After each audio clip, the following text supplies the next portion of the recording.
Welcome to Tyler Walker Romance. You're about to dive into one of Miss Tyler's free full audiobooks. She always knows how to make you forget your life with handsome alpha male billionaire heroes and sassy strong heroines who grab love with both hands. In order for this content to be free, we have to take out the dirty details. Otherwise, we risk disrupting this platform's rules and guidelines. Buy the unabridged version of any Tyler Walker audiobook from tylerwalker.com, and with code SAVE40, you can get 40% off any digital product at checkout. Take this moment to subscribe to the channel, and remember that liking and commenting is what makes these free full audiobooks possible. Thank you for choosing to treat yourself with Miss Tyler.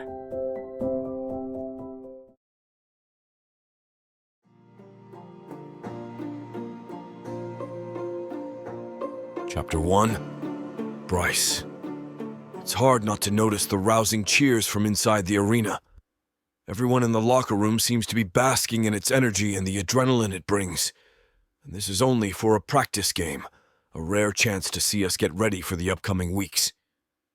Listen to that crowd.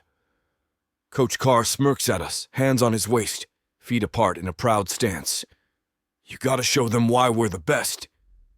They're only here for Bryce anyway, Coach. Yeah, I mean, the real game isn't until tomorrow.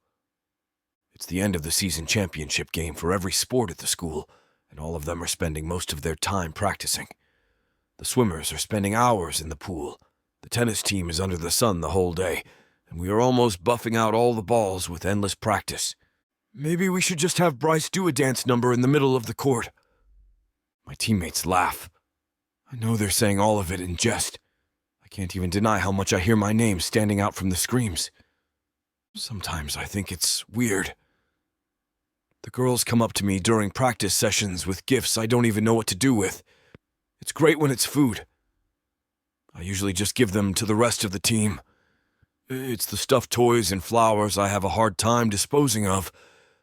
I make sure nobody's around whenever I toss them in a random trash can on the way home. It's not that I don't appreciate the gifts. I do. But it just feels weird keeping them when I already have the greatest gift I can ever have. All right, boys, the coach calls out. We start jogging out of the locker room, jeering like rowdy gorillas being freed from a cage. The crowd overpowers our energy. I can barely hear my thoughts as we make our way to the court, throwing practice shots with the multiple balls left on the floor. UCLA, boys, let's make some noise! The cheerleaders scream from their side of the court.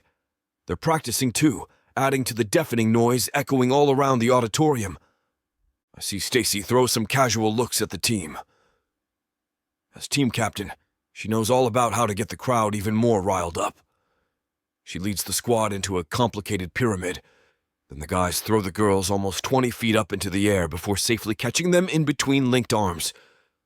Go, Bryce! Stacy shouts. Everyone else follows. Hearing my name from hundreds of people makes the hairs at the back of my neck stand up. Not to act humble or anything, but I don't think I'll ever get used to all this fame and glory. I try to shake my nerves off and go ahead with making some practice shots. I make 3-pointers, one right after the other. I'm so deep in focus, I don't even notice the rest of the team practically moving out of the way just for me to score some points. Force of habit, really. It's just that I have been so used to being alone whenever I practice. As a kid, it was only me and my dad playing together. He's the one who practically locked basketball in as a career for me.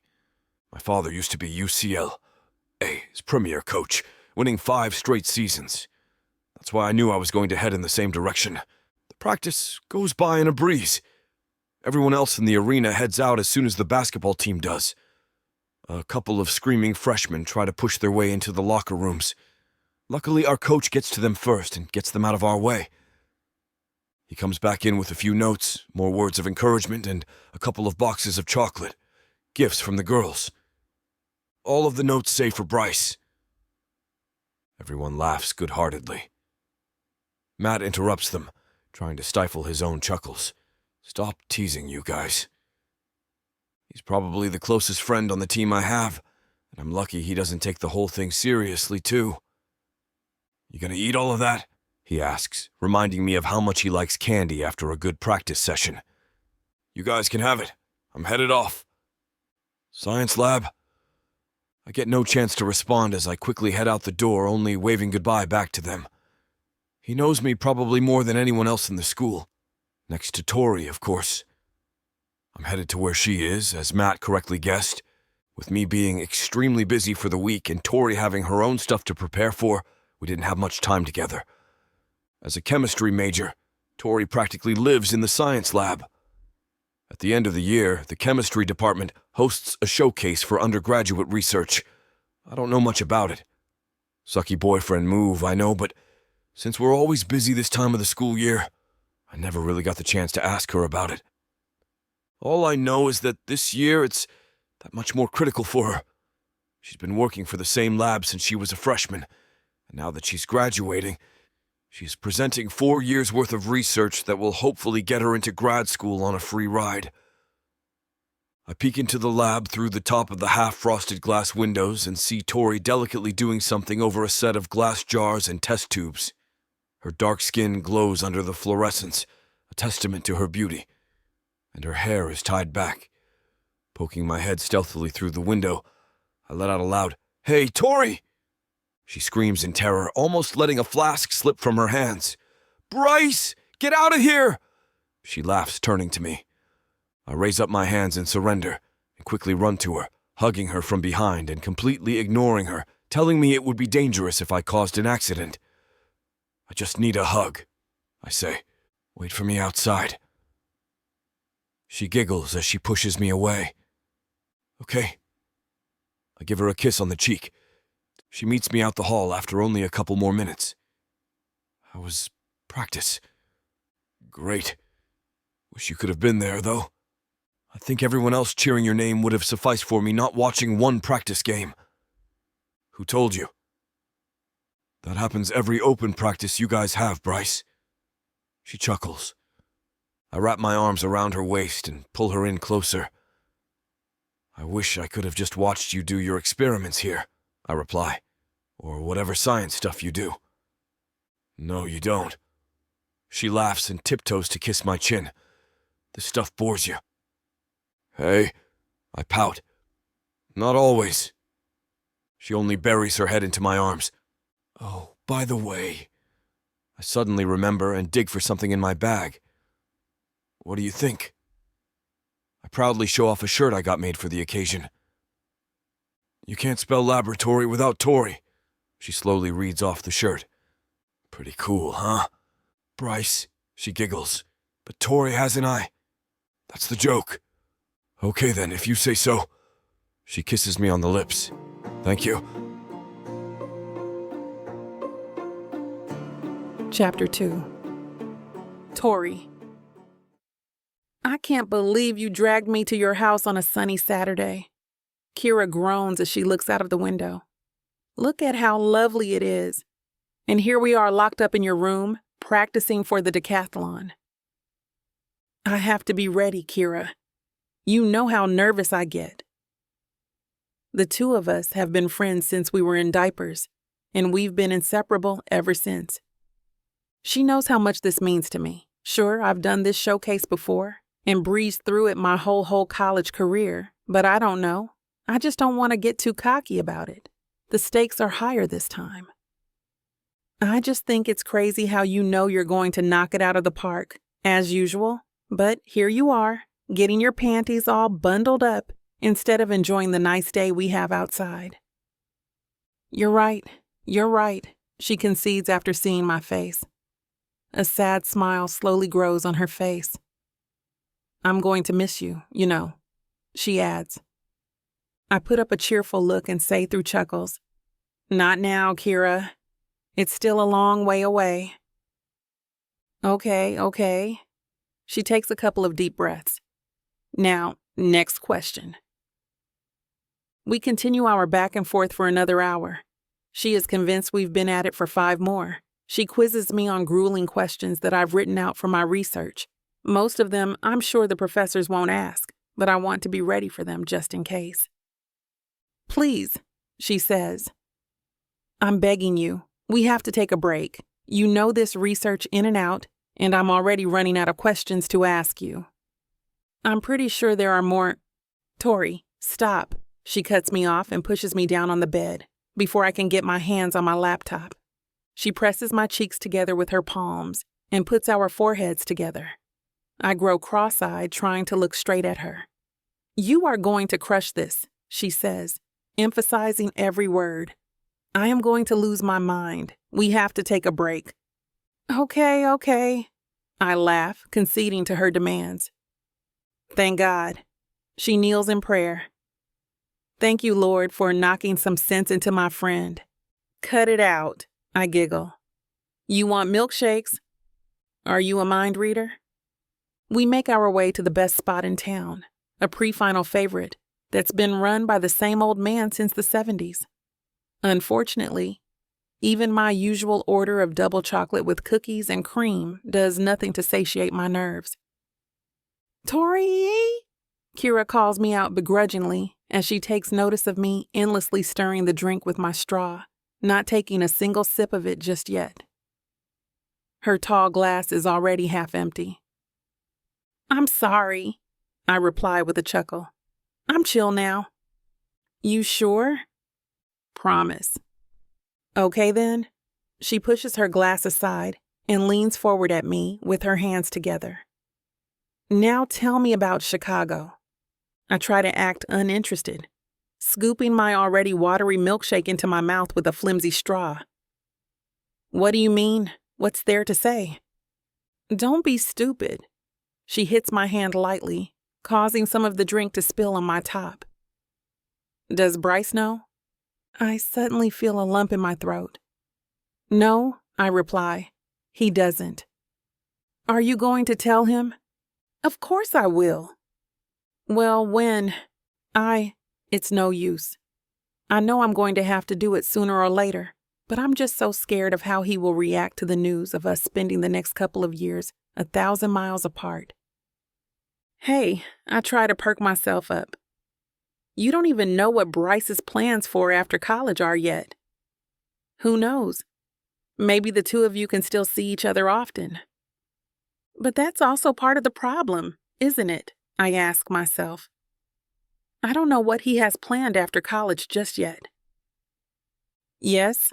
Kira snaps me back to reality. You were saying? I'll tell him after the showcase. Girl. She sighs, seemingly tired of me running away from the situation. I don't even get a couple more minutes alone with my thoughts before a group of giggling girls comes walking in, making quite a scene inside the tiny shop. It's Stacy and her cheerleader minions.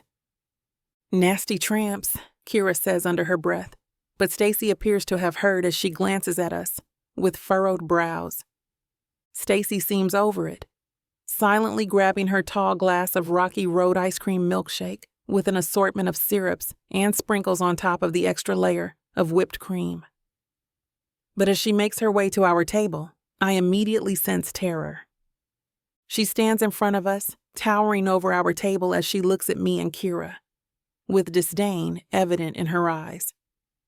She takes one long sip of her drink, wipes the corners of her mouth, and slowly pours the contents of the tall glass all over my lap. It feels even slower to me as my body grows stiff. I don't even move my arms to try and push her hand away. My chest freezes mid-breath as the cold, creamy fluid dribbles down my pants and makes a mess of my shoes. Oops, Stacy says mockingly. Kira, always ready to fight, immediately stands up and pushes her down to the slippery tiled floor. What the hell is your problem? As if by funny coincidence, but also a minute too late, Bryce and the rest of the basketball team walk into the shop. The clang of the tiny bell above the door makes all of us turn our heads to watch the group of tall, burly athletes make their way towards us. Tori, Bryce calls, immediately noticing how much of a mess I am. Are you all right? He glances at Stacy, straightening her clothes and fixing her hair. And as if immediately sensing what happened, he pulls me away by the arm with a gentle, "Let's get out of here."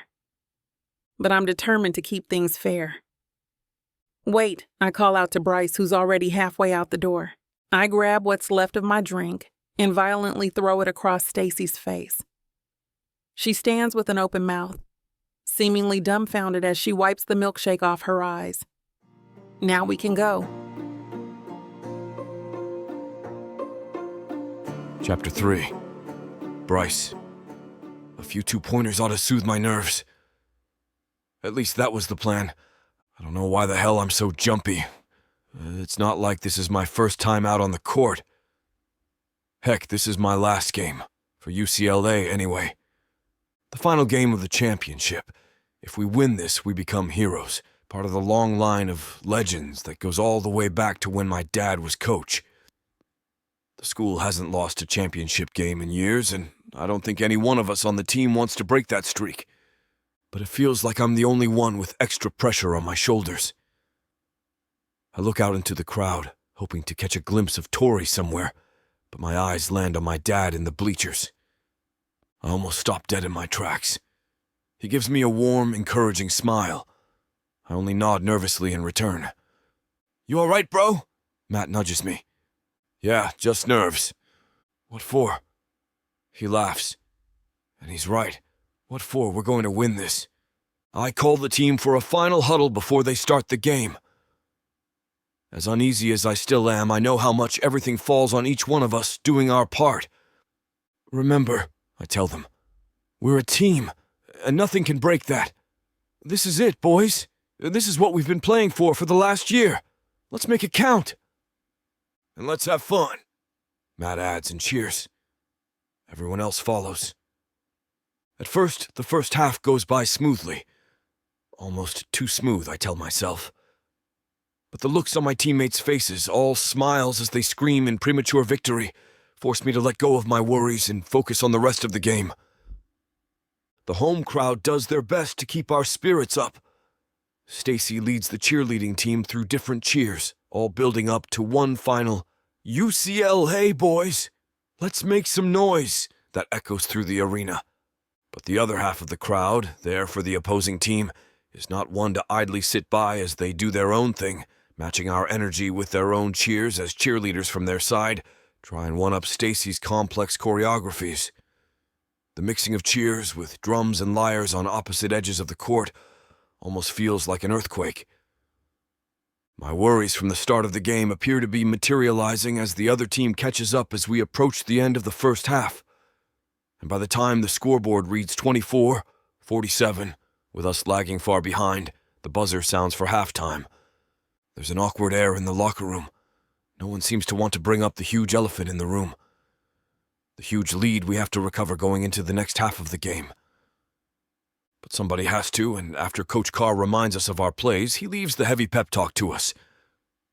"You know," I start to say after a long while of silence, "for most of us, this is going to be our last time on that court, our last time hearing the crowd cheer our names, our last time playing a game in this uniform. And we're all going to remember the next 20 minutes for the rest of our lives. That I'm sure of. So, let's make this count." Matt looks at me with a glowing smile on his face. "All right, you heard the man. Let's do this." An echo of cheers and jeers bounces across the locker room. It merges and grows with the rest of the crowd's cheers as we run out into the court. Coach Carr calls us in by the benches for one last huddle. None of us say a word. We only share knowing looks and excited grins. "We got this," we all seem to say to each other with a glimmer in our eyes. 12 minutes go by like a flash of light. Without much trouble, we get the score back to a neck-and-neck 62-65. These last couple of points are the literal now or never of my college basketball career. The tension rises, peaking as I keep my eyes straight on the basket. Then I see it only at the last moment. The big, burly shooting guard from the other team running into me. Everything around me seems to blur. I keep hold of my senses hard enough to break my fall, thankfully, not hurting my knees or my ankles. I push myself up off the floor, blinking to regain my vision. I hear the blow of the referee's whistle. "Hey, that's a foul! That's a foul! Foul!" Everyone near me shouts the same thing. "You okay, Bryce?" I don't even know who asked me the question. I just nod and head straight for the free throw line, bracing and preparing myself for what's to come next. My heart thumps in my chest, the sound of it echoing in my ears along with the ravenous cheers around me. There are the screams of my name and the boos and jeers from the other half of the crowd. I block them all out. I take one deep breath and successfully make the shot, bringing our score to 2 points behind. We continue, and the other team isn't taking our offenses sitting down. We're 2 minutes to the end of the game, and every one of our shots somehow keeps getting blocked. I call for a timeout. "What do you have in mind?" Matt asks me in the huddle. I swallow the lump in my throat. I'm nervous. I don't think I can do this, but I know I can't back down now. No, not after everything we've done. Not after how far we've come as a team. Just get the ball to me! The game goes on. I keep track of my surroundings. It's no use, I tell myself. It's like they can read my every move. But as if by chance, I catch a glimpse of Tori on the bleachers. Her red dress stands out from the people surrounding her in the school colors of blue and white. She lifts a flimsy paper sign. It reads, "Go, sexy Bryce."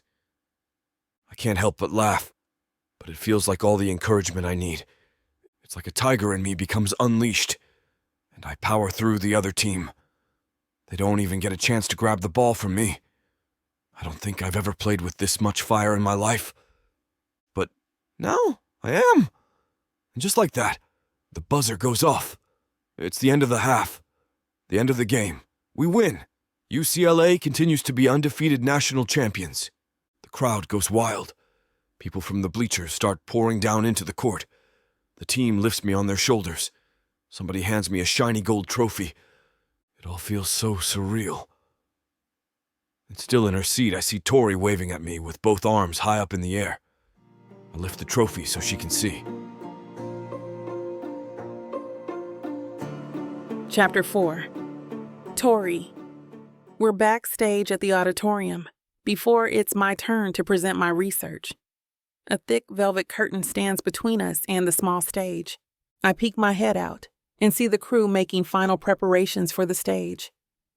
They pull down a giant screen, get my presentation ready, and prepare the mics. The other members of my lab have already given their presentations, along with the labs we are competing against. "Can I have some water?" I asked Kira. As assistant stage manager of the showcase, she's supposed to be out front, making sure everything is in place. Instead, she's hanging out with me. I only hope the other labs don't notice and accuse us of any funny business. That's the last thing I need now. Again, it's your third bottle. I just feel so parched. My throat is so dry. And I'm worried that you'll end up peeing yourself up there on that stage. She pulls me aside to the wings, where the throngs of stagehands and backstage crew going back and forth won't be able to disturb us. "What's wrong?" She looks at me with unblinking eyes. "I'm nervous." "And you and I both know you have nothing to be nervous about. You've done this in your sleep, Tori." "It's true, I want to say. I think I'm gonna faint. Snap out of it. I need you to trust yourself, okay?" She hugs me as tight as she can, rubbing my back. It feels more awkward than comforting. "I've helped you prepare for this. If you screw up now, you are going to pay Victoria Andrews." "For what?" I ask, giggling. "My time and energy." A soft bell dings through backstage. 5 minutes until we start the last presentation. 5 minutes. Kira looks at her watch and prepares herself for her stage managing duties. "Good luck," she says, wrapping me in one more tight embrace. "Thank you." I hug her back. As I make my way back to the team, I realize that Kira's right. I have worked more than enough for this. And not just me. Ada, Kian, and Katie have all worked their butts off as much as I have. Our research is all interdependent, and I wouldn't have the results I do without them. "Are you ready, Tori?" Ada asks me. "Ready?" I smile. I make one final peek through the curtain. The sight of Bryce with the rest of his friends from the basketball team tagging along makes my stomach churn. But Bryce notices me looking, and he quickly waves like an idiot, much to the surprise of the seated parents around him. He puts his hands together, forming a heart, and mouths, "I love you" to me. I can't stop myself from letting out the ditziest smile ever. He gestures for me to take deep breaths and gives me 2 enthusiastic thumbs up. God, I ask myself, whatever would I do without him? They call me in. I take my place beside the massive screen, letting them mic me up, and I can feel every pair of eyes on me. I look at the other labs grouped together watching me. Some whisper and laugh, and I wonder what they must be saying. In the past years, we've been fighting to win the title of Best Research Lab in the chemistry department. Though they do lose a bit of their air as I start my presentation, their eyes widening as I delve into intense 4-year experiments that provide revolutionary results. The looks on their faces are unmistakable. They seem to have underestimated us. Kian can't stop his gleeful jitters, clapping and chuckling as I outline how our research disproves a previous theory. Ada tries to hush him, probably telling him to stop and act professionally, but everyone else knows she's just as happy as he is. By the time I make it to the end of my presentation, I feel confident. I've stunned most of the audience with formulas and tests that few would even dream of conducting, much less processing successfully. Now it's time to face the judges. The first few questions I see coming, I answer them easily, my heart starting to finally slow. Until I see a professor from the graduate department narrow his eyes. Though he doesn't have any undergraduates participating, the professors all tend to have allies, and I am in the lab of one of his enemies. The science department is truly a bunch of drama. His question stuns me, and I rock back on my heels blinking. The fact that I have so many graduate school recruits and professors to impress is just adding pressure on my shoulders. I step up to the plate, trying my best to hide the shaking in my knees. I stutter out my answer, though. To me, it is weak at best. I already know that he is going to dig at it further. And he does, poking holes that I'm not sure my research can answer. Damn, I say in my head. There it goes. The scholarships and positions I've been working so hard for. But then my eyes land on my professor. He looks at me with a calm expression, nodding. He knows that I have the answers right there. I just have to calm down. Tori, are you able to prove your research defines the results you drew or not? The professor looks at me intently. Yes, I answer, turning back and looking at the screen. And there I see the data that clearly answers his question. Gaining confidence, I step up and outline the exact figures, watching as his smile fades and mine grows. Once I'm finished, I leave the stage, knowing my 5 minutes of questioning are up. Seated with my lab, I wait to hear who will be given the title of Best Research for the year, praying that I manage to pull it off. The host leaps onto the stage. After much deliberation, the laboratory with the most groundbreaking and definitive research is Dr. Kumar's laboratory. My heart spikes. That's my lab, my team. I don't even listen to whatever he has to say next. I'm pretty sure it's just a couple of announcements that I'm not concerned about. But what I do want to know is where Bryce is. And as though hearing my thoughts, he stands up in the middle of the crowd, enthusiastically shouting, "That's my girl!"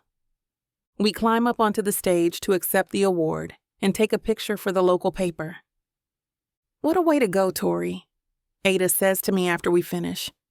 "Our last hurrah for college." "You're definitely going out with a bang." I smile at my team. Chapter 5. Bryce. Come on, man. Just let us have this. Yeah, it'll be fun. Don't be such a kiss up. It's your senior year. There's absolutely nothing you can do to get on the school's bad side at this point. Yeah, not when you've been winning basketball championships for the school left and right. Everyone's been really excited about seniors camp for the last couple of weeks. I'm kind of in the middle of it. Don't get me wrong. I think it's going to be fun. We've always been told it's the best thing before graduation. Seniors camp is kind of like the ultimate going-away party. Every year, the athletes' seniors and their significant others rent out a couple of cabins by the lake, spend the entire weekend before graduation living their best lives. I don't really know how it became a thing, but the details have just been passed down from class to class, year to year. It's been the same campsite at the same weekend for years. Even the family who owns the cabins knows to keep it free for the graduating athletes of UCLA every year.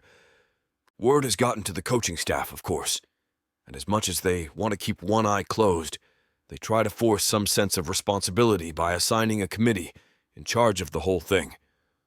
Come on, Bryce. Just one keg. Or a couple bottles of vodka. Everyone on the team seems to be hell-bent on having me be complicit in whatever trouble they have planned for the next 2 days. Guys, I chuckle, almost nervous. Come on, let's just have some clean, wholesome fun. Truth be told, I'm kind of bummed that some responsibility falls on me. Why can't I just have some fun in my last few days of officially being in college? But hey, I kind of did ask for this. It just seemed so natural to volunteer for the organizing committee, and being on the committee that organized a weekend of drunken debauchery that will most likely end in someone getting arrested will not look good for me. Wholesome is just another word for corny. I can't do anything about it, I tell them. Coach Carr especially trusted me to be careful and make sure everyone stays safe. Basically keep them from losing whatever deals they've received for after college. Does he think we'll be doing drugs in the middle of the lake? Knowing you, I don't think he's wrong in thinking that that's a possibility. Screw off. My teammates continue to tease each other while also trying consistently to give them a free pass. I think they're starting the games, I tell them, in hopes of making it a distraction. Pfft, corny, they reply, seeing right through my intentions. I know they say it as a joke, but I can't help myself from letting out a nervous chuckle as we make our way outside, where multiple tents, along with a makeshift stage, have already been set by the rest of the committee. All right, everyone. Anna, our amazing and hard-working committee head, announces as she steps up to the mic. I know you all are excited to go wild and crazy, but please, please, please always remember that we still have eyes on us. This weekend can impact your future contracts. Unless you want to lose your future jobs, we have rules to follow. And the law, somebody from the crowd shouts. And the law, thank you, she repeats, laughing. But that being said, I hope we all have an amazing weekend. Now go have fun! The crowd rumbles in cheers as everyone starts to go their own ways. The cliques naturally form groups of their own, and every bit of open space starts to get occupied. The rest of the afternoon passes with the sky turning orange at dusk. Anna starts gathering the rest of the organizing committee for updates. Everything going along well? She asks. As the person in charge of security, I know my job needs to be done to a perfect T. Nobody's damaging anything on property tonight, Anna, I say with a chuckle. Good. We can't afford to pay for anything else, she replies with a smile. Our budget's practically spent on food and drinks alone. Speaking of that, Anna, a timid voice comes almost out of nowhere. I'm afraid I can't control the jocks who brought in contraband. What do you mean? I think the juice punches are spiked. Anna, quick on her feet, assigns me to help. Can you do a control check? Maybe gauge how much trouble this will be? Sure, of course, I reply almost apologetically.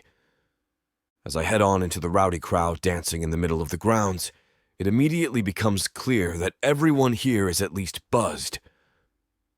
Jesus, I say to myself. Matt suddenly bumps into me, making him spill his red cup over his already sweaty shirt. Goddamn, Matt, you're a mess! Let's have some fun! He starts to pull me into the middle of the crowd. I can't, bro. I have to make sure everyone's safe. He blows a raspberry at me in reply. Have you seen Tori? No. Maybe she's having fun, not like you are. As if on cue, the rest of the team jump me, dogpiling me into downing a cupful of the spiked juice. cheering me on with chug, chug, chug. All right, that's it, I say. You'll have to tone it down now before we get into trouble. But deliberately ignoring me, they pass another cupful and force it into my hands. Hey, I think to myself, I've always been a team player. I down the entire plastic red cup in 3, maybe 4, gulps, crush it in my palms, and let out the most barbaric, carefree scream I managed to push out my throat. It's my last week before I enter the real world. I don't think Tori would mind if I made the most of the opportunity. The music from the makeshift sound system, a portable Bluetooth speaker on wheels that looks like a suitcase, grows louder. My vision starts to go blurry. The next thing I know is that I'm in the middle of a cheering circle, dancing with my shirt unbuttoned. One after the other, the guys on the team keep pushing me to drink some more. I don't even try to object. The cheerleading team starts to mix in with the basketball team, and with that, everybody else seems to want to join in on the fun. I try to blink my vision back, hoping to catch a glimpse of Tori dancing not too far away from me, having as much fun as I am. Nobody in my immediate line of sight even resembles her. There's only Stacy making her way towards me, grinding her hips along to the music. "Hey," she says to me. Chapter 6. Tori. I hear the noise and the screams very clearly from inside the girls' bathroom. The windows above the sink and mirrors have all been left open, which in turn have also allowed certain birds from outside to fly in now and then, let out a few songs, and fly back out. There's a finch that just landed on the windowsill. It perks its head at me. I allow the water pouring heavily from the faucet to flow out of my cupped hands. After staring blankly at the clear liquid for a moment, I splash it violently against my face. I do it again, but this time much gentler, almost like patting my face wet. With my eyes closed, I reach for my handkerchief in my bag, fumbling around among my makeup and a couple of loose pins. I stare at my face in the mirror for a good 20 seconds before hearing a loud, "Let's go, UCLA!" followed by even louder cheers, and was that a brass horn? Probably some band kids who couldn't help but bring their instruments. The noise from the people outside doesn't seem to be getting any softer. I wish I could go out there right now. Even if I've never been extremely social my entire life, I do want to, live it. I want to have extremely good memories of the past 4 years. I want to be able to look back at my life fondly and with no regrets. But no, I'm stuck here in the common bathroom because I'm worried about having to tell Bryce that I'm moving to Chicago. I gather every bit of strength in me to make my way outside. The cheers and jeers of everyone having fun feel like somebody taunting me, like I can't let go of my worries about my future. And in a sense, the taunts are correct. As I walk past the doors into the open air, it's hard not to immediately notice Bryce in the spotlight, even though he's busy and most probably stressed with his organizing committee duties. Something that I've told him over and over again the past few days is okay. He still has this cool, calm, and collected air about him. I wish I could be like that. I look at Bryce laughing and having fun, confidently telling people what they can and cannot do, and they listen to him. His team starts dogpiling around him, all in good fun, and I see him the happiest he's been since they won the national championship a couple of days ago. I can't spoil his fun. I'll just tell him tomorrow morning. He doesn't even notice me passing through the crowd. I guess nobody does. I try to explore the place, finding myself by a wooden pier right at the side of the lake. As I sit down, dipping my feet in the water, and try to make sense of the mixed emotions boiling beneath me at the moment. I'm happy, of course, that I'll be leaving this place with such good memories, such a fondness for the people I've been with, and a good academic record if I'm being honest. I'm living the dream, or at least my dream. How many girls around the country get to say that? My boyfriend is amazing. My friends are the best, and I'll be having such great opportunities at a grad school in Chicago. But that's the thing, isn't it? Chicago. I'll be leaving the life I've known here for Chicago.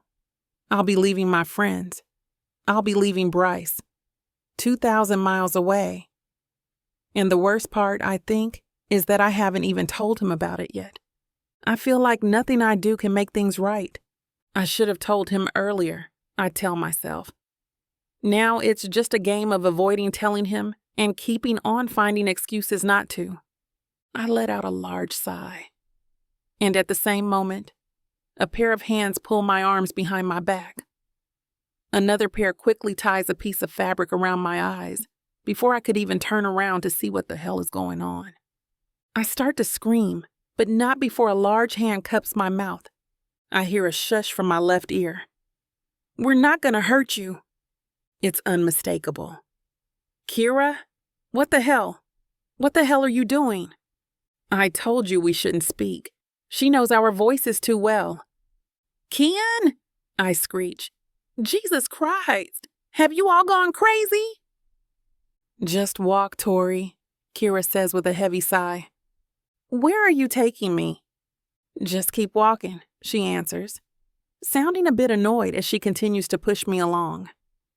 After a couple of minutes, guiding me through rough roads and stones, she seems to be settling me at a spot, shuffling me along left and right by what feels like inches. What the hell is going on? Without a word, Kira pulls my blindfold down. A huge cheer greets me as I try to blink the blind spots away from my eyes. It's everyone from the chem lab, all waiting for me. They must have gotten the invite from Bryce. I immediately scan where we are, in the middle of an empty picnic area, and wonder what the hell is going on. It seems like a little party of some sort. "Kira, what is this?" I can't hide the smile on my face. Plastic balloons are tied through the slits on the wooden benches. On the table, covered with a checkered print fabric, are snacks and colored liquids in test tubes, flasks, and beakers. "Don't worry, these are plastic from a specialty shop," Katie says when she notices me eyeing them suspiciously. There's cheese, crackers, and cold cuts on a wooden chopping board with a periodic table of elements printed on it. "What's all this for?" I ask again.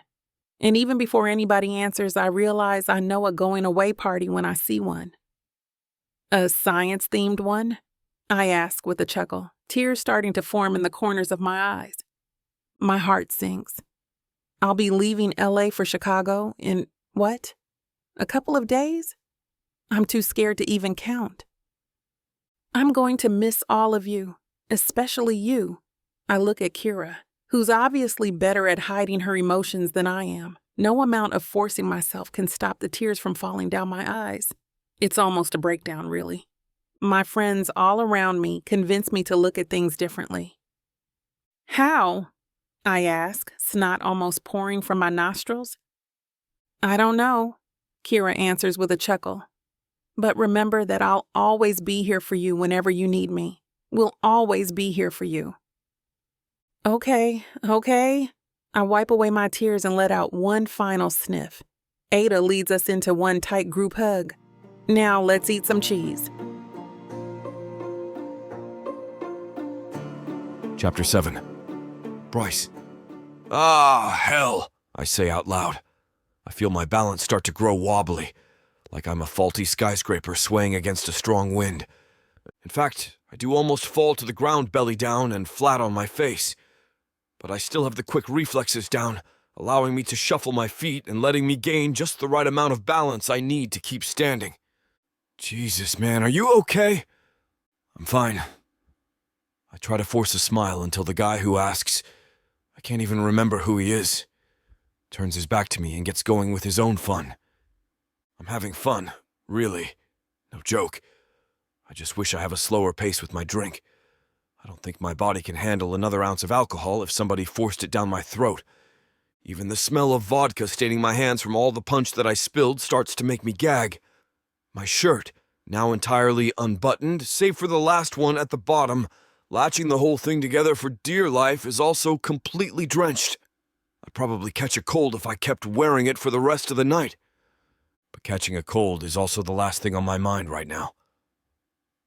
Hey, man, I groggily ask Matt. Have you seen Tori? No, he answers. But, come on, Bryce.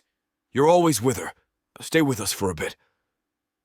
I feel my spit collecting at the back of my mouth. It takes a whole lot in me to swallow it back down. The sour taste makes me gag that much more. My shoulder starts to heave.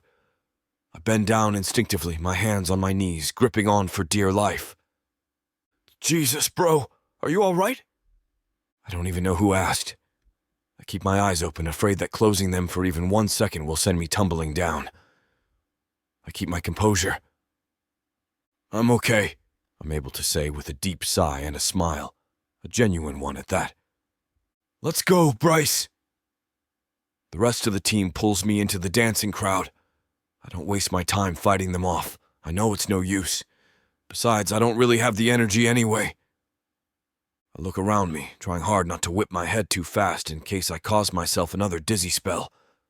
The trees are glowing brightly with all the strings of fairy lights wrapped around them.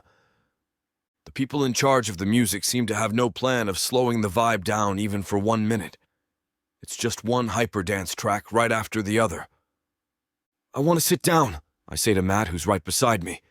I think I'm gonna throw up. He doesn't seem to understand, not with the loud music ringing in our ears.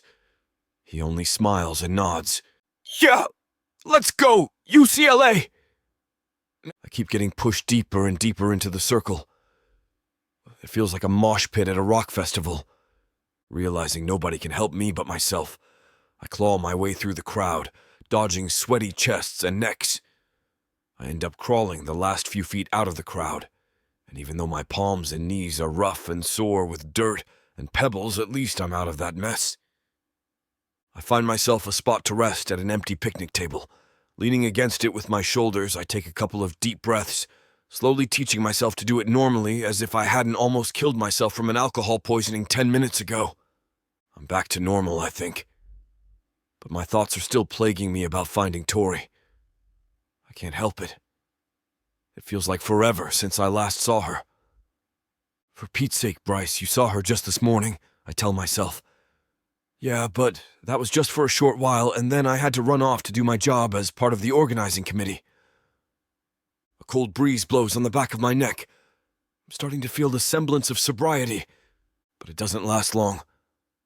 Hey, Stacy greets, sitting next to me with a huge smile on her face and 2 red cups filled to the brim of spiked punch in her hands.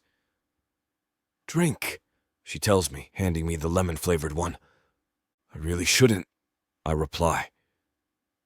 But it's no use. Maybe I'm still not all that well, as she easily makes me down the entire cup without spilling some down my chin. You feeling all right? No, I admit. How's the party? Fine, I guess. Only fine? I think I almost died in the middle of that crowd. I can't help but laugh as I point to the people still dancing their behinds off to the loud music. She slaps a mosquito that lands on her thigh. I'm having fun. That's good, I say. I'm part of the organizing committee, you know? I know. Someone else from the cheer team passes by, and Stacy orders for them to grab a couple more drinks for us. No, I really shouldn't, I say. It's for me. I don't fight her on it any further, but I'm probably more than drunk enough, since I don't really remember how an already half-empty cup gets into my hands. I can't drink another drop. Please take this away from me, I reply, pushing my cup into her hands. You've been saying that since 3 refills ago, she answers, chuckling as she refuses my drink. 3? Yeah. The look on her face grows somber.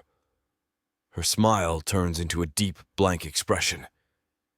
She blinks twice, her mouth slightly open as she leans in closer to me.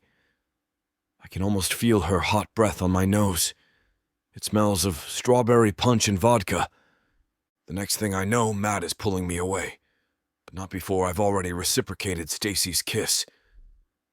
I try to steady my vision as I take long pauses in between blinks. This has to be a dream. This can't be real. What the hell did I just do? What the hell are you doing, man? Matt shakes me by the shoulder. It's coming, I tell myself. Jesus, Matt, you better move before I... But the words don't come out of my mouth. What does, instead, is the slurry in my stomach that's been fighting for hours to come out. God damn it, Bryce, I hear Matt say as he pulls away. I need to lie down, I say. You sure do. Chapter 8. Tori. Okay, next word. This is okay. No, the best, really. I don't think I'd want to spend my last weekend any other way. Here I am, basking under the moonlight and the bright glow of the strips of fairy lights all around us, having the best time of my life with my friends. I don't know what I would do if I didn't have Kira or the rest of the lab with me.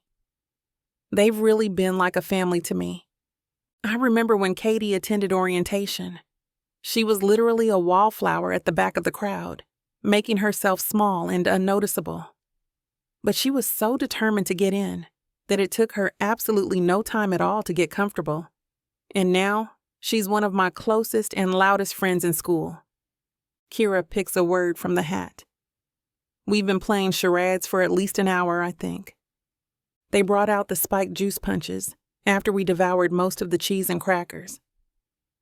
Kira, I had said, are you sure we should? Yes, Tori.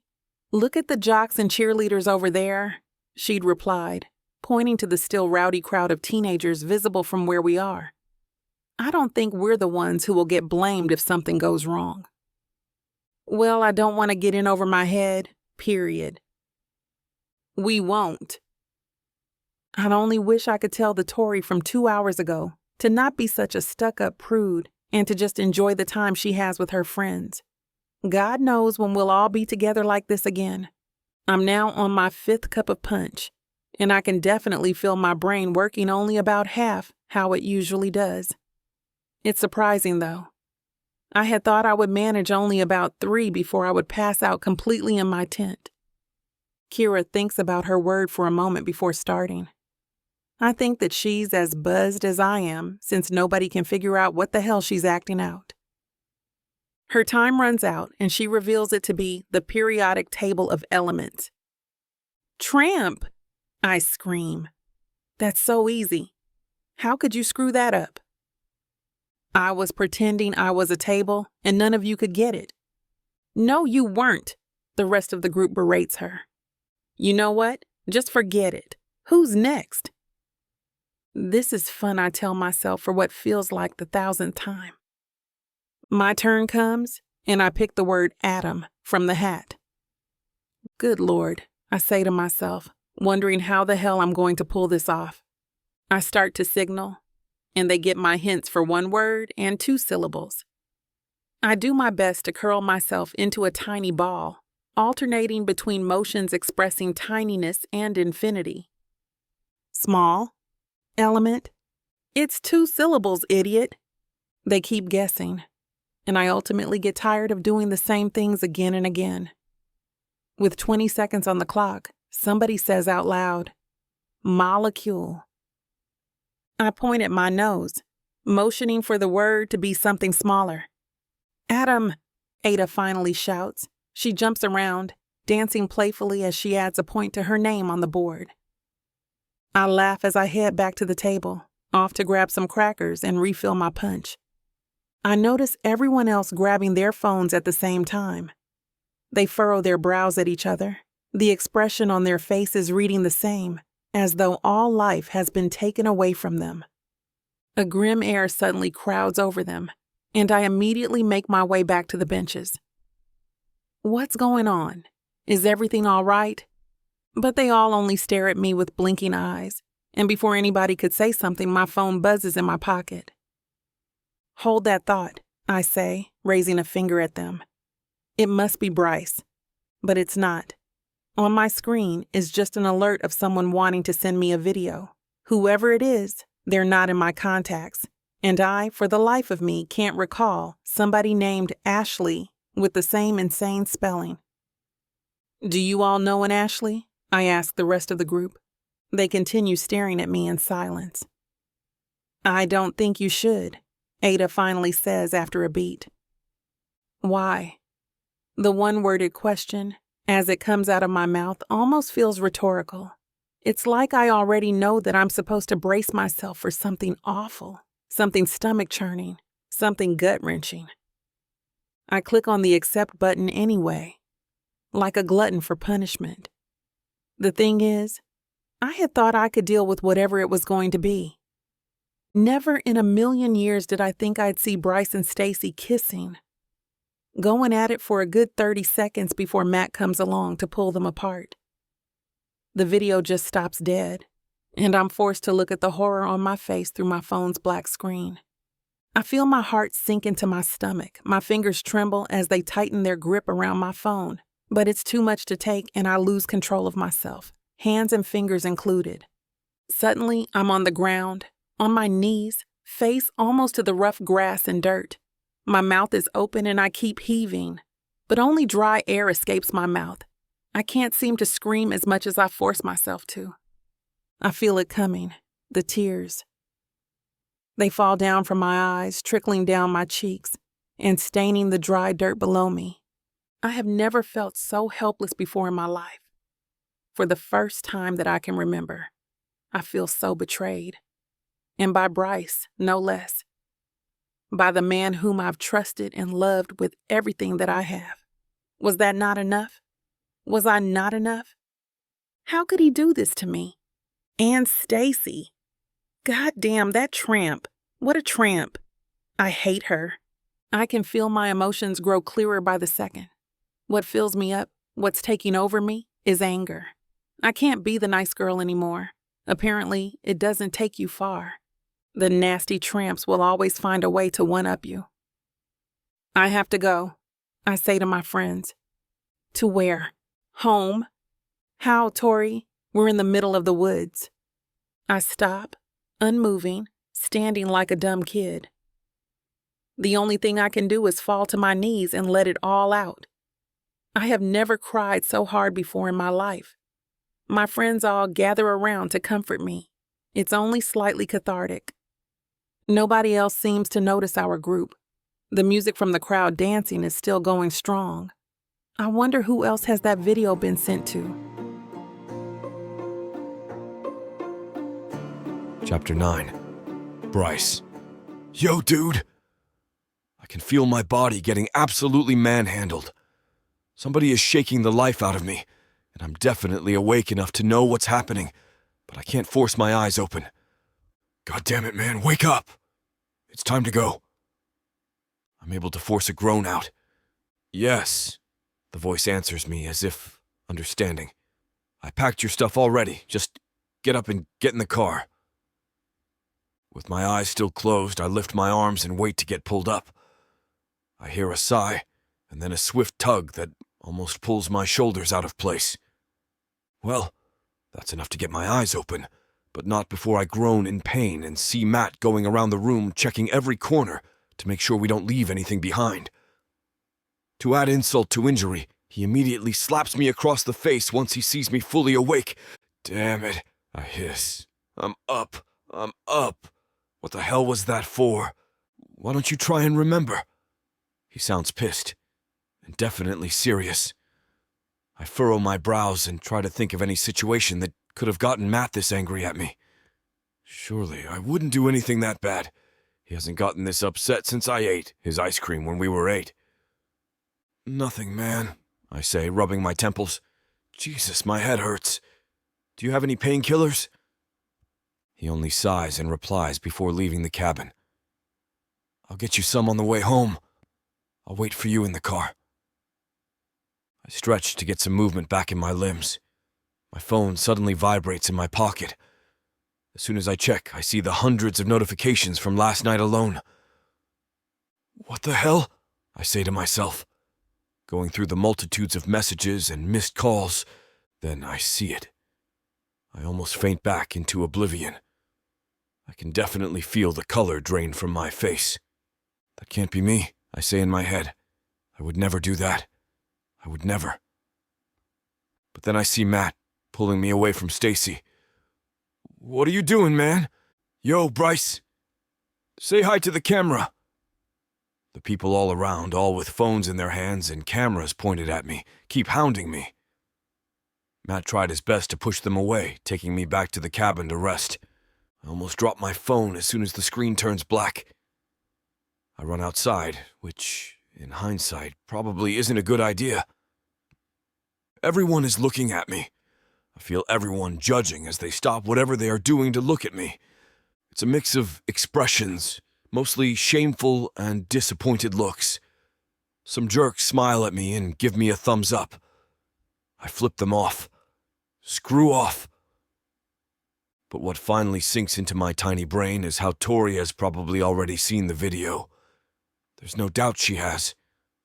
I rush to Matt's car, which, as luck would have it, is parked at the far end of the lot. I pass by a million heated gazes before I end up finding him waiting for me, leaning against the trunk. Have you seen Tori? You finally remembered, huh? Where is she? Took the first car out of here. Dude, you have to take me to her. I don't think that's a good idea, man. Please.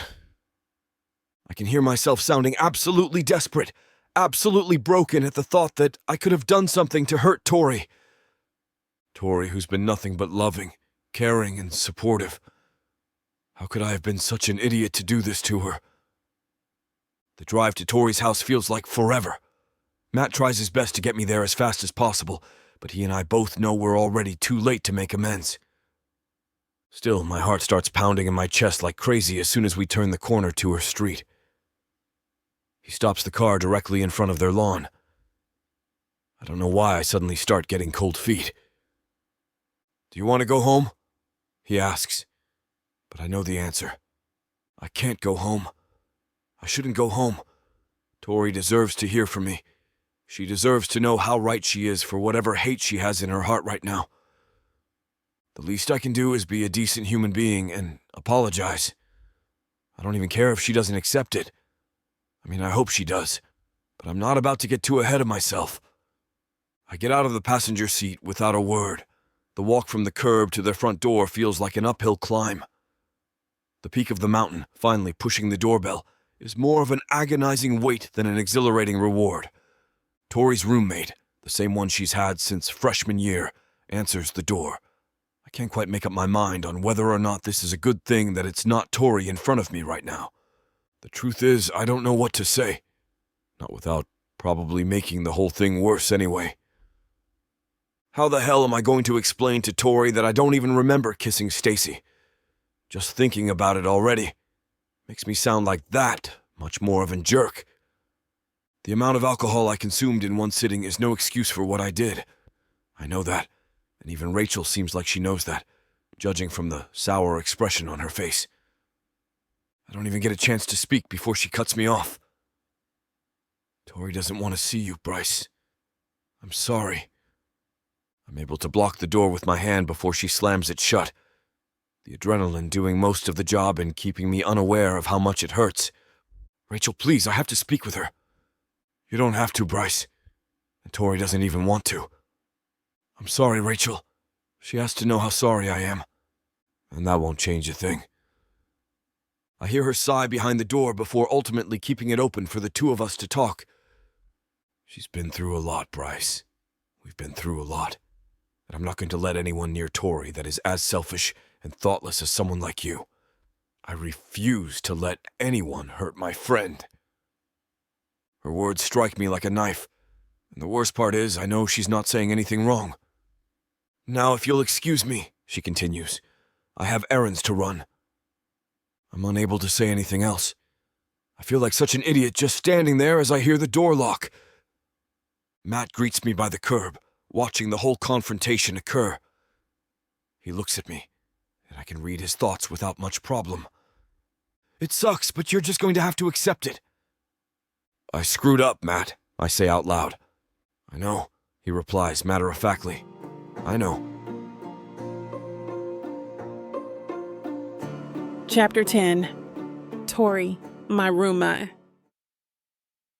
Tate eyes me curiously as I walk into the living room without looking at her, curling myself up in the corner of the couch as I continue scribbling in my notebook. Hey, Rachel says. You eaten yet? I've got leftover pizza. I only mumble something resembling a yes in reply, still not lifting my eyes up from what I'm doing. Well, you're going to have to get them yourself. Okay? A moment passes, and I still haven't moved an inch. She leans over to try and see what I'm doing, asking, "What are you so obsessed about?" "I'm writing my speech," I answer. "For graduation. As a published researcher with honors, they asked me to give a speech." "Oh," she replies, her tone softening. "Well, make it good." "Of course I will." She nods, turning back to the obnoxious show she's been watching. I don't know why I put off writing this for so long. It's 2 days until graduation, and I haven't written a single sentence good enough for my speech. Eventually, I groan and look over at her. "I don't know what the hell I'm going to say." She shrugs. "Write about your good memories."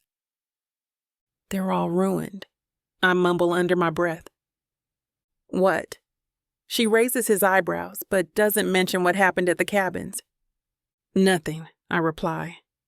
I just can't get a clear thought in my head about what I want to say. "Well, why don't you call Kira and ask her?" "Of course," I answer with a smile, slapping my forehead that I haven't thought about before. Kira arrives not an hour later, and the two of us start preparing to brainstorm for the rest of the day. "How could you only start writing your speech 2 days before graduation?" "I've been asking myself the same question," I reply with a groan. "Are you okay?" she asks. "I'm not. I'm freaking out. I'm going to lose it, Kira." I know exactly what the question implied. The thing is, I haven't gotten the video out of my head ever since. Night and day. The thing that clouds my thoughts is Bryce kissing Stacy. I haven't talked to him since. Kira pulls me in for a hug. "You should have called me sooner, or at least answered my texts." I know. I wipe the tears from my eyes, but not before they make a mess of the shoulder of Kira's shirt. "I'm sorry, I just didn't want to talk to anybody." "It's okay. I'm here now." It's amazing how Kira can make me feel so loved with just the right words, a gift that she's always had. And she's right. She's here, now and forever. I will always have her, and she will always have me. Not like boys. You know how temporary they are. "Well, I do now," I say with a forced chuckle. "Okay, so how should I start this speech?" Asterisk, asterisk, asterisk. When the day of reckoning comes, I'm surprisingly calm and collected. I head on inside the auditorium, everybody else busy with their own thing. Nobody seems to be minding anybody else's business. I mean, why would they? It's graduation day. It's only right that everybody here makes the day about themselves. And that's exactly what I'm going to do. This is my day, and nobody can take that away from me. I pass by Bryce's row. I see him. He definitely sees me. I pay him no mind. The ceremony goes by, should I say, boringly. I don't know why, but my mind is completely preoccupied with the most random thoughts. Suddenly, I'm more interested in my nails than whatever the president of our university is going on and on about. Not the poor old man's fault, though. He's forgotten his glasses at home and has to struggle to read his speech, a 5-minute one that stretches onto about 20. I look around and try to find Kira. A bad decision. I accidentally catch Bryce's eye. I quickly sit straight back up and try to take my mind off him. How long has he been looking at me? I can't help but ask, but I immediately snap out of it, forcing myself to focus.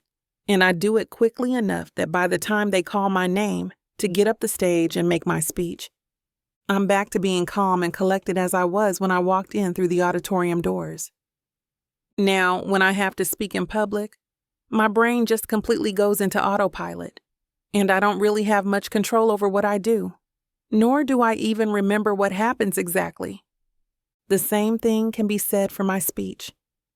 It's a shame I probably won't remember the view from up the stage, but I'm definitely going to remember how it feels as I close my speech. If you want to succeed in life, you have to believe that you can do it. People come and go. You just have to find the people worth keeping. As I make my way down and back to my seat, I feel myself shake. The applause from everyone in the auditorium starts to ring in my ears. Realizing that it's all over, I'm able to breathe normally again. I wait out the rest of the ceremony in peace. As soon as the ceremony is over, I head on to find Kira. Our final goodbyes. I tell her. "Don't be stupid," she replies, wiping tears from her cheeks. "I'm gonna see you still. Of course, I'll come visit a lot." In the middle of our conversation, I see Dr. Kumar making his way toward the two of us. He says his congratulations to Kira and pulls me aside. "I'm so proud of you, Tori," he says to me. "Thank you, Dr. Kumar. I don't know what I would have done without you, and if I hadn't found the lab and been a part of the family." "Thank you, Tori. I don't know if we would have become as successful as it is if you hadn't joined us. I hope you have the best time in Chicago. Come visit us every now and then, okay?" "You know I will." We hug each other one last time. I think about how hard it's going to be. Chicago. Jesus, even saying it out loud makes me nervous. LA has been my home, and I don't know how I'm going to live somewhere else. But I know that I have no choice. I have to move forward. Chapter 11. Bryce, still lying on my bed shortly after waking up. I heave a sigh as I think again of what just happened between me and Tori. I screwed up so badly. She doesn't deserve this. I get up with a lot of thoughts in my mind. To somehow clear my head, I reach for my phone on the table. I need someone to talk to, or I'll go crazy. Slightly hesitant, I dial Matt's number. Like everyone I have encountered in my life, I'm not heedless of the fact that he also has some things on his plate. But he's the only friend I trust with matters like this, and right now I badly need him. "Hello?" Matt says from the other end. "What's up, bro? How are you holding up?" I respond with silence, and I sigh once more. As if reading my mind, he says, "Bryce." I'm so close to hanging up because I can't say a thing, and my throat is drying up. "You know you can talk to me, right?" I know, and that's why I called him. But as soon as I hear his voice, it all comes back to that day. How Matt pushed me away after a grave mistake that can forever haunt me. "I don't want to lose her, Matt," I utter with a low voice, suppressing this familiar emotion building up in my chest. "It's all my fault. How could I do this to her?" Hearing the silence from the other side, I continue. "I'm scared, man." "Then what are you doing? You think Tori will forgive you if you stay locked up in your room?" he asks, and somehow I feel empowered hearing those words. "Yeah, right. What am I doing? Every minute counts when it comes to Tori. I'll do everything it takes to explain myself and get this right. I will apologize and get her to trust me again." "Get up, man," he adds with an evident delight. It's as if he saw the bulb light up in my head as soon as he finishes talking. "Break a leg." He chuckles, and suddenly, I remember how Tori has always been my forever support system. I can't afford to lose her. "Thanks, Matt." Before hanging up, I ask him one more thing. "Do you think it's a good idea if I talk to Stacy to clear things out?" I think it's the best way to start my way of apologizing to Tori. To assure her that I really have no feelings for any other girl, and she's the only one my heart screams for and longs for. "It's your call, bro. Just trust what you think is right." Before I hang up, he adds, "Bryce, this is the only time I have ever seen you so vulnerable. When you said you don't want to lose her, I feel that you really love Tori." "Yeah, bro, so much." After he hangs up, I immediately start getting ready. I first text Stacy to meet up at the milkshake shop. Next, I'll again shoot my shot and go to Tori's house to explain myself. Luckily, the shop is nearly empty. There's just a girl at the corner reading and minding her own business. I'll wait for Stacy before I order since I don't want to be rude, and bonding over milkshake is not the reason why I asked to meet up. "Hey, Bryce, I'm snapped back to reality after Stacy greets me with a wide smile on her face. She beams over me as she exclaims in delight, "Thanks for asking me out. I've been waiting, you know?" "So," she starts while skimming over the menu. "What do you want to order? It's my treat. Besides, it's our first date ever." She winks at me, but all I can think of is how I can tell Tori I'm sorry. I just want to finish my business with Stacy and run to Tori's house. "Stacy," I begin, wanting to finish this as soon as possible. I see her eyes switch from looking at the menu to peering at me with anticipation. "I really appreciate you liking me. All your efforts of cheering for me, although it's also just part of being on the cheerleading team. And for coming here without hesitation. Thank you for all that," I continue with a delicate pace. I want her to understand everything I say. Her eyes grow with a sullen expression, and I kind of feel bad. But there's really nothing I can do but to tell her the truth. It's for her sake, too. But that kiss is just a mistake. I was so drunk I could barely think of anything. I couldn't even move, I explain. My words are probably getting to her because she suddenly lowers her head, not meeting my eyes. Still feeling bad because I don't want to hurt anybody due to my own mistake, I continue as this is the only thing I can do right now for Tori. "I'm really sorry, but I don't feel the same about you." She remains quiet and looks outside the window. I hold my breath and look down at my hands, fidgeting. "Please, I want to go to Tori right now. I want to hug her so badly and tell her she's the only one." I slightly get stunned when Stacy suddenly places her hand on the top of my hands. I want to remove it, but seeing the smile of acceptance on her face makes me do otherwise. I let her talk while our hands stay in that position, because I sense that this will be the end as she utters, "I'm sorry, Bryce. It's also my fault for getting you too drunk that night." When I'm about to remove my hands from her grip, she tightens it as she continues talking.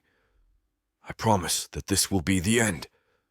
And with that, I smile back, not aware of anything but the fact that the first step to apologizing to Tori is finally done. Chapter 12. Tori. As soon as I close the last bag that I have opened twice now to ensure that all is packed and there's nothing I forget, the sound of a rumbling engine makes its way in the front of our house. A honk a minute after reverberates, reminding me that it's finally the day. I don't know if I'm nervous or excited, but all I can think of is how I'll miss all the memories in this place while scanning every corner. "Here comes trouble," exclaims Kira's dad, while exaggeratingly raising his hands and motioning for a hug. He makes his way to me and embraces me tight. He's like a father to me. Ever since I became friends with Kira, I got really close to them, which Kira and I are both thankful for. Her family lives in the town, her mom working at the university, so we see them often. "Are you ready, sweetie?" he asks with a wide smile. "Kira couldn't sleep last night, you know. She asked if it's okay to go with you to Chicago." I chuckle and tease Kira, and she only rolls her eyes as a response as she walks toward the kitchen without even greeting me. "She can't live without you, that child, as if you're the one who got her out of the womb." This time, Kira's dad says it louder. Then we hear a complaining reply from the kitchen. "Dad, stop that, please!" We laugh as soon as we hear her. I can only imagine the sour look on her face. After a few minutes, my mom, who has stayed with me since graduation night, makes her way downstairs while looking at Kira's dad, ready to fire off stories about me.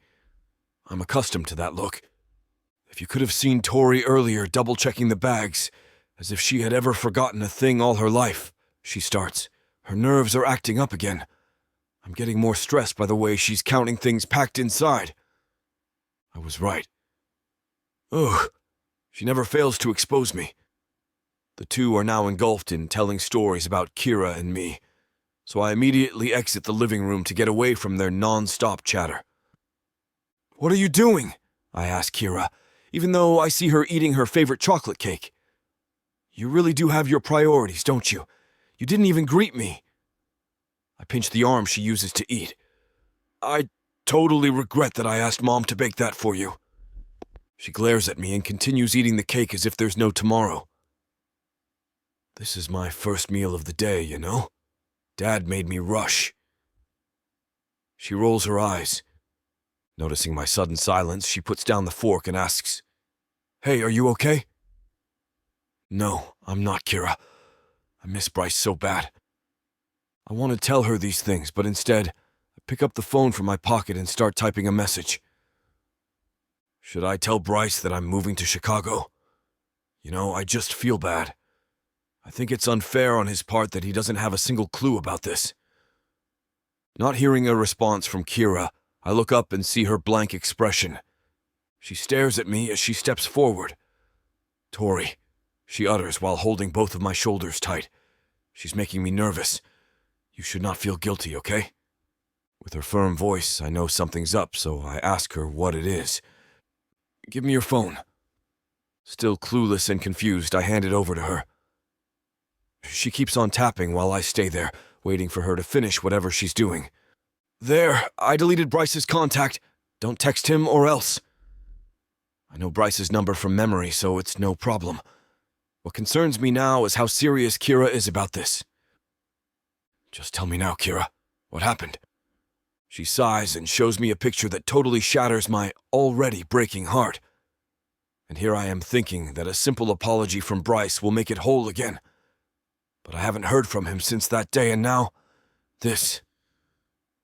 It never crossed my mind that he was capable of hurting me this much. I'm feeling guilty over here while he's just casually going on a date. I'm so stupid. Feeling helpless, I look at Kira, and the pity in her eyes just makes me want to cry. I suppress the urge to let it all out and scream because this is an important day. She then hugs me and assures me that everything will be all right in time. But what if that day never comes? It hurts so bad, and it pains me even more knowing that what's causing the hurt is the person I love the most in my life. I love him, and I guess I always will. Even after all this. "Tori, sweetie, Kira's dad is waiting in the car. Let's go. You too, Kira. Hurry up, or we're gonna be late," my mom says. It seems she felt the gloomy atmosphere in the kitchen because she stays quiet all the way to the airport while occasionally making eye contact with Kira's dad, who's driving as if they're communicating with their minds. My throat is all dried up from caging this building emotion inside me. I look out the car's window. Funnily enough, I don't think it will be like this. I always believed that leaving my hometown would be thrilling since I was a child, but now, the only word I can think of to describe this feeling is tragic. "I will miss you, Tori." With that, the tears I've been holding earlier start streaming down my face. I'm sobbing uncontrollably while hugging Kira. The two adults in front of us are laughing, crying, and telling us to stop as we draw near the airport. Before waving the final goodbye, Kira's dad, together with his daughter, hugs me again. "Promise me that you'll publish your books, okay?" I look at Kira. "Or get into a filmmaker!" We both exclaim and chuckle at how much we know each other. "And you will be a renowned chemist," she replies with a fond smile. "I will miss you."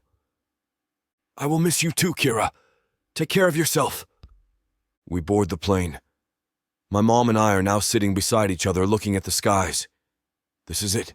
New school, new environment, new life.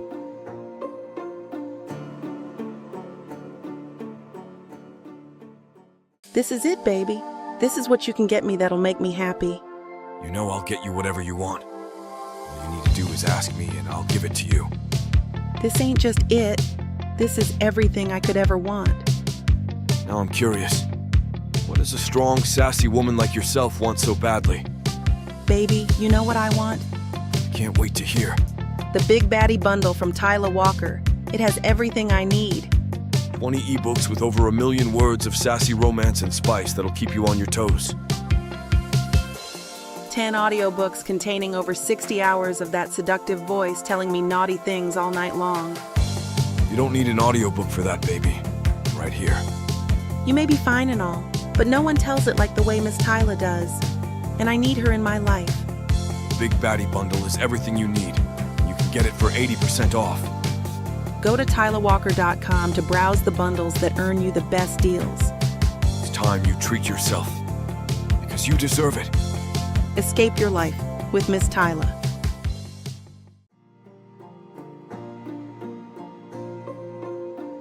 Chapter 12. Tori. As soon as I close the last bag that I have opened twice now to ensure that all is packed, and there's nothing I forget, the sound of a rumbling engine makes its way in the front of our house. A honk a minute after reverberates, reminding me that it's finally the day. I don't know if I'm nervous or excited, but all I can think of is how I'll miss all the memories in this place while scanning every corner. "Here comes trouble," exclaims Kira's dad, while exaggeratingly raising his hands and motioning for a hug. He makes his way to me and embraces me tight. He is like a father to me. Ever since I became friends with Kira, I got really close to them, which Kira and I are both thankful for. Her family lives in the town, her mom working at the university, so we see them often. "Are you ready, sweetie?" he asks with a wide smile. "Kira couldn't sleep last night, you know. She asked if it's okay to go with you to Chicago." I chuckle and tease Kira, and she only rolls her eyes as a response as she walks toward the kitchen without even greeting me. "She can't live without you, that child, as if you're the one who got her out of the womb." This time, Kira's dad says it louder, then we hear a complaining reply from the kitchen. "Dad, stop that, please." We laugh as soon as we hear her. I can only imagine the sour look on her face. After a few minutes, my mom, who has stayed with me since graduation night, makes her way downstairs while looking at Kira's dad, ready to fire off stories about me. I'm accustomed to that look. If you could have seen Tori earlier, double-checking the bags as if she had ever forgotten a thing all her life. She starts. Her nerves are acting up again.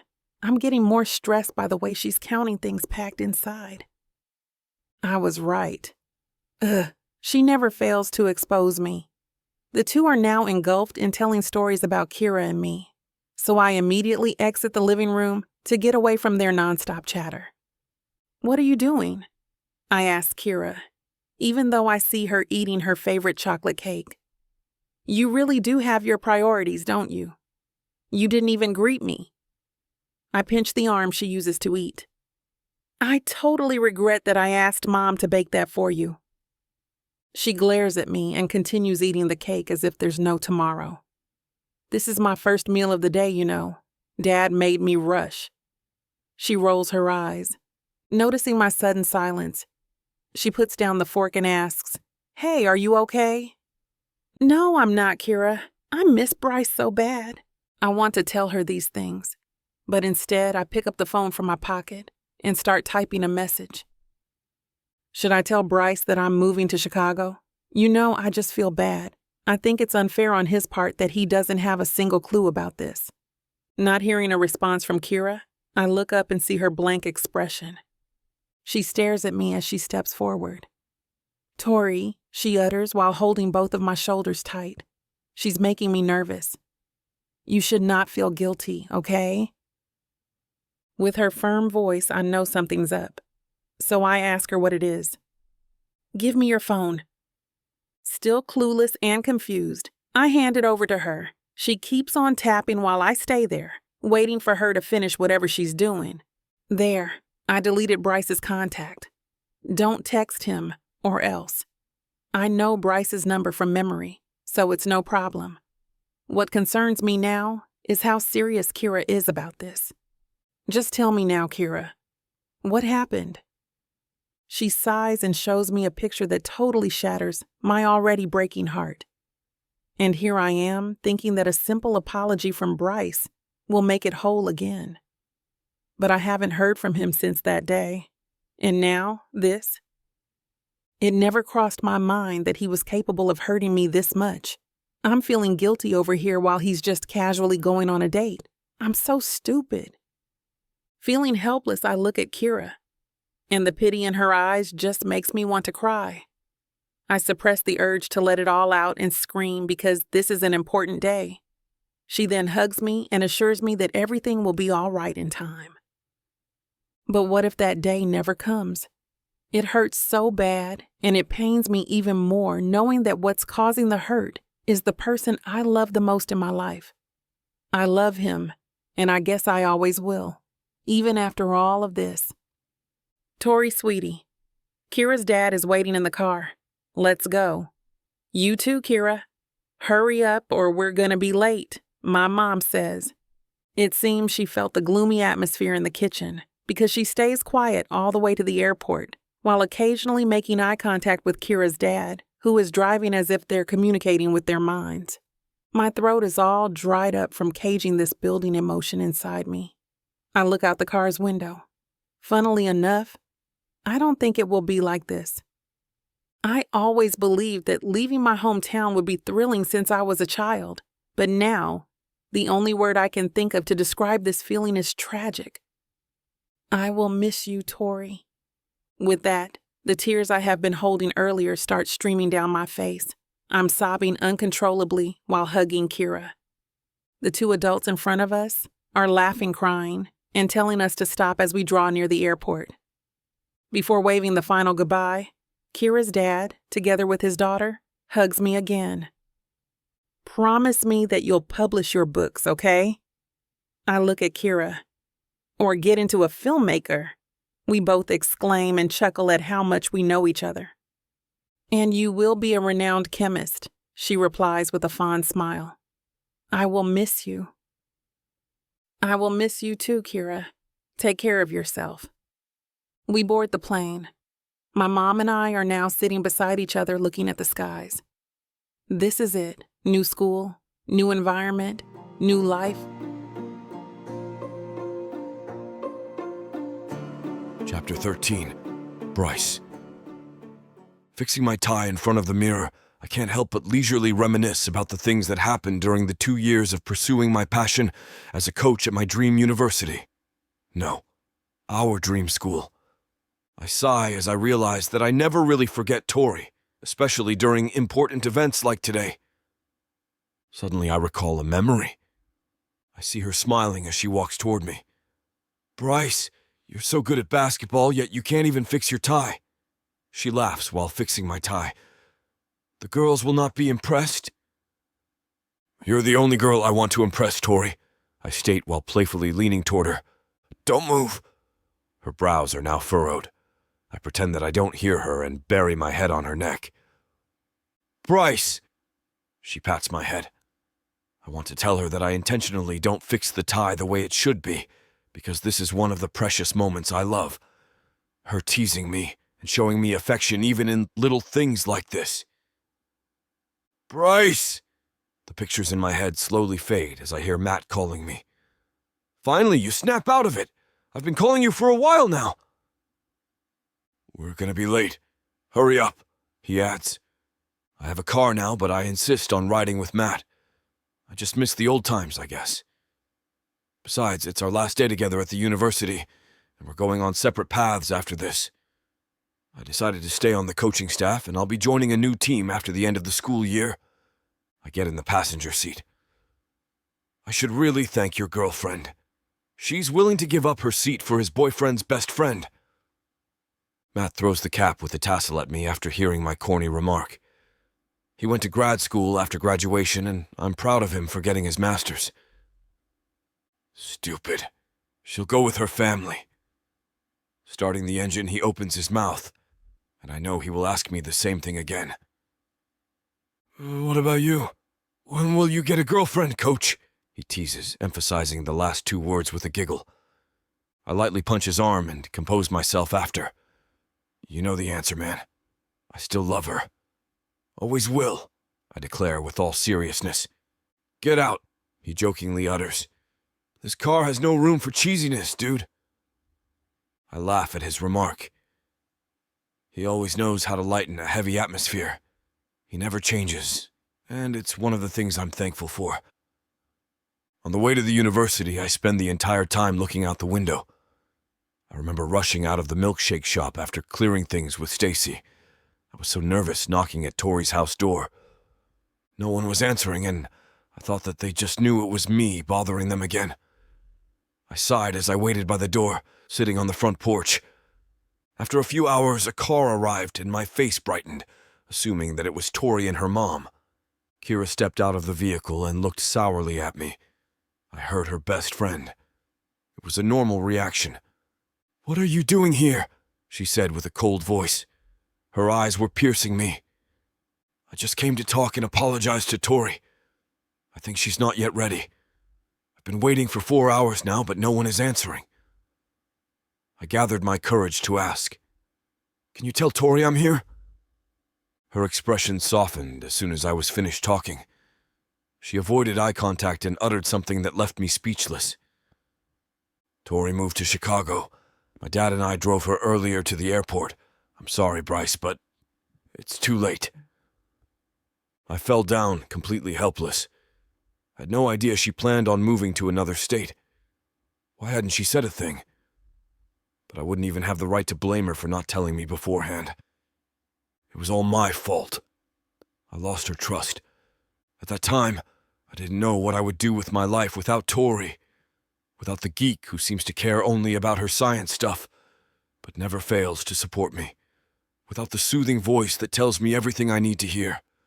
"Everything will be all right. I'm on your side," she had said. But she left. The drive to the university seems endless with these painful thoughts. Just in time before I get too emotional, Matt pulls up and blurts out loud, "Finally, the end of my suffering." He's talking about college life and how this graduation will all be the end of cramming and finishing up papers late at night. For me, it was just a stepping stone. The ceremony starts, and everything is boring me until Tori crosses my mind again, when the person who will give out a speech walks up the stage. We were not on good terms when Tori gave her speech at graduation. I remember having the urge to cheer her name after her brief, passionate presence up front, because I knew that even just getting up there took her a lot of courage to do so. I wonder what she's doing now. I look around at everyone in their robes and imagine she's in hers today. I bet she got her master's in chemistry. She always has this sparkle in her eyes whenever talking about her dreams, and I can't help but admire her more because of that. She dreams of stars, without knowing that she's one.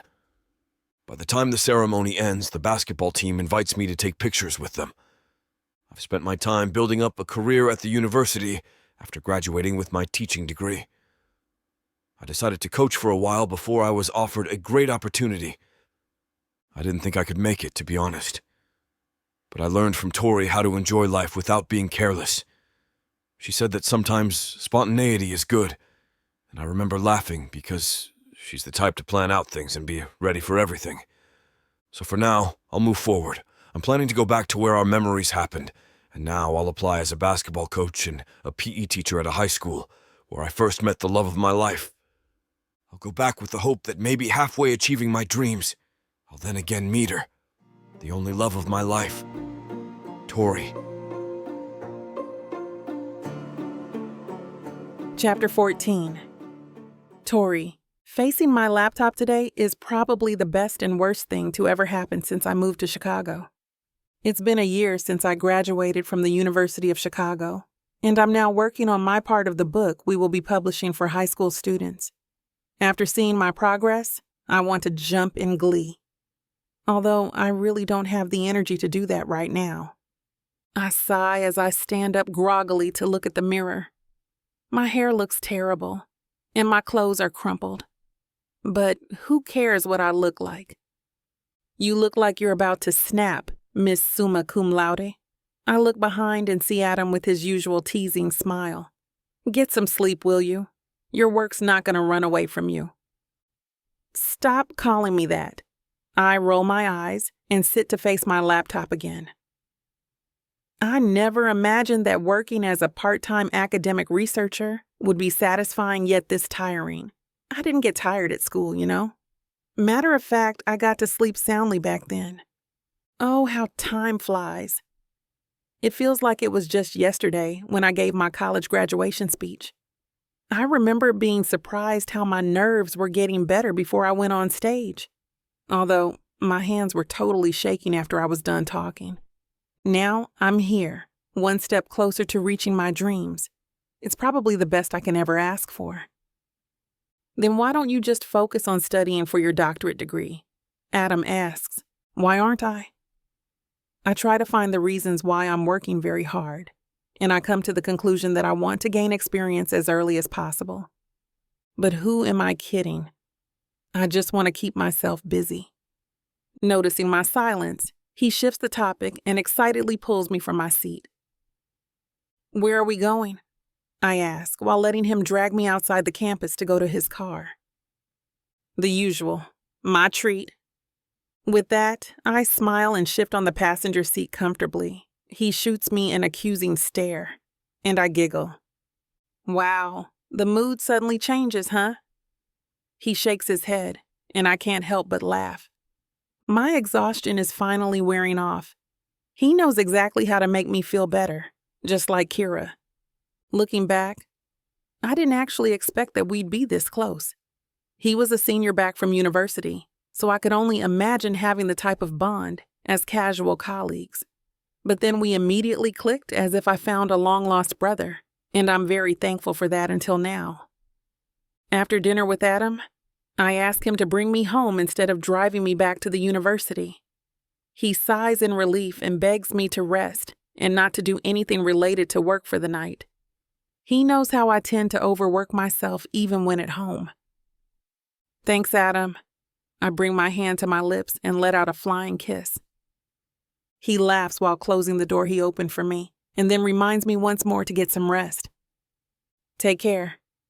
He waves, and I watch the back of his car fade into the street. After making sure that he already left, I open the front door and walk to my room.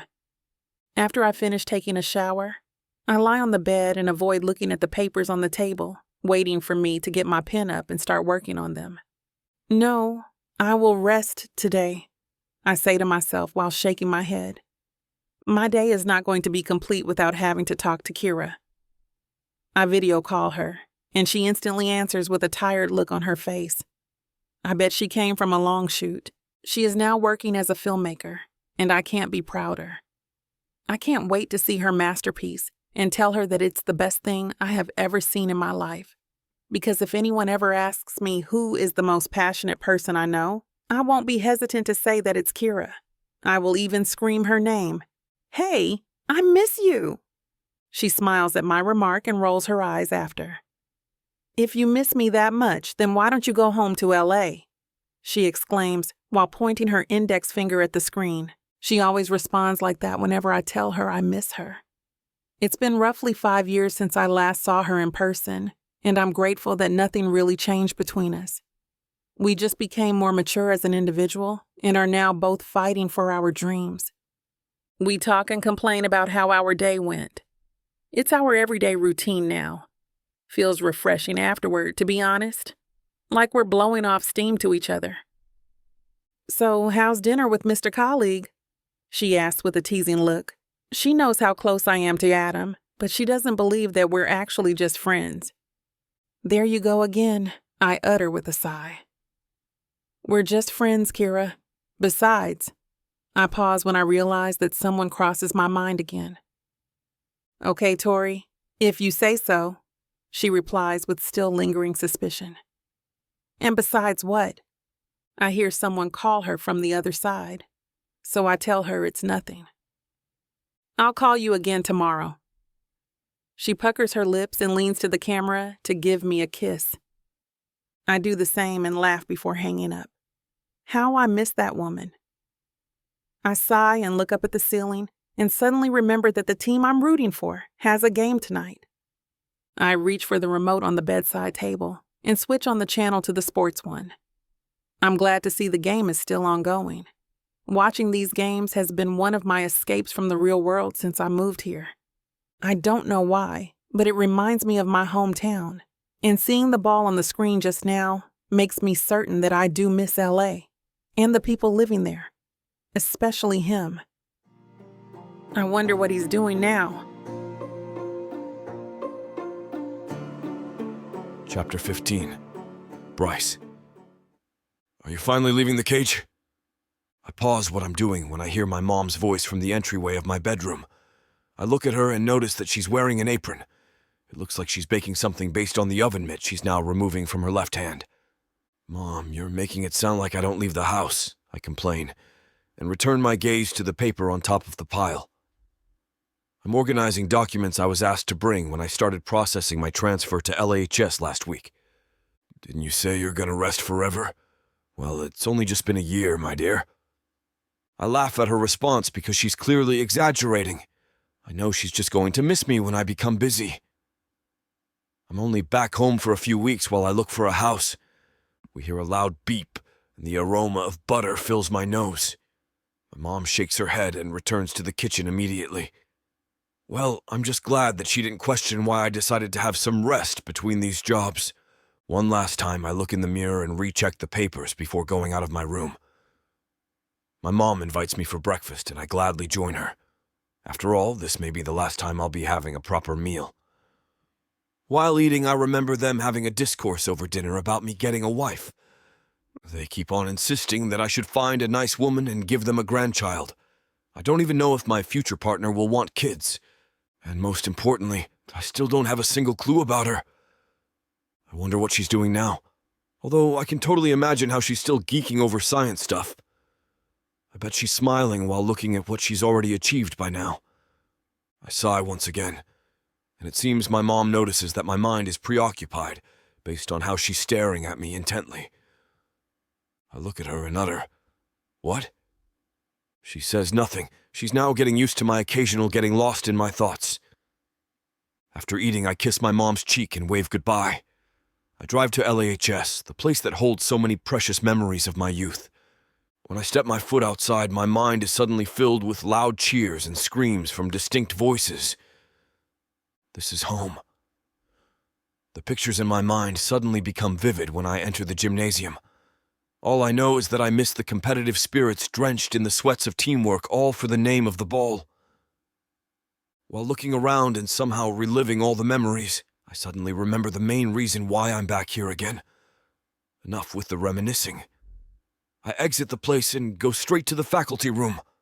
Luckily, Mr. Ford, who's one of the head teachers here, has some free time today. He invites me to one of the study rooms to catch up on things. After all, it's already been nearly 6 years since I last stepped foot on this very premise. "How's the ace of the basketball team?" he starts while motioning for a friendly hug. He taps my back and continues to tell me that there are not so many things that have changed after we graduated. Except that we lost an asset. I laugh at his remark. "Well, I'm one of a kind, aren't I, Mr. Ford?" I jokingly declare. We have been talking for half an hour when some teachers enter the same study room we're in. Turns out this place becomes the common room for teachers to eat lunch or do other things. Mrs. Lee passes by and smiles. She didn't become my teacher, but I remember her because of a person who loves science. "By the way, how's your relationship with Tori? Still going strong, huh?" Mr. Ford asked. I'm caught off guard. I told myself I should know how to answer this by now. But then here I am, dreading the reply I will have to utter. It's been a little over 2 years since we broke up. I haven't heard from her since college graduation." I also told him that she had already moved to Chicago. "Although it's kinda sad we ended that way," I continue. "To be honest, it still hurts, and it's not just kinda sad. It's the kind of sadness my heart sinks into every night." He pats my back in a comforting way, and I bitterly smile in response. What he says next, however, sparks hope in my heart. That perhaps I can finally see her again. "Well, if it's any consolation, we're planning to organize a reunion for your batch. You know how this school has a reunion 5 years after graduation, right?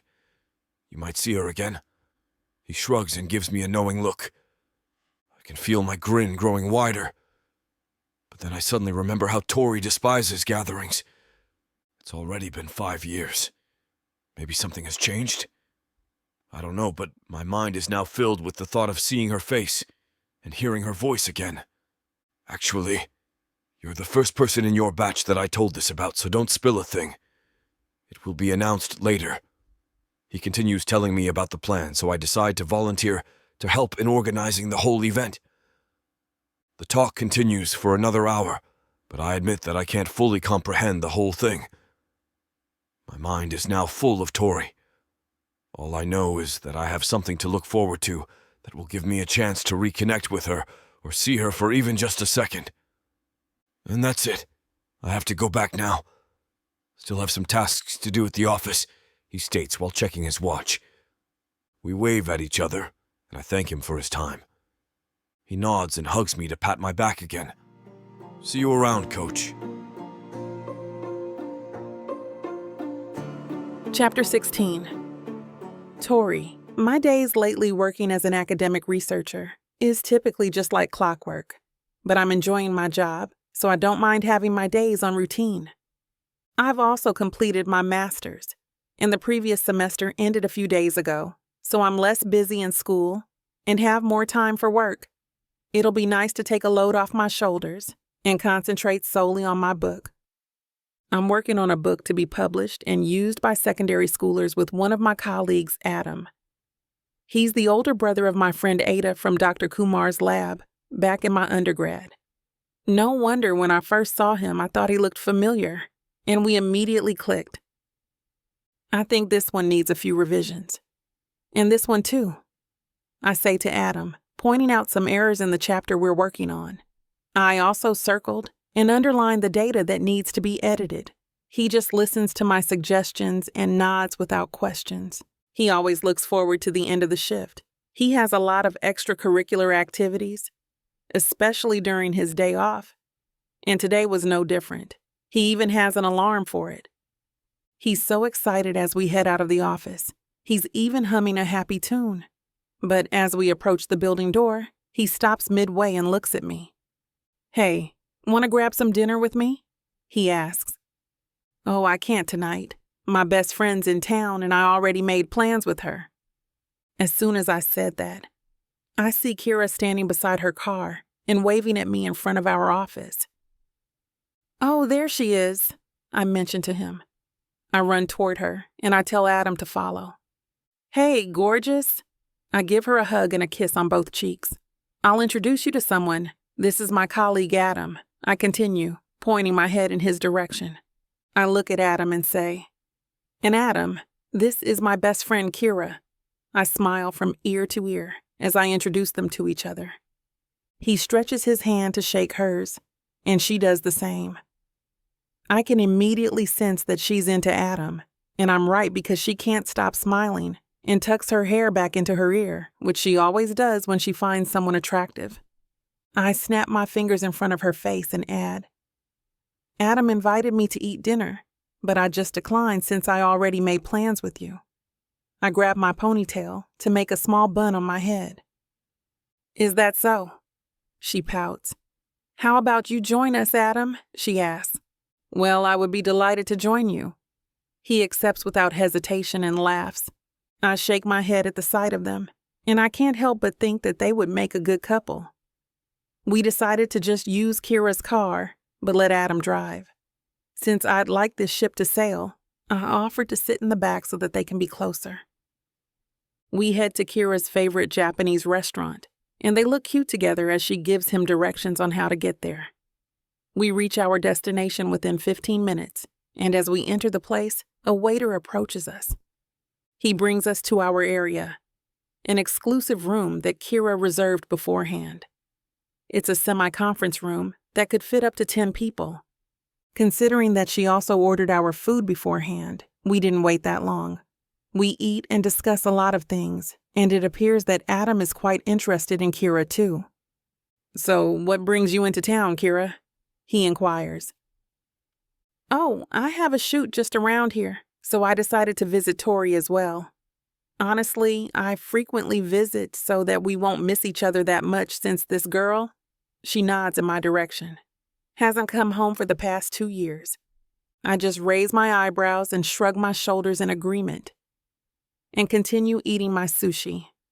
Adam doesn't know the whole story about me and Bryce yet. Ada mustn't have mentioned it to him, so he got curious about why I'm not visiting home. He asks Kira, but I elbow her on time, so she doesn't tell him. Kira tries to divert the topic, and Adam seems to take the hint. Oh, before I forget, I heard that we are having our 5th-year reunion, though it's a little late. You must come, Tori. I think it's time for you to come home, she says. Oh, that sounds nice. I agree with Kira, Tori. I don't know why you won't go home, but I guess it's about time for you to do so. He responds.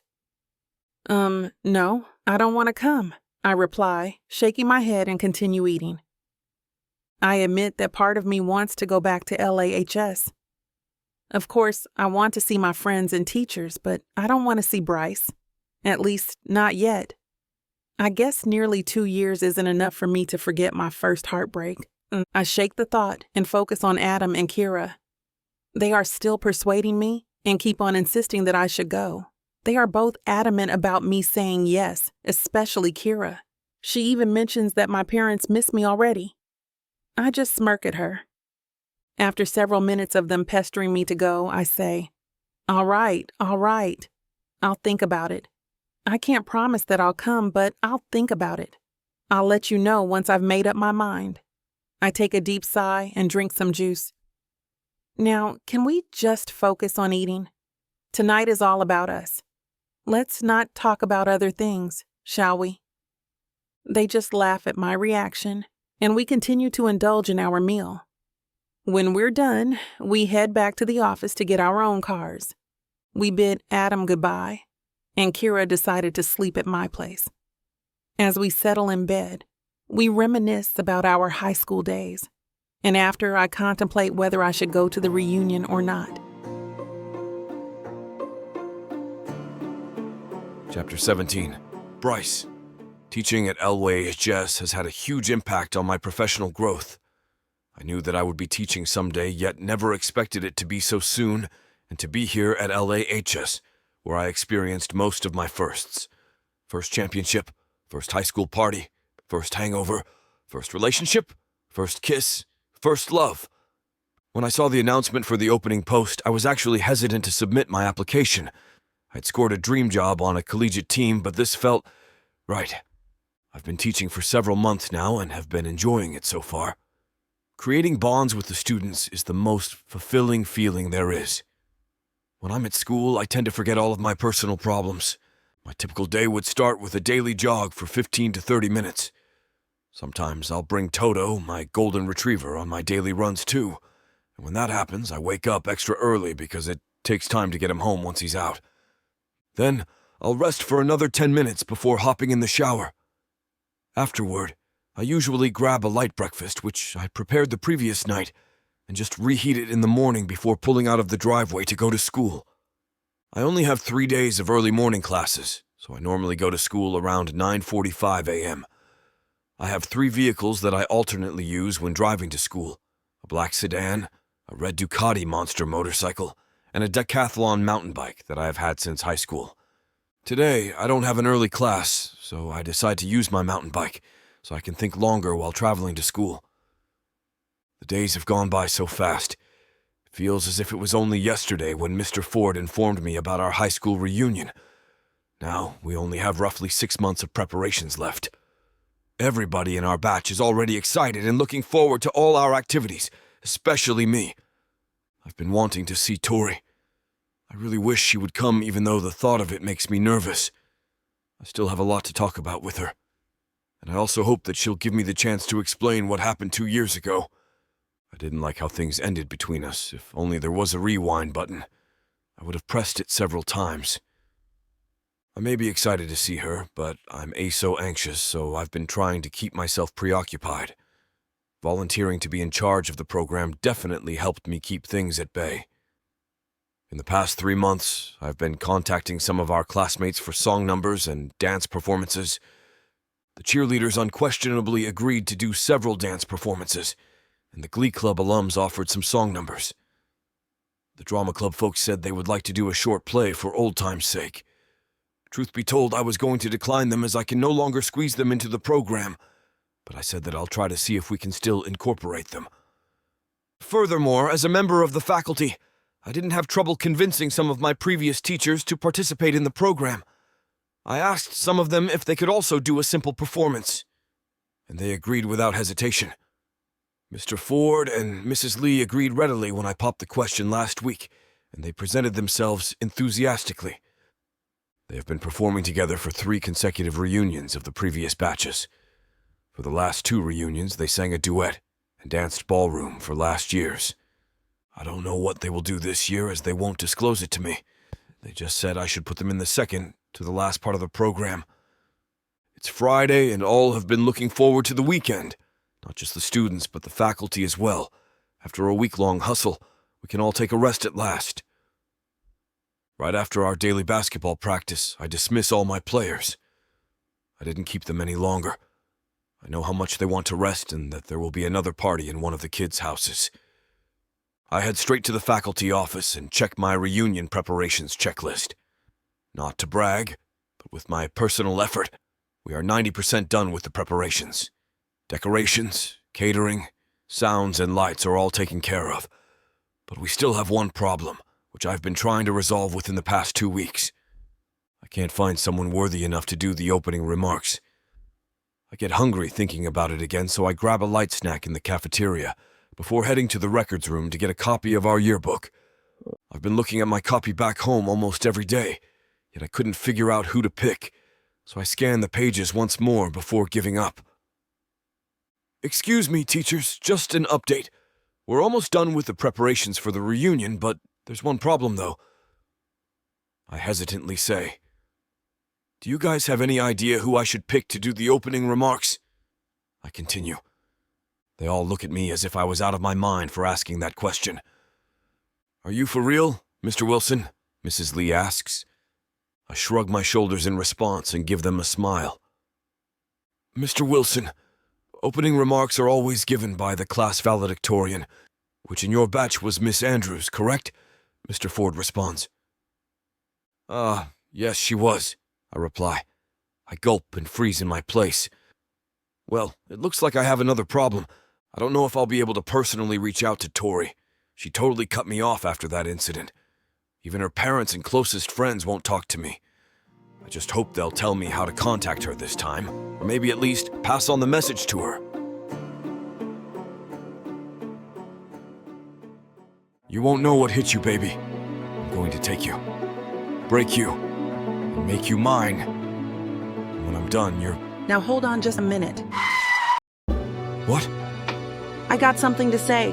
What's the meaning of this? Now you may be some fine-looking white boy. Got that right, baby. It takes hard work. And you might got the money. Fat stacks, baby, to spoil you with. But that doesn't mean I'm going to give it up to you without a fight. A fight? You want some limp wilting flowers? Go to historical romance, baby. But you want sassy and spicy strong black queens that tame their alpha male bad boys? I think our listeners do. Then you go on and look at Miss Tyla's Bougie Brides and Billionaires audio bundle. 50 hours of me whispering the most romantic things in your ears. Fake marriages, alpha male billionaires, strong black women, steamy scenes that will make your eyes roll back. And everything wrapped up in a happily ever after that will put you in an afterglow. Use code SAVE40 to get 40% off this bundle and any other digital product in Miss Tyla's store. Unabridged and uncut. Just like you? You're gonna have to find out. Tyla Walker Romances. Escape your life with sassy romance.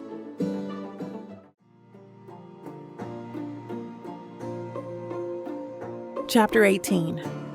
Tori, Kira, and Adam have been bugging me for months to attend our high school reunion, and I've been turning them down since. I honestly don't want to go because I feel it'll be such a waste of time. Yes, part of me wants to see my former classmates, teachers, and friends. I may have learned to party and socialize a bit when I moved to Chicago, but let's not brush off the fact that Bryce will be there too. If it weren't for an email that I received from Mrs. Lee, my former science teacher, I wouldn't even have accepted the invitation. I know that Kira would understand and respect my decision if I were not to attend, but I don't want to disappoint Mrs. Lee.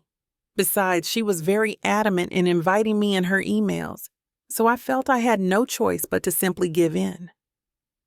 I don't plan on staying long back home, so I booked my flight a week prior to the reunion.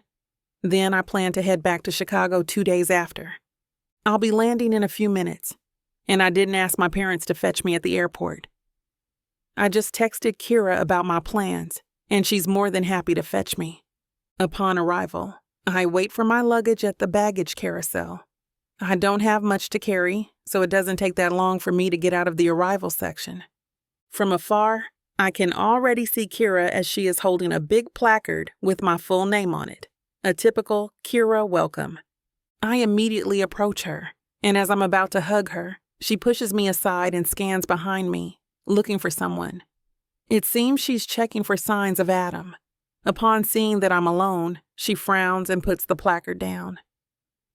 "Is it just you? Where's Adam?" she asks. I shake my head in disbelief that she's looking forward to seeing Adam more than me. "I'm so disappointed in you, Kira. And to think that I even expected you would be more excited to see me," I tease. We both laugh and I continue. "Yes, it's just me. But no worries. Adam would be following soon. He just has some last-minute revisions on the chapter he's currently doing." Upon hearing this, her face lights up. She helps me with my luggage as she hums all the way to her car. I just shake my head at her. She really is smitten with Adam. "Welcome back to LA, I say to myself. I look around the place and heave a sigh. I can't believe I'm back. It's been 2 years since I left this town. My parents understood my hesitation to go back, so they never forced me to come home. During holidays, they always visit me in Chicago instead. As we pull away from the airport, I look forward to seeing the changes around this place. It's been 2 years, so of course there'll be a lot of changes for sure. But what I'm worried, though, is what if I see Bryce out of the blue? Will I be able to face him? Will I be able to act confidently and comfortably around him? Truth be told, I'm afraid to see how much he has changed while I was gone. "Hello, Earth to Tori." Kira snaps her fingers in front of my eyes to catch my attention. "We're here," she continues. I must have been in deep thought because I didn't even notice that she already parked her car. I scan the place in confusion. "Isn't this supposed to be the milkshake place?" I ask her. Yes, it was, but now it's a shopping mall, as you can see. The shop owner got a reasonably high offer to turn her premium land into a bigger establishment. "No worries, she's still here somewhere," she answers. To be honest, I'm a little bit sad about it. I have lots of memories of this place, but now that's just it. Memories of the past. At the same time, I'm also relieved because along with those changes are the memories that deserve to be forgotten. We head inside the mall, and I can't believe how it progressed in a little over 2 years. I mean, this was just a small milkshake shop before. I didn't even notice that this place is so spacious. Well, maybe because it was covered with trees before. Kira brings me to a burger shop, which the milkshake shop owner owns. We take the seats around the corner because we don't want much attention, but we thought wrong. Just when we are about to eat our meal, Mrs. Lee shows up. She is definitely elated to see us, especially now that our reunion is fast approaching. She orders her takeout first, then heads toward our table. "Oh my goodness, is this for real?" she asks upon reaching us. "I can't believe you guys are in town, especially you, Tori." She looks in my direction. "I'm glad that I was able to convince you to attend the reunion. That's why you're here, right?" she asks, doubting her previous statement. I giggle at her reaction and just nod in response. Kira gladly saves me and continues conversing with her. "So, tell me, how is it going for you two so far?" she inquires. "Well, as for me, Mrs. Lee, I'm working as an academic researcher at the University of Chicago. I just finished my master's, and I'm considering my doctorate," I reply. "And for me, I became a filmmaker, Mrs. Lee. I've been busy flying here and there for shoots, but I love my job," Kira responds. "Oh, that's nice to hear. I'm glad that you both are now living your dreams. I'm so proud of you guys. Wait until Mr. Wilson hears about this." "Oh no, please, Mrs. Lee," Kira interjects. Please don't say anything to anybody yet. We'd like to make Tori's return a surprise, she continues. Oh, okay, no problem. I won't tell a soul, she whispers. Her order was called. So she stands up, and then she bids us goodbye before she heads out of the store. When she's no longer in sight, we both laugh and continue with our meals. Chapter 19. Bryce. Today's Friday. Again. And I feel like I'm only counting the days just like a passing minute. Ever since the faculty informed me that Tori should do the opening remarks for our reunion, I can't help but feel excited and nervous at the same time. I haven't contacted her or anyone in her circle. I want to reach out, but I'm also afraid to do so. I feel like they still haven't forgiven me. I'm only halfway done with my classes, yet I'm already feeling dead tired. We're having an upcoming inter-school basketball match next weekend, so we're training almost every day and not having enough rest.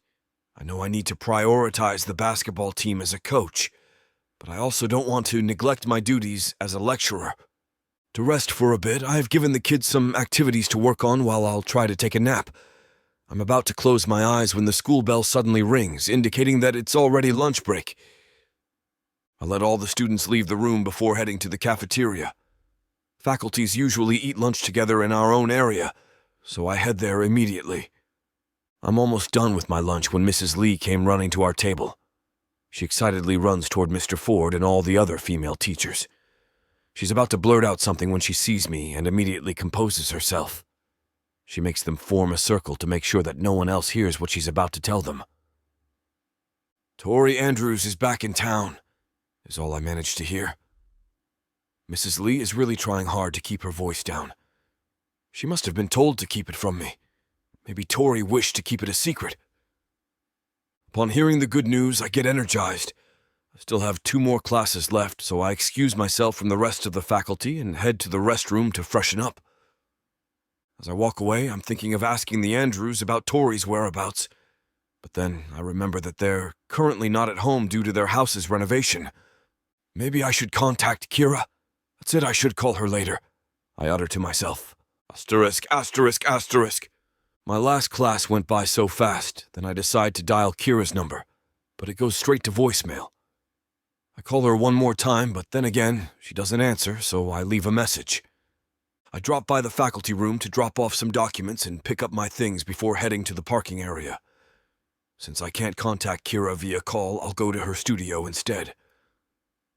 After 30 minutes, I arrive at her studio and see her car in the parking lot. I'm familiar with it since it's in most of her social media posts. I head directly to the reception desk and ask for Kira. Her assistant informs me to wait for a little while. I busy myself looking at her photos hanging on the walls, and my gaze lands on one particular photo. It is of her and Tori during our graduation, the last day that I saw her. I'm once again reminded of our bitter past. I used to think of our graduation photos together in the different poses possible. I was even looking forward to our graduation kiss shot. But all of those things didn't happen. I missed the chance to do them because of one stupid mistake. I brush off the thought from my mind and am brought back to my senses when Kira's assistant calls me. "Mr. Wilson, I'm afraid Miss Kira doesn't wish to see you," she informs me. "Please tell her I'll be quick," I respond. "I just want to ask her something," I continue. "I'm afraid that's not possible.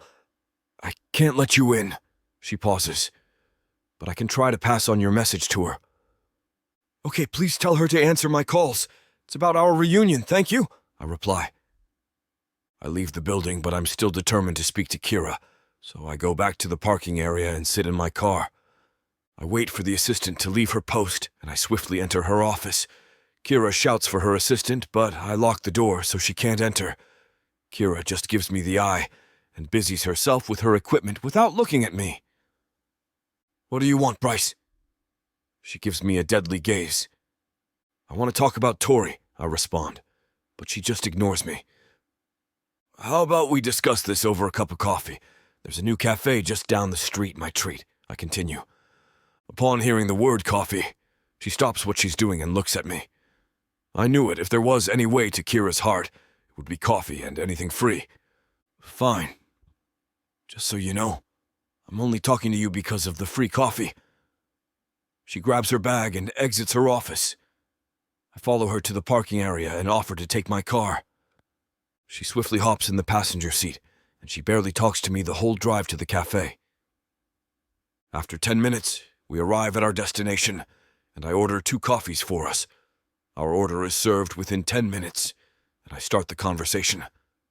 "So, as I have mentioned in my voicemails, assuming you have listened to them, I'm in charge of our reunion. As per the teachers, Tori should give the opening remarks since she was the class valedictorian," I say. "That's it?" She's almost done with her coffee, and I nod in response. "Okay, I can tell her about it," she continues. "Well, that's the thing. I think it would be best if I could speak to her personally," I reply, scratching the back of my head. She gives me a skeptical look once more before replying, "Okay, fine. She's actually in town, staying at the hotel near my studio. You can catch her in the gym around 8 in the morning. If she's not there, then she might be swimming. Just so you know, I'm only giving away this information because of the free coffee, but I still haven't forgiven you for what you did to her. Also, Tori has changed a lot within the past few years." She pauses. "She's no longer the book geek you knew. She now knows how to party, and mind you, that girl can party real hard. And oh, by the way, she has a hot colleague coming with her, so you—" She looks at me intently from head to toe. "Better watch it." I was taken aback by this statement. I gulped several times before replying, "No worries. I just need her to say yes to giving the opening remarks. Nothing more."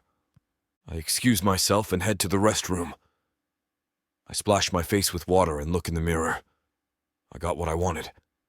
I'll finally be able to speak with her after all these years. Chapter 20. Tori. My folks' house is being renovated, so they're living in a small apartment in the meantime. I'm currently staying in a hotel until I get back to Chicago. It's Saturday, but I have nothing planned. My whole life in Chicago has always been on a schedule, but when I got back here, I now have a lot of free time. I hit the gym earlier this morning, and I'm deciding if I should go to the beach or the spa. In the end, I decide to just spend my alone time at the mall. Since moving to Chicago, a lot of things have changed. I learned how to balance life, how to let loose, and of course, how to party. When I learned about the reunion, I was so excited. On the other hand, I didn't like the thought of meeting Bryce and Stacy again, having gone to high school with them both.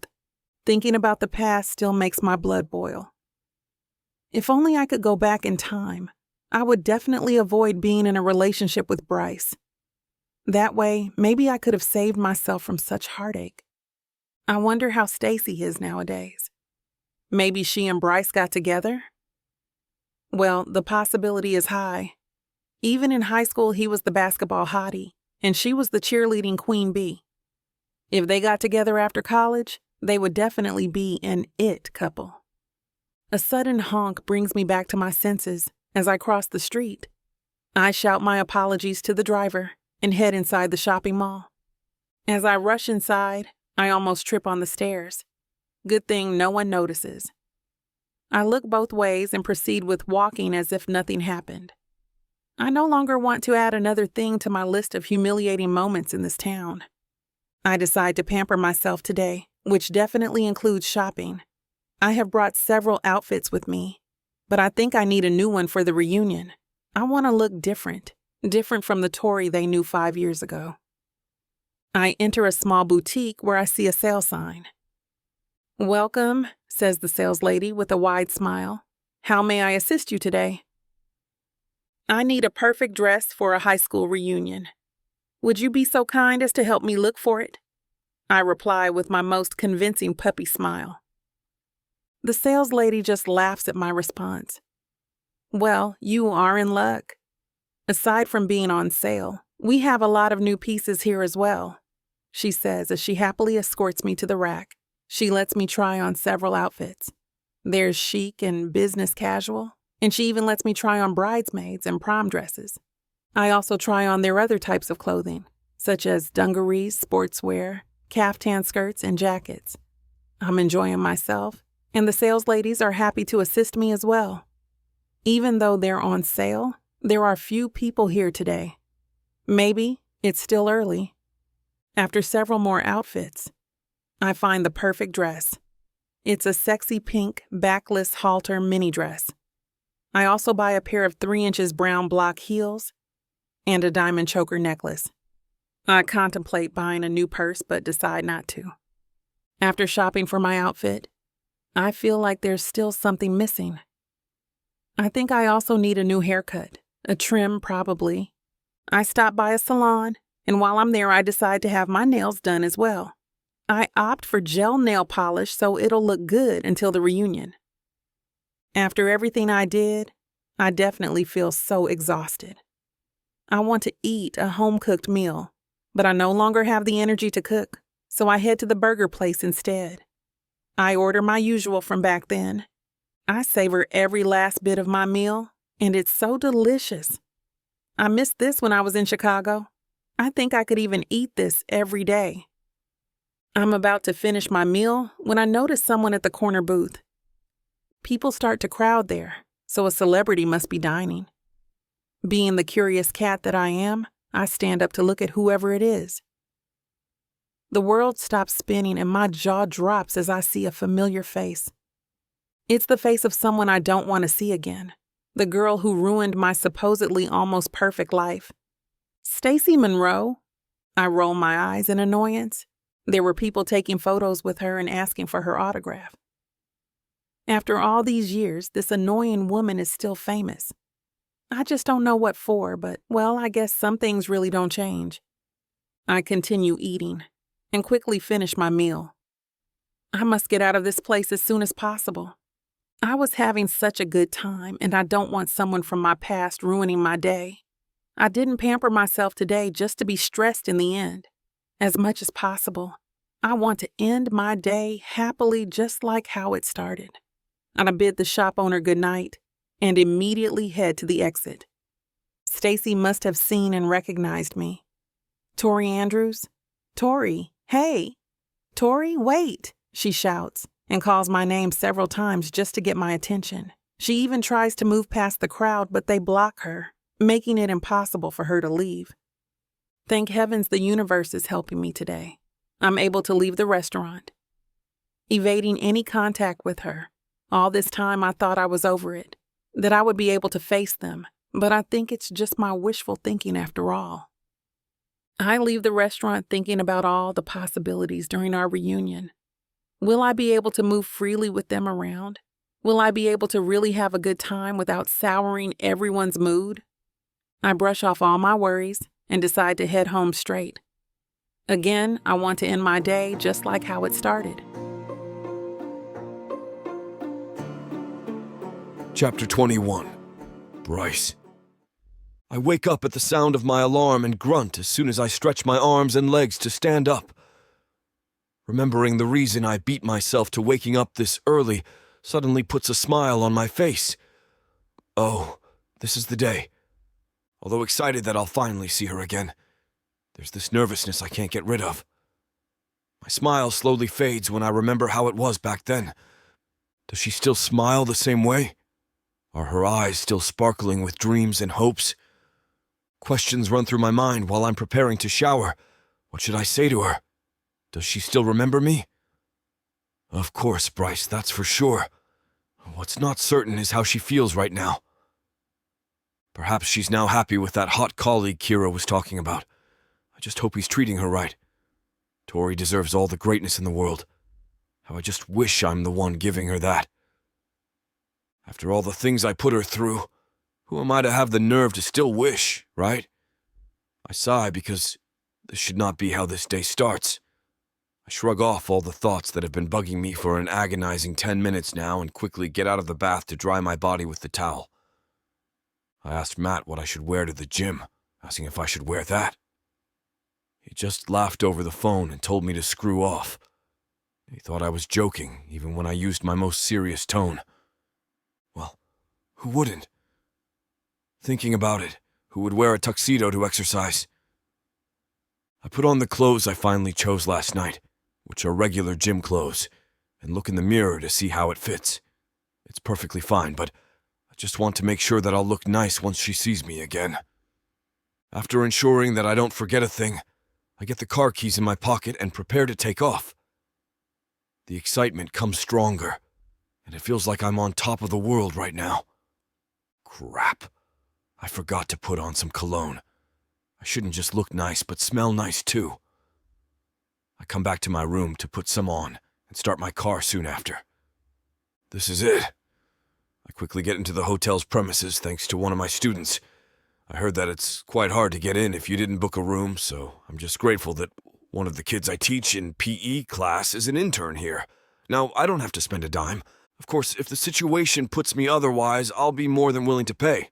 If it's Tori that I'll see, I'll do anything. As soon as I reach the hotel's gym, I instantly go to the treadmill to get my blood pumping. I should at least pretend that I'm exercising and not just here for the sole purpose of talking to Tori, right?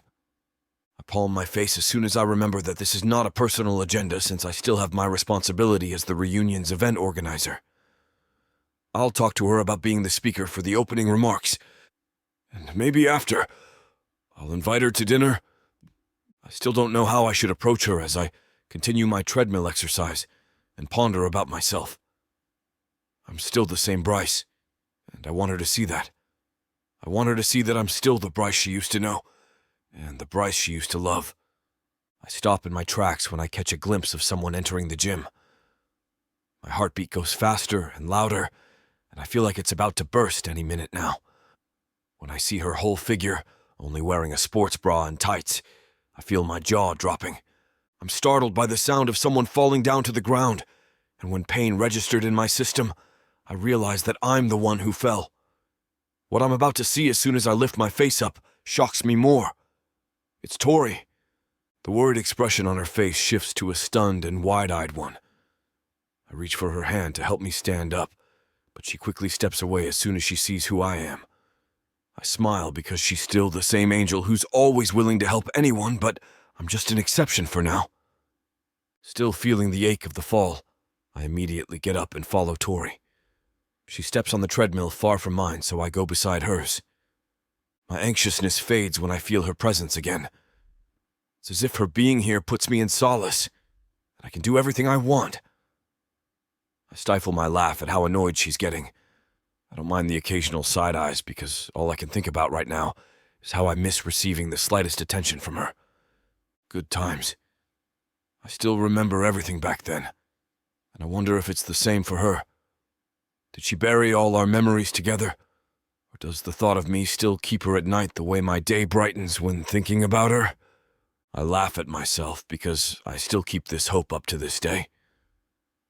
I see Tori now moving to another gym equipment, so I immediately follow and ask her again.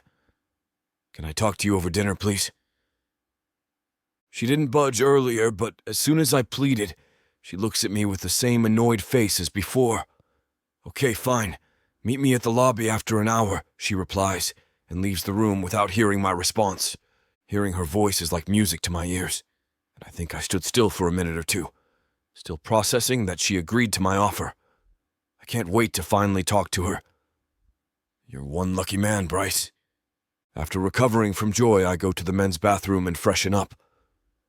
All smiles, I ride the elevator and wait in the lobby for Tori.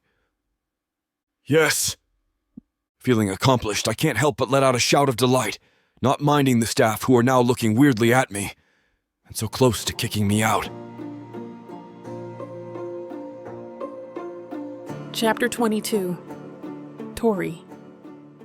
As soon as I agree to Bryce's offer, I immediately exit the gym and go upstairs to my room. Did I look awkward? Oh gosh, I looked awkward. I shut the door and calm my fast-beating heart. Bryce is here, literally here, my God, and waiting for me in the lobby. It can't get any weirder than this. Why is my heart betraying me and racing this fast and loud, like I'm in some high school romance all over again? The way ours ended, it should feel anger and not butterflies, right? I'm glad I told him to wait for an hour, because it's not just my heart that I'll be preparing. I'll also dress properly for the night and look nice. I shrug off the idea that we're going on a date and cringe to myself. I put on a dainty dress and fix myself up in front of the mirror. Back then, I was satisfied with just some powder and lip gloss on. After all, Bryce never forgot to compliment my bare face, even when it was not entirely bare at all. He always told me I was the prettiest girl his eyes ever landed on, even at times when my hair was so messy and my eyes had black bags that gathered from sleepless nights of anxiety before a public speaking event. I honestly missed those times when I had all of the assurance that everything would be all right. Even when I was scared and feeling anxious, all it took was a word from Bryce. A word from him was enough to stop all the doubts in my mind. And even if the nerves still acted up, I would feel all right. I sigh because I have no time for reminiscing now. Someone is waiting for me, and I just nervously chuckle when I remember that someone is who I'm also thinking about. I put the last touches on my makeup and remember the first time I had to learn this. It was the first yearly gathering I attended as part of my job. It was nerve-wracking because I didn't have a single clue how to do it. And it would be a shame to put just my usual powder and lip gloss on when I would be wearing an elegant dress that Adam picked just for me. Thankfully, Kira was there to save the day. I video called and got her to teach me the basics through the screen. It was hard, but we managed. And that was just one of the days that I couldn't express how much that girl means to me. She's like a sister and more. And speaking of, I instantly call her once I'm done freshening up. I put the phone right down on the floor to have her see my whole getup. "Oh, you look dazzling. What's the occasion?" Bryce is here," I reply, and explain that he invited me for dinner because he wants to talk about the reunion. She gives me suspicious eyes. I was totally expecting her reaction, so I don't mind the look she's giving for half a minute now and roll my eyes. "Well, do I look all right?" She pretends that she doesn't hear my question and gives me the same look. "Answer me first. Why do you want to look good, huh?" she asks. "It's dinner, Kira." I sigh and tell her that if she doesn't stop already, I'll hang up the phone. She laughs and keeps on repeating that I'm weak to fall for Bryce's charm that easily again. "Well, while I'm still shocked that you instantly agree, you're always gorgeous, Tori. Bye." She hangs up on me first, the nerve of that girl. I don't get the chance to respond with what I'm telling myself over and over now. I need to do this for the reunion, nothing more. With that, I go downstairs to the lobby and look for Bryce. Once he lands his eyes on me, I can't help but notice how they light up. Perhaps it's because he doesn't have to wait anymore. I know how waiting can be exhausting. Riding the elevator up the 3rd floor, it seems like Bryce wants to say something but keeps on hesitating. I don't mind him and just continue looking in front with a straight face. My heart is still beating the way it was before, but I'm somehow managing to keep my cool.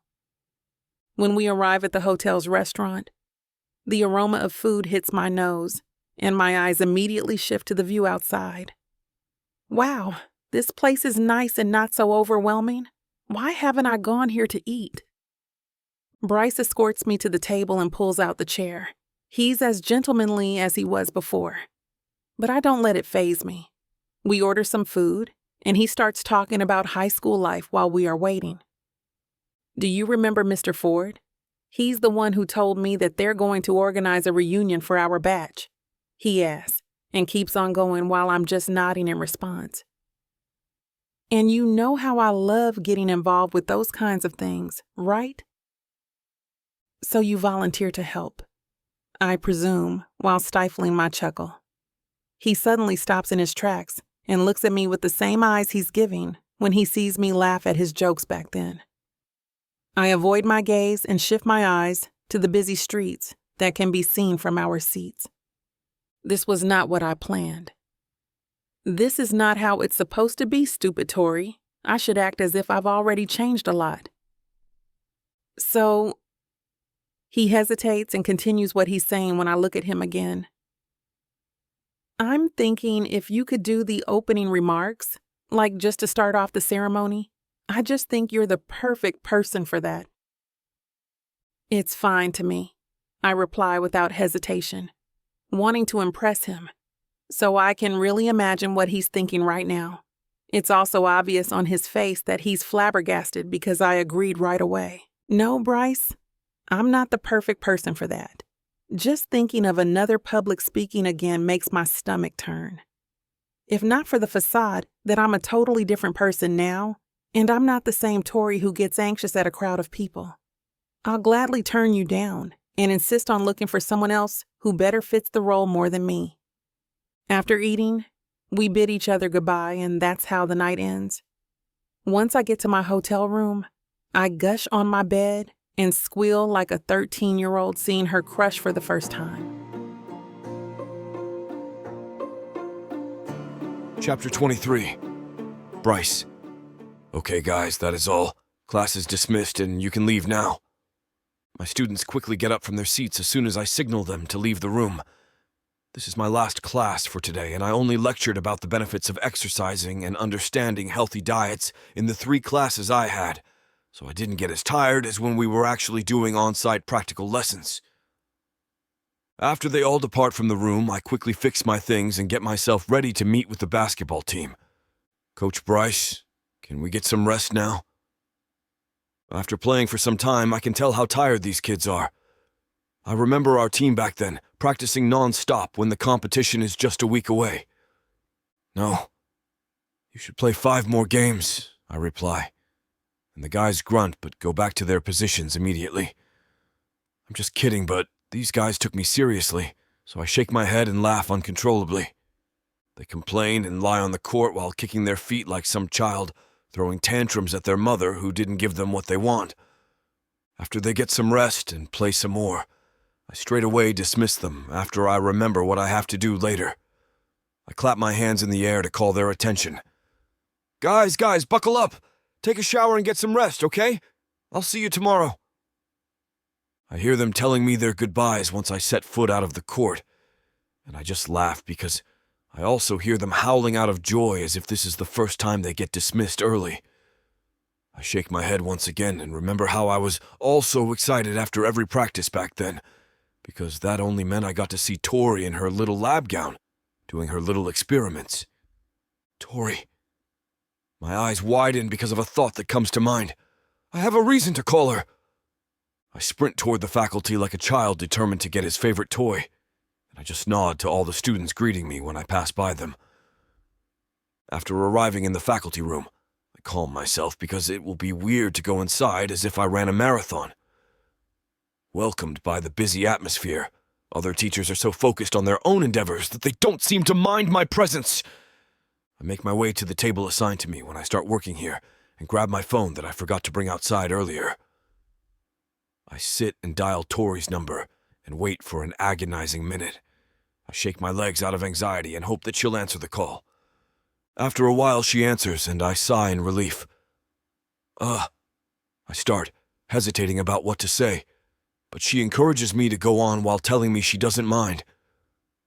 You know that the reunion is just 2 weeks away from now, right? She responds, so I keep on going. Do you want to meet at the usual place to talk about it?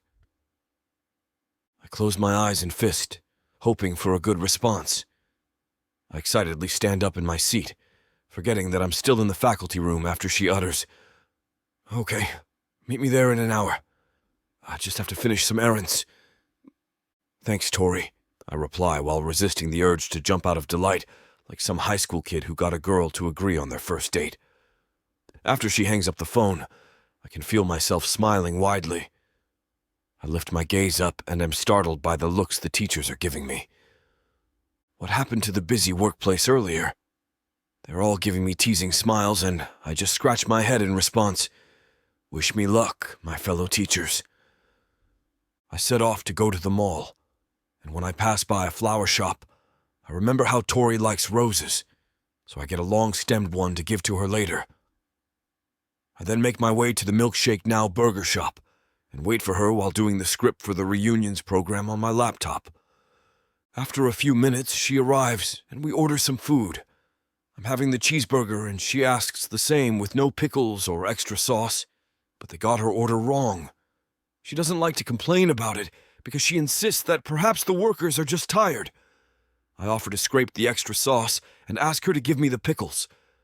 I'm shocked when she lets me do it with no questions asked. After that, she doesn't speak again, so there's some awkward silence between us while eating. When we finish, I pretend to cough to get her attention and decide to break off the ice. "So, how are the opening remarks going?" I ask and avoid her gaze, pretending to be looking at the screen of my laptop when she looks at me. I'm still drafting it.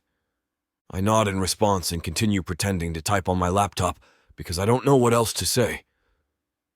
I'm contemplating how I should give her the rose. "Is that for the reunion?" she asks while pointing to my laptop, so I tell her that it's the script for the program.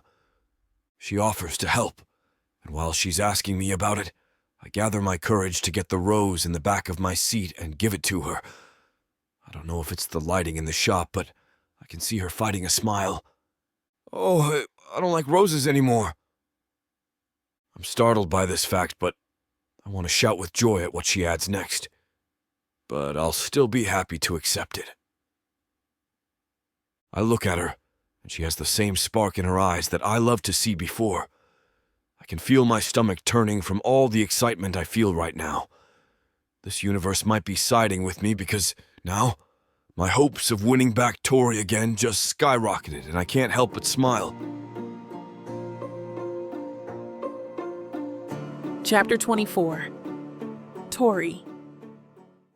I set foot inside the campus, and the nostalgia the air brings evokes something in me. Los Angeles High School. There are so many memories built on this ground, may it be the happy ones or the hurtful days that help form who I am today. My feet bring me first to the gymnasium, where I remember myself cheering at the back of the benches, along with all the people determined to let out all their voices' power just to support the honorable team who brings nothing but pride to our school. I see myself smiling from afar, shouting the name of someone who gives a flying kiss in front of the crowd before creating a three-point shot that makes all the students gasp and shout with joy. From all this commotion, I don't see anything but relief in the eyes of that winner, and I can't be any more proud. Before I get teary-eyed, I exit the court and walk leisurely in the hallways. I find myself roaming toward the room where my dreams started. I get amazed by how technology upgrades all the equipment that my clubmates and I used to have back then. I touch the microscope like it's the most fragile thing in the world, and when I peek into the lens, I hear the voices of bewilderment. It's always the new discovery that gets us hooked on biology, and the anticipation that comes from it that makes my nerves electrified is what I love about this particular science. After getting all the feels that this exceptional place gives me, I once again exit the room before I get carried away by this emotion of sentimental longing. Once I get tired of wandering around the premises, all I can think of now is to get some rest, and there's no place where I find peace and serenity other than the shade of the largest tree in front of the science lab. I make my way to my favorite spot ever and find my eyes closing from the coolness the air brings. "I knew you would be here." I'm startled by the voice of the man who's now gently shaking my shoulders. I jolt from my nap and immediately fix myself after realizing that I have fallen asleep for quite some time now. Bryce escorts me to the faculty room, and we don't speak a word until we arrive. I'm greeted by the welcoming hugs and delightful voices of the teachers, especially Mrs. Lee, whom I have grown fond of ever since she asked questions that unbolted my love for science when I was still a high school freshman. She whispers that she misses me, and I smile widely in response. "What are you up to these days, Tori?" I look at Mr. Ford, who asked me the question, and I shyly smile. All the teachers suddenly go silent, so I kinda hesitate before continuing. I just finished up my master's, am considering my doctorate, and working as a part-time academic researcher. I still have a long way to go. After hearing my response, they expressed their amazement in chorus. And the next thing I know, they're now bombarding me with questions and remarks that they're proud of what I've already achieved. I secretly sigh because it's true that I still have a long way to go before being a full-fledged chemist with her own lab. Although I never let it faze me, I just get uncomfortable when I talk about myself. Even so, I'm glad that the teachers are enjoying themselves. Before I get even more flustered by their incessant praises, I try to change the topic, but all I can do is laugh because they don't seem to hear me. How are the preparations for the reunion going, Mr. Ford? And as if a signal cue to calm down, the teachers now turn their attention to Mr. Ford and ask questions about the reunion too. I look at Bryce, who saved me from the situation, and I reprimand myself internally because I feel like I'm gazing at him with the same fond eyes I used to look at him before. Thanks, Bryce. He winks in response, and I avoid my eyes as I feel my cheeks burn up. We are discussing the program, so all of us are focused intently until we hear faint knocks on the door. It must be the pizza delivery guy. We all laugh at Mr. Ford's remark because we know that nobody ordered any food, and he's been insisting that we get some before proceeding. Unfortunately for him, the teachers are still full from lunch. The door slowly opens, and my heart sinks when I catch a glimpse of who it is. Still as gorgeous as before, Stacy elegantly makes her way into the room and greets the teachers with a cheerful smile. When her eyes land on Bryce, they light up as she immediately runs for a hug and tells him how she misses him so much. Oh, they're still together, aren't they? I can now feel my shoulders drop, and I conceal it by fixing myself with a smile when she talks to me. If it isn't the beautiful Tori, it's great to see you again. I know that I should have moved on by now, but seeing how close they still are, I want to scream in anger. Yet I can't even feel that way right now. I motion a hug to Stacy, and she gladly accepts it. Yeah, I reply with a smile, and before I feel my lips quivering, Bryce seems to be saying something that I can't make sense of. So, Mr. Ford claps his hands to get our attention. Since the dance leader is here, we're not waiting for anyone anymore, right? We continue going through the preparations, but all I can think is how much it still hurts. I can fake my smiles and continue the facade, but one thing's for sure, the pain from that past will never change. Chapter 25. Bryce, the meeting for the reunion preparations ended after almost 2.5 hours. I look at Tori, who's facing down throughout, and she doesn't even bother speaking for some suggestions. I know what she's thinking, and I'm starting to hate myself for not being able to explain the situation again. I'll go now. I still have some errands to do. Tori raises her right hand and waves goodbye to the teachers. She quickly gets her bag and leaves the room without batting an eye at me. I sigh and grab my things too, because Tori might hear me out this time. As I shut the door behind me, I'm so close to catching up with her, but then I decide to just let her be today. Maybe she needs space for now. I might make it worse if I explain something she doesn't want to hear at the moment.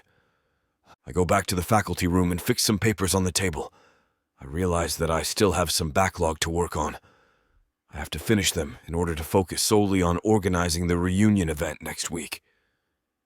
Stacy bids the teachers goodbye and hugs me again while apologizing and saying that she didn't know Tori would be here. Stacy is just a close friend of mine.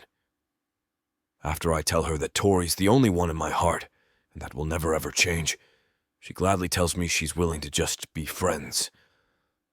I also hear that she has a special someone right now. Although I can't really blame Tori for thinking that we're a couple. I know how badly she got hurt that day, and she didn't even get a word from me.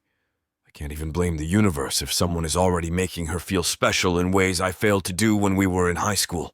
I clock out after 2 hours and bid goodbye to Mr. Ford, who wants to work overtime.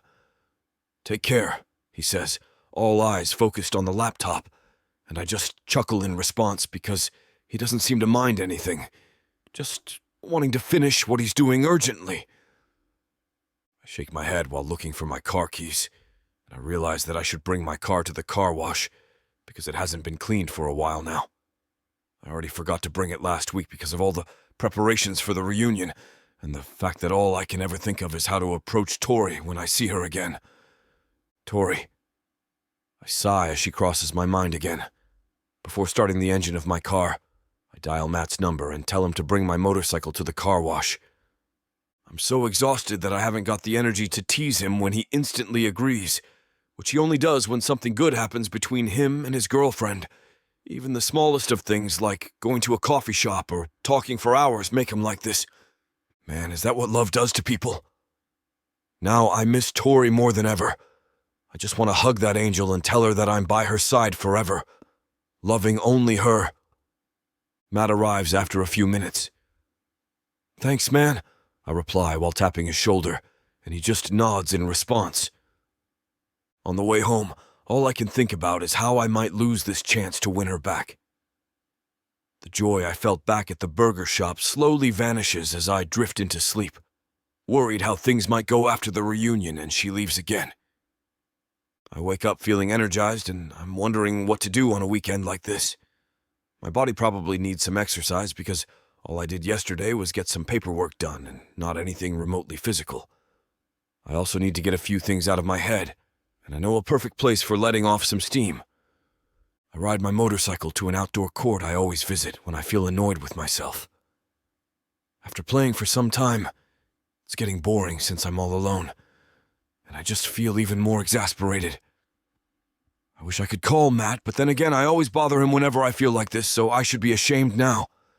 Lying down on the ground, not minding where the ball rolls, I close my eyes in hopes that everything will still be all right between Tori and me.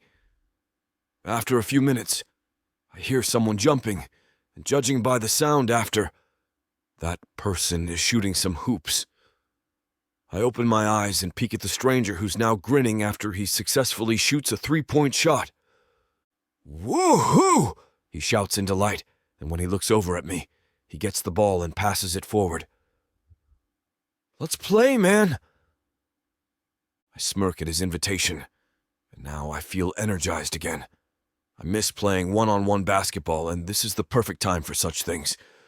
I play like a college kid desperate to claim the national championship again. This guy I'm playing with has potential, and when it comes to skills, he might just be as good as me. The game is getting heated as we continue playing for half an hour now with no break. Passers-by must have thought our game is entertaining as a whole crowd is now watching the two of us play. In the end, I outplay him, and he just raises his hands in defeat while catching his breath. We both lie on the ground while hearing the screams from both sides, cheering the color of our shirts. Someone then approaches us and gives us water bottles. After taking a break, we look at each other and laugh. Nice game, man, he utters and motions his hands for a shake. I'm now feeling good as I think of Tori again. How I wish she was here to see our game. To witness that I'm still the same Bryce, the college athlete, whom she used to love. I laugh at myself at the thought, and look at the crowd who are now leaving the premises while congratulating us too. Thanks, man. I once again tell the stranger, and we shake hands before I leave and ride my motorcycle home. Chapter 26. Tori. Cheer up, Tori. It won't take long. Kira nudges me as we walk to the burger shop, a mischievous smile plastered on her face. My eyes roll involuntarily. We are meeting Bryce to discuss a few things about the reunion. Kira, being the organized planner she is, was appointed by him to execute and direct the program flow of the event. My role is not as critical as hers, but they insisted I join them since I'm the one giving the opening remarks. Why did I even agree to that? I don't know. The mouth-watering scent of burgers fills my nose upon entering the burger shop. I can never get tired of this place. Tori, a hand waves a few meters away from us, and attached to that is Bryce, who is smiling rather cutely at us. Kira pulls me to his table, where a laptop and 3 sets of burger meals are sitting on. You sure are prepared, Bryce, she states as she pushes me down to sit in front of him. Ignoring my glare, She continues. Are the meals for us? He lets out a low chuckle. Yeah, figured you two will be hungry. He pushes a set to me. I made sure there are no pickles or extra sauce this time. The gesture tugs something in my heart, making me smile a little. Thanks. Geez, Tori, look happier. I know you are, Kira whispers to me teasingly. I gave her side a subtle nudge before giving her a forced smile. I mouthed the words, shut up to her. Why don't we start the meeting? I ask Bryce. As if on cue, he switches into work mode and starts discussing matters with Kira. We still haven't thought of the theme. He taps his pen on his pad. Let's think of something new. How about an advanced Halloween party? Kira suggests. We can dress up as someone from high school, impersonating them and stuff. He thinks of it. He looks cute being lost in thought. I don't think that's a good idea. We don't know how the person we will impersonate came out after high school. It might offend our classmates in the process. Aren't you one thoughtful man, Bryce? I state in amusement. I'm a teacher, Tori, he reminds me, as if it's more than enough reason. I learned to be more mindful of these things, especially after spending time with my students. Isn't that just a turn-on? I shake my head and let them do their thing. They talked about the guests, the speakers, the performers, and how they're going to maximize time so everyone can have their moment. What if we just put the bands at the end of the program so that everyone can dance and enjoy the music? Kira suggests. Bryce nodded, agreeing with her. I think that would make a good finish to the program. Both their heads turn to me as my phone rings scandalously. Without letting it ring for another, I answer. Adam, hey, are you in LA already? I unconsciously look at Bryce, who's staring darkly at me. Yeah, I arrived yesterday. I'm staying at the hotel you're also staying at. But I can't seem to catch a glimpse of you. Where are you? Adam asks from the other line. My face immediately lights up with happiness. I finally have someone to talk to. I need a tourist guide to get around here, he continues. I tap Kira to inform her and say, Adam's here, before continuing to talk to him. While I was talking to Adam, I can't help but notice how Kira and Bryce keep on whispering with each other. I mentally shake my head. Maybe they're just talking about the event. By the way, Tori, I saw this famous burger shop online. I let out a small squeal when Adam mentions the old milkshake shop. Don't fret. I'll bring you to the best burger place you'll ever find here on Earth. I continue telling Adam about the place and how amazing the burgers here are. The endless whispering of the two people beside me snapped my last string of patience.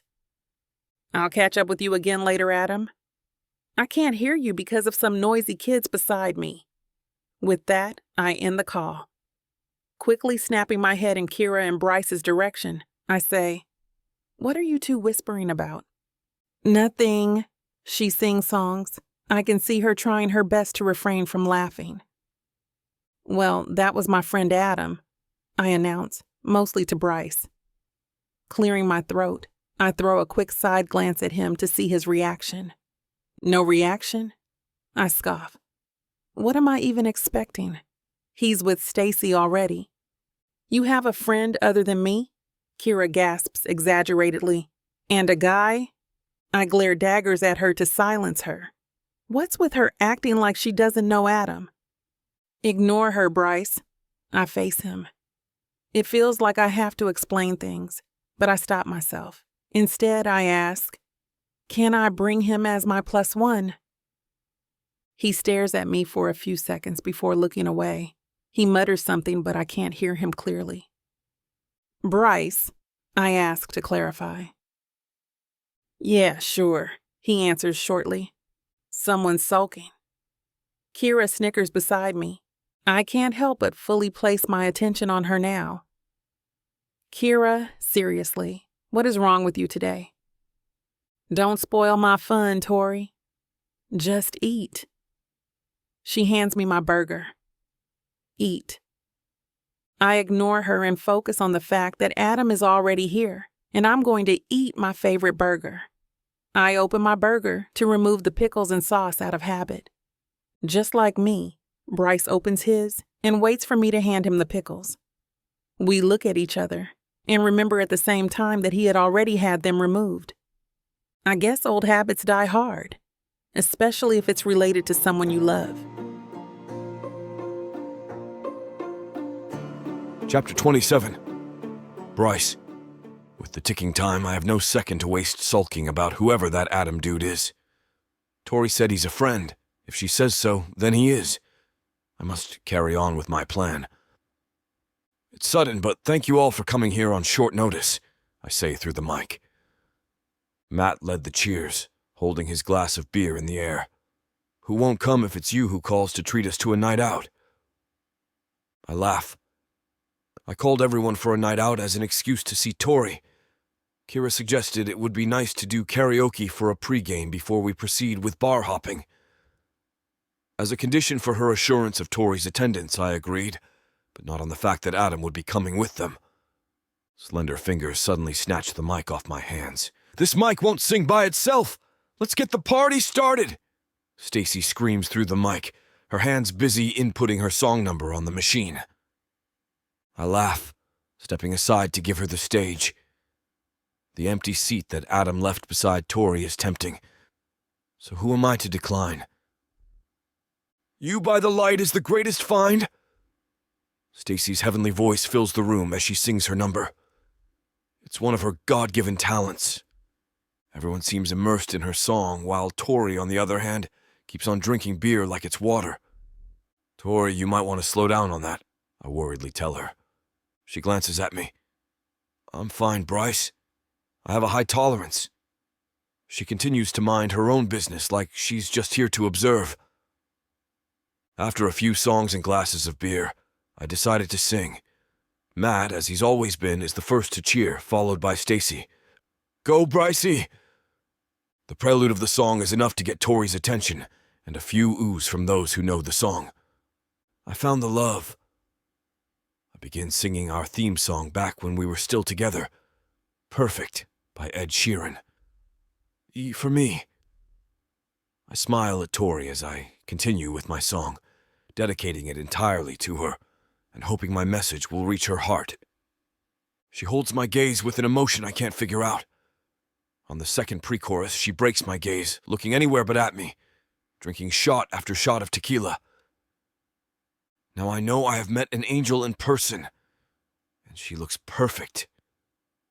I don't deserve this. You look perfect tonight.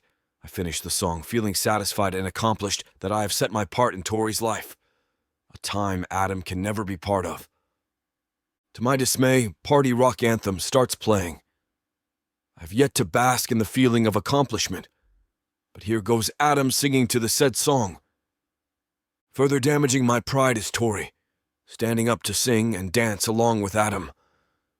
I scoff, then look at Kira, who just smugly shrugs back at me. Drinks seem to be so much easier to chug now that I feel rejected by Tori, even without her trying hard. For everybody else, it's easier now that they are hyped by the happy and party songs that Adam started singing. Despite being neglected by Tori, my eyes never left her. I can't help but worry about the amount of alcohol she's consuming. True to her words, which I'm proud of, she really has a high tolerance. But that just hit its peak. She suddenly grabs the mic, not only to me, but to everyone's utter surprise, on a Celine Dion song entitled, It's All Coming Back to Me Now. There were nights where the wind was so cold that my body froze in bed if I just listened to it, right outside the window. We all stare, dumbfounded, our jaws dropping at her voice. Tori had never sung before, and now she is taking over the microphone, hitting notes smoothly. This is the first time she sings seriously, and I think I just fell in love all over again. I take my phone out to record her like the proud boyfriend I am. This one is for the books. Not only will I upload it to my cloud, but also burn it on a CD. She finishes her song with a big smile on her face. Everyone claps and cheers on the newly discovered talent of hers. But I sing better than her! Stacy stomps her feet as she grabs the mic from Tori. She puts on Dangerous Woman by Ariana Grande. By the time she finishes her song, Tori had already put her next song, Rolling in the Deep by Adele. Nobody's allowed, nor dares, to intervene with the two having a sing-off session, for we all know they were the two best singers in the group. It's like we are at a concert. Kira and I can't help but be amazed and laugh at how competitive the two are. Well, it was fun until Tori goes from singing to puking. Stacy laughs at her, but not a second later follows the puking saga. Adam blocks my way to Tori and assists her before I can. That's enough for today. Let's take you home. He carries Tori before looking at me. What? I can take Tori home, I offer, extending my hand to get her from him. Bryce. Stacy clings to my arm. I think I'm drunk, she declares, sliding down the floor. I can't take care of her.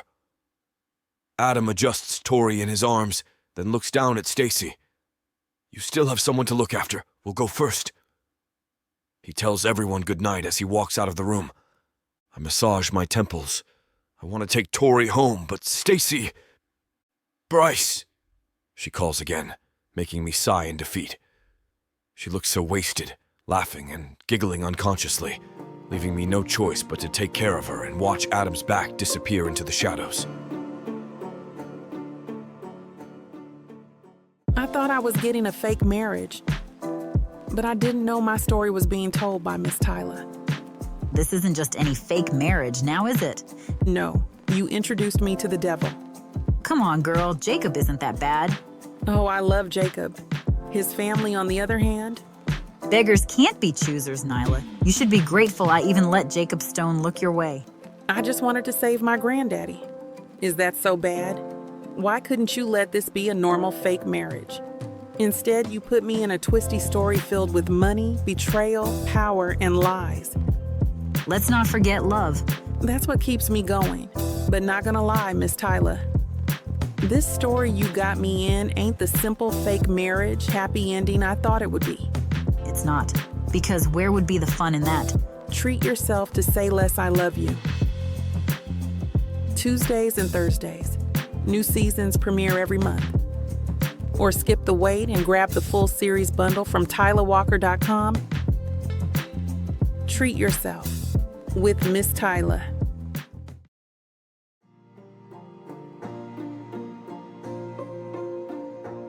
Chapter 28. Tori. Contrary to most hotels I've stayed in, my current one has a peaceful lounge where I can work. Well, I booked the best one, hoping they can provide me with a quiet space other than my suffocating room. I double-check myself on my laptop's camera. My cheekbones are highlighted, my plump lips are shining with lip gloss, and my hair's half tied to the back to give a clean look to match my plain blouse. Miss Victoria Andrews? A professor calls from the Zoom meeting I'm in. Taking my cue, I'd open my video and smile at my audience. Good day, everyone. I'm Victoria Andrews. I hope you are all having a great day. Today, I'll be presenting my recent study about I proceed with screen sharing my PowerPoint presentation. I present my objectives, hypotheses, methodology, current progress, and results. My anxiety dies down as I continue discussing scientific topics. I don't even realize I'm smiling without forcing myself while talking. As I discuss the results, Bryce walks to my spot. We agreed to meet to discuss my speech. I wave, motioning him to take the seat in front of me. He smiles and pulls the chair out before sitting down. He props an elbow on the table, chin resting on his knuckles, then stares at me rather lovingly. I can't help but be weirded out as he looks at me like he's proud of his girl. Shaking the idea out of my head, I kick his shin to stop him from staring at me. Ouch! He yelps loudly. Suddenly, the professors and scientists on the call look at me in a bemused manner. Are you okay, Miss Andrews? A professor asks worriedly. I cleared my throat awkwardly. Yes, Dr. Matthew, everything's fine. Bryce laughs quietly in his seat. I ignore him, mentally noting to scold him after my meeting. I continue my presentation and proceed to Quanda. The professors ask me things about the accuracy of my findings, results, and the limitations I've encountered during my study, which I answer perfectly. I have no words. You made another groundbreaking finding, Miss Andrews. Every time I hear you present, you always serve new studies and findings in this field. Dr. Matthew compliments me. I'm looking forward to your next discovery. I know you will amaze us once again. Thank you, Dr. Matthew. I'm glad and honored to contribute to our goal as chemists. I cheer in my head, proud of the compliments I got from known scientists in my field. My presentation ends and Bryce claps. That was great, Tori. I laugh. Well, do you even know what I was presenting to them? I have no idea, he answers quickly. But I know you did great. You always do. And I am so proud of you, he continues sincerely. Heat rises to my cheeks, so I look away from him. Among all the compliments I got today, Bryce's touches me the most. It makes me so proud of myself. Thank you. My words are cut off by the ringing of Bryce's phone. Hold up, he tells me before answering his phone. Hey, Stacy, what's up? Internally, I'm hitting Bryce and pulling his hair. His tone as he talks with Stacy is so mellow and loving, just the way he used to talk to me. I want to scream at him for being sweet to me moments ago and then going all whip for her the next second. I look away to respecting his privacy as he talks to his girlfriend, acting as if I don't mind. What a great liar you are, Tori. Sensing my boredom, Bryce glances at me and says, Sorry, Stace. I'm in a meeting right now. I'll talk to you later. She says something on the other line that makes him laugh loudly. Wow, at the audacity while I'm left alone here, talking to myself in my mind. You know me well, he continues. I really have to go now. Bye. He puts his phone down and faces me. Sorry about that, Tori. I shrug, and a fake smile curves up the corner of my lips. No worries, Bryce. By the way, I finished my speech. I was about to pull the draft of my speech, but I suddenly have second thoughts about it. Oh, I think I want it to be a surprise. You can just wait for it at the reunion. He nods, and nervousness suddenly paints his face. Tori, before anything else, I want to talk about our past. He looks at me apologetically. I never got the chance to explain what happened, and I felt that time. I know you also weren't able to say your piece. Can we talk about it now? But I don't want to talk about it. Bryce, it's fine. You don't have to explain anything to me. I shrug. Past is past. I want us both to just forget about it and move on. Besides, we're better off as friends now, don't you think? I continue. You already have Stacy. He shakes his head. It's not what you think, Tori. There's something you don't understand. This misunderstanding will be solved if you hear me out. He pauses for a second. Stacy is... Stop. I cut him before he could say another word. Can you wait to discuss it after the reunion? I honestly don't want to hear it. But if you insist on it like this, at least give me enough time to prepare myself. He nods, and his head drops in disappointment. Okay. Worst comes to worst. If it's something negative, I don't think I can go to the reunion anymore. I want to enjoy the event and spend time peacefully with the people I've been away from for years. It's better to hear it after the reunion, so I can just run away and return to Chicago without hesitations. Maybe it's about time I face our unspoken past I've been healing myself from for years. Chapter 29. Bryce. Tomorrow. This all ends after the reunion. I continuously remind myself as I work on the preparations for the event. It has been my drive to get over with the event since the day Tori said she'll listen to my explanation after the reunion. I tried to tell her Stacy was gay, a crucial part of assurance I can give her for now, but she didn't even get to hear it. I sigh as I continue fixing some sound system wires going to the mini-stage we set up for the reunion. I look around. Everyone is busy fixing decorations and arranging seats, tables, and chairs for tomorrow's program. Each person has their own designated task, which makes all the preparations easy. I can tell from everyone's face that they're all excited about this reunion. Above them all, I'm the most thrilled. No one can top how much I love parties and gatherings like this. This used to be my life in high school. The cherry on top is Tori's participation and attendance. I don't think I would be this happy if she's not here for the reunion. Matt, who oversees the sound system, keeps on playing with the music. He switches between 90s songs, pop songs, and some songs that were sung in the karaoke last time. My friend comes up to the stage and taps the mic playfully before saying, "I would like to call Tori to give us an official mic testing." Everyone laughs, even Tori, who crosses her hands in the air to reject Matt's offer. "Geez, hope you all are happy tomorrow. You better dress up for the theme," he reminds us. "I already have an awesome mask. I used it last Halloween," he jokes, and everyone laughs. The reunion's theme is a masquerade. It was Kira's idea. Not that we're complaining. We actually liked it, but we have to put in more effort with our outfits. It will be fun. By the time we all remove our masks, we'll laugh at how much we all aged since we last saw each other. Kira beamed when she suggested the idea. Tori backed her best friend. "It's not a bad idea, actually. We haven't done this theme in any of our events back in high school. I think everyone would be okay with it." And with her approval, I ended up agreeing with Kira's idea. "If you say so, then let's go with it." I smiled at Tori. I approached Tori, who's sitting on the bleachers, busy compiling videos and pictures on her laptop to make a short throwback video for tomorrow. "Hey!" "Hey, you!" She glances quickly at me as she continues her work. I watch her hands hover over her laptop, eyes all serious, trying to figure out some effect or something on the video. "You need help?" I ask. "Yeah, I can't figure out how to make this transition. It's not working." She shows me a video from YouTube that she's trying to copy. "Wasn't it supposed to be like this?"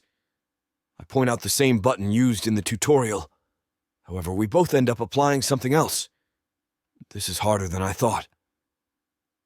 "I've been stuck with this part for the past 10 minutes. She sighs stressfully. I chuckle at her cuteness. I think I can help with that.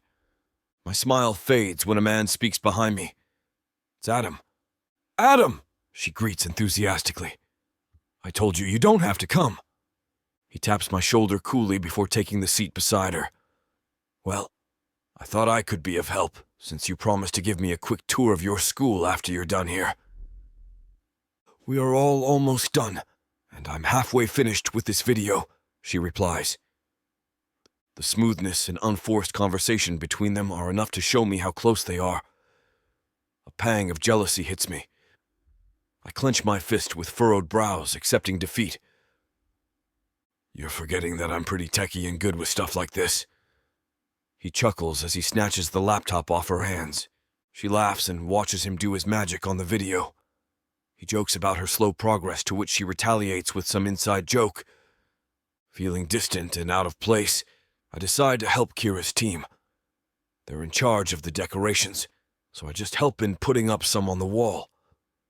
Kira nudges me when she notices my sulking as I pin a cloth on the wall. "Jealous?" She jerks her chin to Tori's and Adam's location. I scoff more to myself than her. "No." "Yeah, right, Bryce, it's pretty obvious," she taunts. "Why can't you just be honest with Tori?" My eyes roll in annoyance. "About what? Being jealous?" "Yeah, right," I reply. "Geez, Bryce, chill," she giggles. "You two are so entertaining to watch, you know?" I turn to her, confused. "What?" "Nothing. You two." She cuts herself, ending her statement with that. "Anyway, let's meet tomorrow to do a final round to check if everything's in their respective places, okay?"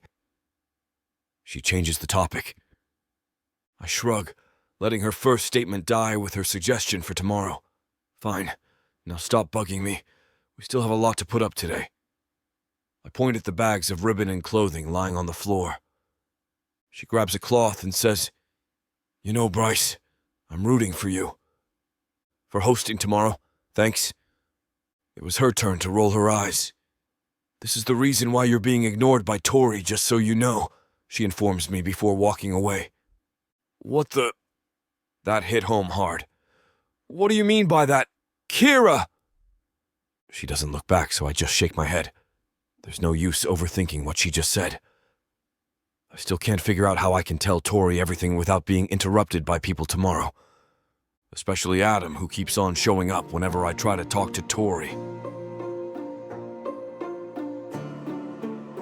Chapter 30. Tori. Alas, it's reunion day. For some reason, I'm nervous, and all I can think of is getting over the day, having a good night's sleep when I get home, and then flying back to Chicago. It's just a piece of cake. I have nothing to worry about. I pace back and forth in my room. My gut tells me I won't survive this day without getting stressed. Mostly because I told Bryce that we'll talk about our past after the reunion. I check my phone. I have been wasting time thinking about Bryce's possible explanation when I'm supposed to get ready for the reunion. I slap my cheeks to get myself out of my reverie and walk into the shower. After an hour of preparation, I look at my reflection in the mirror in satisfaction. My red, tight-fit gown sparkles as I take a twirl. My red lipstick and light makeup emphasize my features, making me smile. A knock on my door gets me back to my senses. I swing the door open, revealing Adam, who's wearing a gray tuxedo that matches my gown. He cocks his head to one side as he takes a quick scan of me. "Well, you don't look bad yourself." "Shut up. I look pretty." I open the door wide to let him in my room. "Pretty ugly?" he jokes. I throw a pillow at him as I walk to get my clutch from the bedroom. It still amazes me how well my relationship with Adam is. We both see each other as siblings, nothing more, nothing less. We can both joke freely and openly about anything without offending each other. He once told me that he sees me as a little sister, but he clarified afterward that since he already has a little sister, then I'm more of a little brother. This seems about right, since our relationship is more of the quarreling type than being soft for each other. I have no issues with that, because I finally have someone to tease and annoy other than Bryce. "Cinderella, let's go," Adam calls excitedly. I roll my eyes and walk out of the room. "Why are you so excited to go to the reunion? Do you even know the people there?" I ask as he eagerly pulls me. He has been mentioning the reunion for days, like it's part of the 7 wonders of the world. He just smirks and opens the door. "I'll get the car. Wait for me in the lobby." What's going on inside his head? I don't know. The trip to our school is short. Adam parks the car, and I see familiar faces as they walk toward the gymnasium.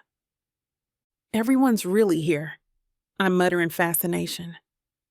My classmates, friends, and teachers whom I last saw years ago are all here. "Where's Kira?" he asks as we walk with the crowd.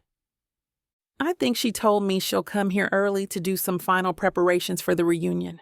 Maybe she's just somewhere inside, I reply, looking around if I can see her wandering around. "Well, aren't you a little head-turner?" he whispers upon entering the gymnasium, while his hand taps mine that's clinging to his arm. It was only when he pointed it out that I realized everyone was looking at me, whispering among themselves who I can possibly be. I feel proud. No one knows that I'm Victoria Andrews, their science whiz/valedictorian who's always stuck in the laboratory. I may not be successful in my love life, but in terms of my career, I have exceeded their expectations. I started greeting familiar faces and socializing with my classmates. Adam left me to look for Kira. I see Mrs. Lee, who also recognizes me immediately. "Oh my God, Tori, is that you?" A squeal behind me makes me turn, It's my old friend Raina with Lily and Carissa. We dominated the science club together. Guys, I excitedly hug my former club mates one by one. I didn't know you'd be bringing Adam, Raina says. Yeah? I look toward him, remembering him saying he knew her from a brief stint at UCLA. He didn't tell you? I ask. Not a peep, she replies, and I laugh. Lily and Carissa join us and ask about my date. I explain that it's not what they think it is. Other than that, we talked about our achievements over the years. We have so much to catch up on. I must say, Tori, breaking up with Bryce sure made you hotter, Carissa comments, and they all laugh. I shake my head at her statement. Speaking of Bryce, I haven't seen him. I look around and spot him on the stage, looking dapper as ever. I'm too stunned to speak. He walks up to the center of the stage, and all eyes are on him. Good evening, LAHS alumni, he greets, and the crowd cheers. Well, I can't say less for Bryce, Raina says as she also stares at Bryce. I mean, look at him. He just made himself more handsome than he already was in high school. That's so not fair. I know we're all excited to drink our butts off tonight and enjoy this reunion, so let's start the program with a speech from our class valedictorian, Tori Andrews. Bryce smiles at me. I grab a glass of champagne before I step on the stage, just a little drink to calm my nerves. He hands me the mic, fingers brushing against each other in the process, which makes me nervous all over again. I clear my throat. Good evening, everyone. It's so great to see all of you here. I continue my speech. I reminisce about our moments back in high school, and everyone laughs as I state events of our dumbness and immaturity. Despite that, I know through time that we all changed because not everything is constant. In order for us to grow and mature, we must take the first step and find that thing we need to change within ourselves and accept that not everyone stays the same. May we all continue growing and find happiness in the type of person we imagine ourselves to be in the future. Thank you all. Have a great evening. The crowd claps at my speech, and I raise my glass and they follow. Cheers, LAHS alumni. Chapter 31. Bryce. I think we're done here, Kira says as she takes a final scan of the gymnasium, now turned ballroom. We just finished going over all the final preparations for this reunion. She continues, It's okay! My brows raise at her statement. It's perfect, I correct her, my voice loud and proud. She snorts at my remark, making us both laugh. Well, it's time for us to change into something decent. I'll see you later. She nods, and we both parted ways to prepare ourselves. Walking to the changing room, my heart thumps loudly in my chest from both excitement and nervousness. Excited to see and catch up with my batchmates, and nervous because I'll tell Tori everything tonight. This might be my only chance to make it right before she leaves, or else I'll lose her again. I take a shower to clear all these clouding thoughts. Thankfully, it helps a bit and freshens me up. I smile at myself in the mirror as I fix my hair with some wax. I look at my colorful suit. I don't want to say it myself, but this makes me look more attractive than I already am. With a few sprays of my favorite perfume, I'm done and ready for tonight. Slowly, alums flood into the venue. I greet each one with a smile that seems to not come off as I continuously see faces with whom I shared a lot of memories. As if there's a magnet, my eyes dart to a woman in a sparkly red gown that emphasizes each curve in her body. Tori. She's laughing with Adam, whom I assume to be her escort. It pains me to think that she has a man now, but I still have to tell her everything. I don't want my plans to be hindered by that thought or the sight of them, so I proceed backstage to hide. It won't hurt to just show up when it's time. After a few minutes, Kira informs me that the venue is almost full, so we can start the program. I take a deep breath to compose myself before stepping on the stage. Let's get this over with so I can talk to Tori, I tell myself. Good evening, Louisiana, LHS alumni, I exclaim upon reaching the center stage. It's so nice to see all of you here. 6 years definitely did the magic in transforming all of us, if you know what I mean. I wave my hand up and down my face, making everyone laugh. I know we're all excited to drink our butts off tonight and enjoy this reunion, so let's start the program with a speech from our class valedictorian. The crowd whistles.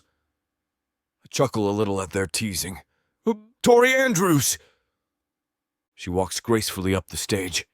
I can't help but fall in love with her all over again, seeing how beautiful she is. I give her the microphone, our fingers lightly brushing against each other. She clears her throat before facing the stage, which is my cue to step back a little. I try to take my mind and eyes elsewhere as she delivers her speech, which is really hard because she has a talent for making me forget everything and just focus on her.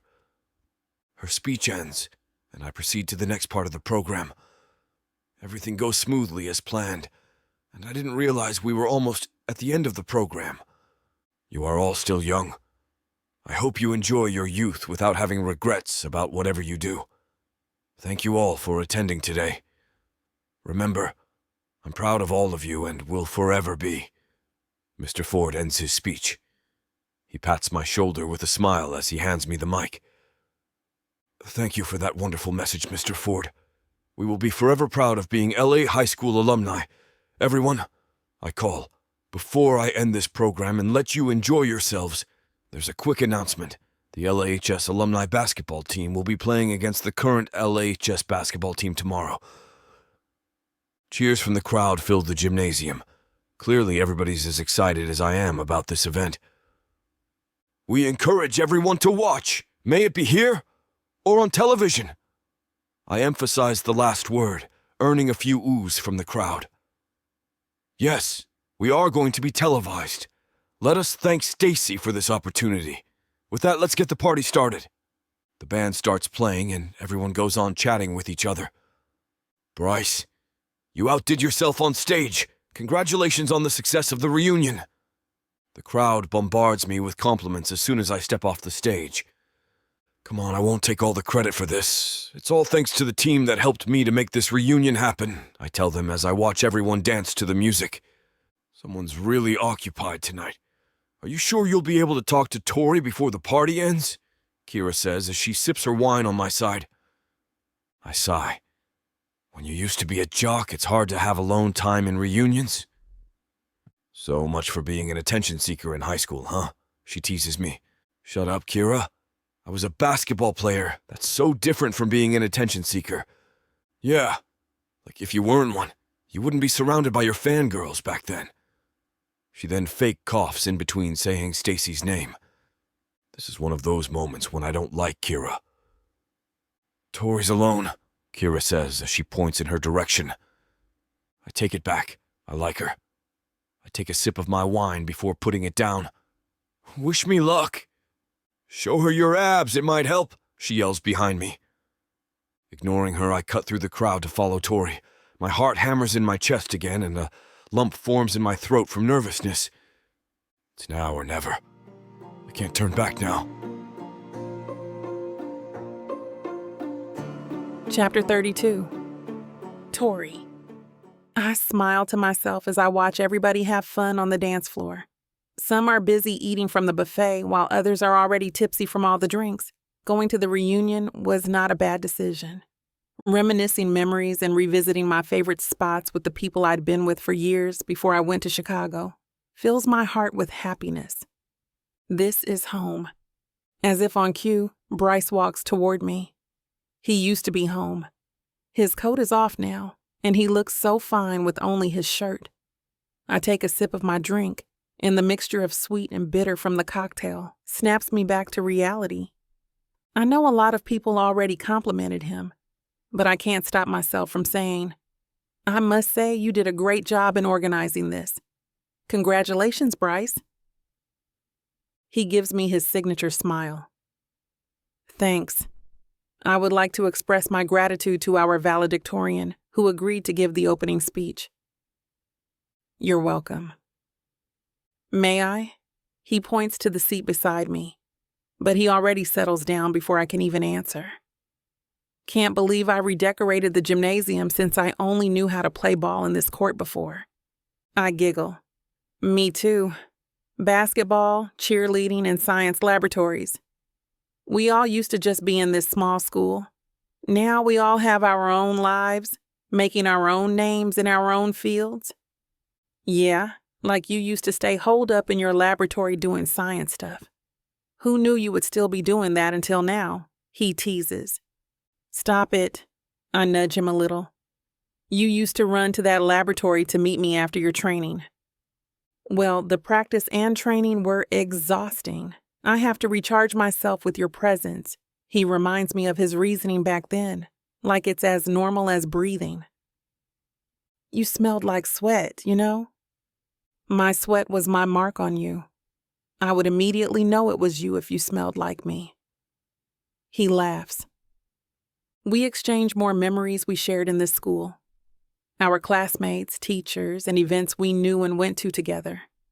The funny little things we used to do, and how much fun our high school was, especially whenever we were with each other. It feels normal to have this conversation with him. My heart feels at ease with him, and reminiscing together is better than doing it alone. Our conversation is not forced. It goes smoothly with the familiarity we shared for years in this school. It's like we never separated and are still together. All my special memories here are with Bryce.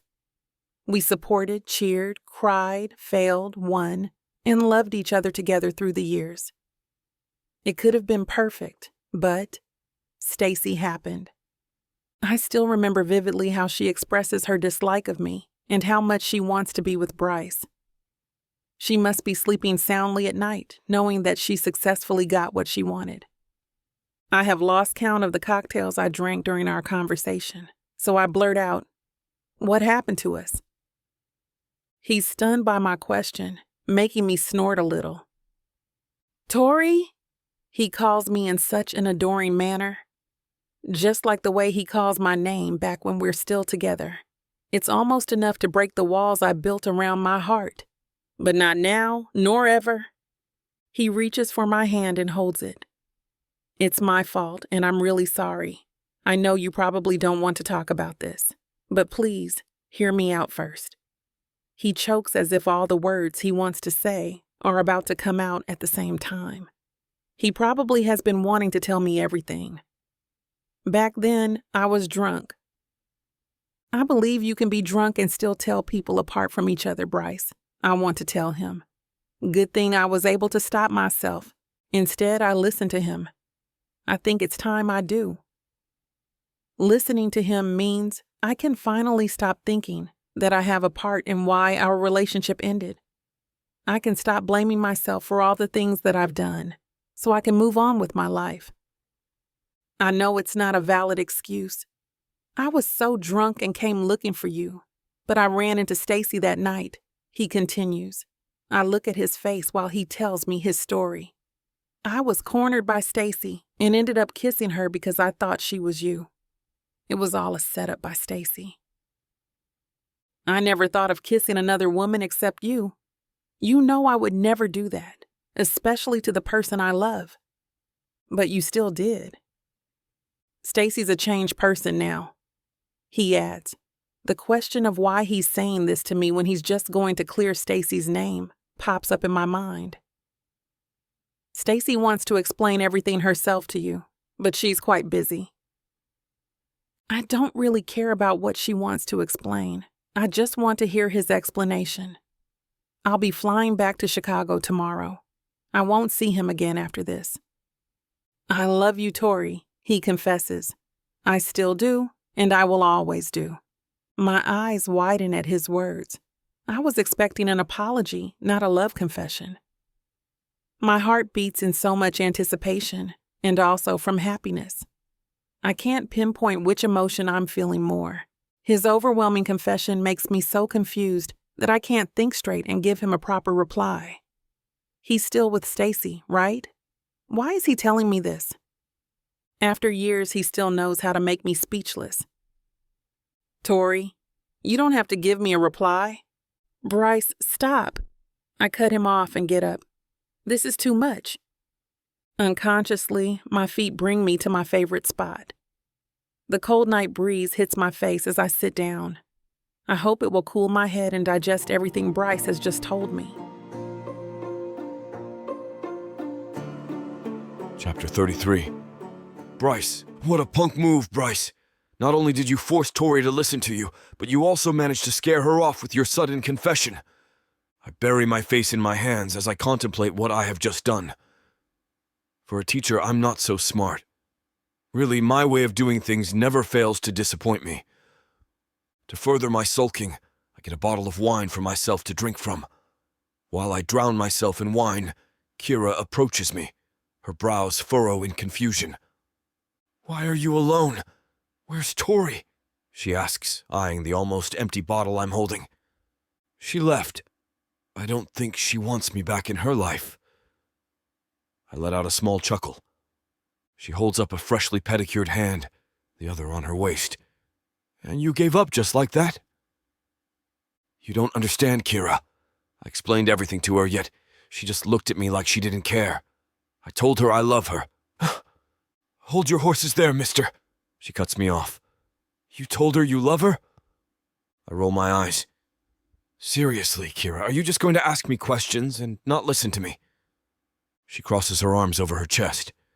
"Seriously, Bryce, are you really that weak-hearted? You went as far as telling her you love her, so why are you giving up now?" "Tori probably has moved on, that's why." I massage my temples as I openly tell myself what I've been thinking since earlier. She doesn't want me anymore, and I have no choice but to accept it. "How nice do you think I am to support you in explaining yourself to Tori?" I look at her upon hearing her question. To be honest, I don't even want you to get back with Tori, but seeing your desperation to clear things with her made me want to help you. I helped you, because I think you deserve a chance with Tori. "It will just be up to her if she accepts you again or not," she adds. "I'm having a hard time following you there." "Bryce, Tori has always thought of you. Maybe even more than you think of her. I know her. She's my best friend." My heart leaps with joy. But what she said is something I'm having a hard time believing since it did not come directly from Tori. I refuse to believe this, Kira. If you saw the way she looked at me earlier, I don't think she thinks of me the same way. I can't even read Tori earlier like she's somewhere far and unreachable to me. "God, so help me," she says in frustration as she proceeds to scold me. "Bryce, may I remind you, Tori is leaving for Chicago tomorrow. Even I don't know when she's coming back. Are you just going to let her go like this? Can I just really let go of Tori without getting an answer from her? Can I survive more years waiting for her, wishing her to forgive me and take me back again? I don't think so. But my confidence in getting Tori back has hit its lowest. I love her, and I can't imagine my life without her. I miss her, and there's nothing I won't do to win her heart again. There's nothing I won't do to win her heart again," I repeat to myself. Holding on to that last straw of hope, I stand up and pat Kira's shoulder. "Thanks, Kira. I guess I just needed you to knock some sense into me." She smiles at me. "Now go get Tori. For real this time."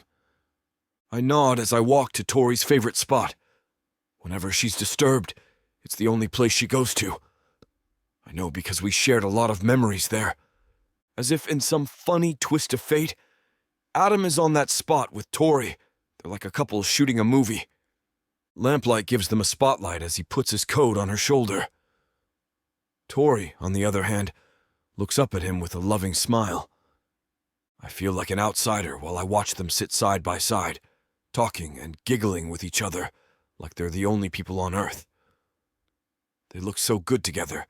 You could paint them and hang the canvas up on the wall. I take a step back, chuckling to myself. Who am I to ruin this for Tori? She's already happy with Adam. I can't force her to love me when she's already moved on. Slowly, I turn my back to them. It feels like fate is having fun torturing me. This must be the same pain Tori felt when she saw that video years ago. But hey, who am I to get mad? I'm the one who ruined our chance together. I go back to the gymnasium. It's so ironic that everyone is having fun, yet I, the one who organized it, can't even think of anything to make me happy. Bryce, where were you? We're thinking of having an after party. Do you want to come? Someone approached and asked me. I can't even recognize him with my mind clouded with thoughts of Tori. Sorry, but I'd have to pass. I'm already done for the day, I reply before leaving them. As soon as I get home, I go straight to my room. I close my eyes as I let my back hit my bed. The image of Adam and Tori replays in my head like a broken record. It makes me want to choke up a few tears. I love Tori so much, but I don't want to ruin her happiness for mine. I pull my arm over my eyes as tears slide down my face. The last straw of hope I had earlier finally snapped. I have to let Tori go now and accept that I'm not the one she needs anymore. I have no one to blame but myself. Chapter 34. Tori.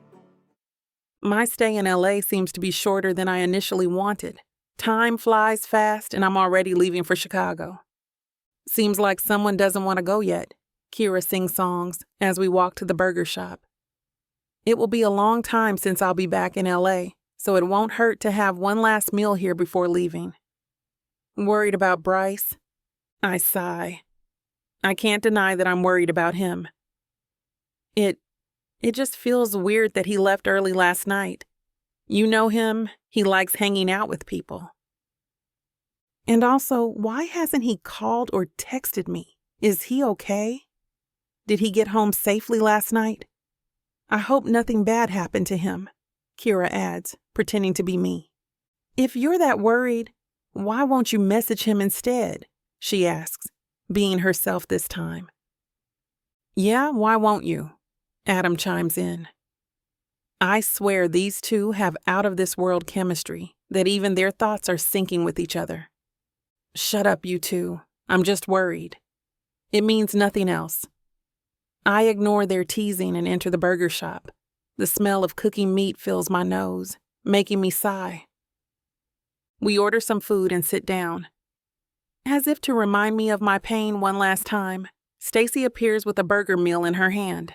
Funny coincidence that all the tables are filled, and our table has a spot available. Hi, guys. Can I sit with you? She beams, her eyes sparkling with excitement. Sure. My voice fades off as she takes the seat beside me. I heard the reunion was a success. It's so sad I was not there to enjoy it, she says, as if she's part of the circle. I thank Kira for talking to Stacy and keeping her occupied. I don't really have anything to say to her. A pang of bitterness still hinders me from talking to her casually. How can she even talk to me normally, like I'm not the ex-girlfriend of her boyfriend? Stacy faces me, her hair falling back as she does. Tori, I know you're leaving today, and I still have so much to apologize and explain to you. It's okay, Stacy. It's all in the past now. Bryce already told me everything. I curtly smile at her. Hearing things from her will hurt me even more. I'm sorry for everything that I did before. I was just an immature girl before, who really likes acting spoiled. I can see the sincerity in her eyes.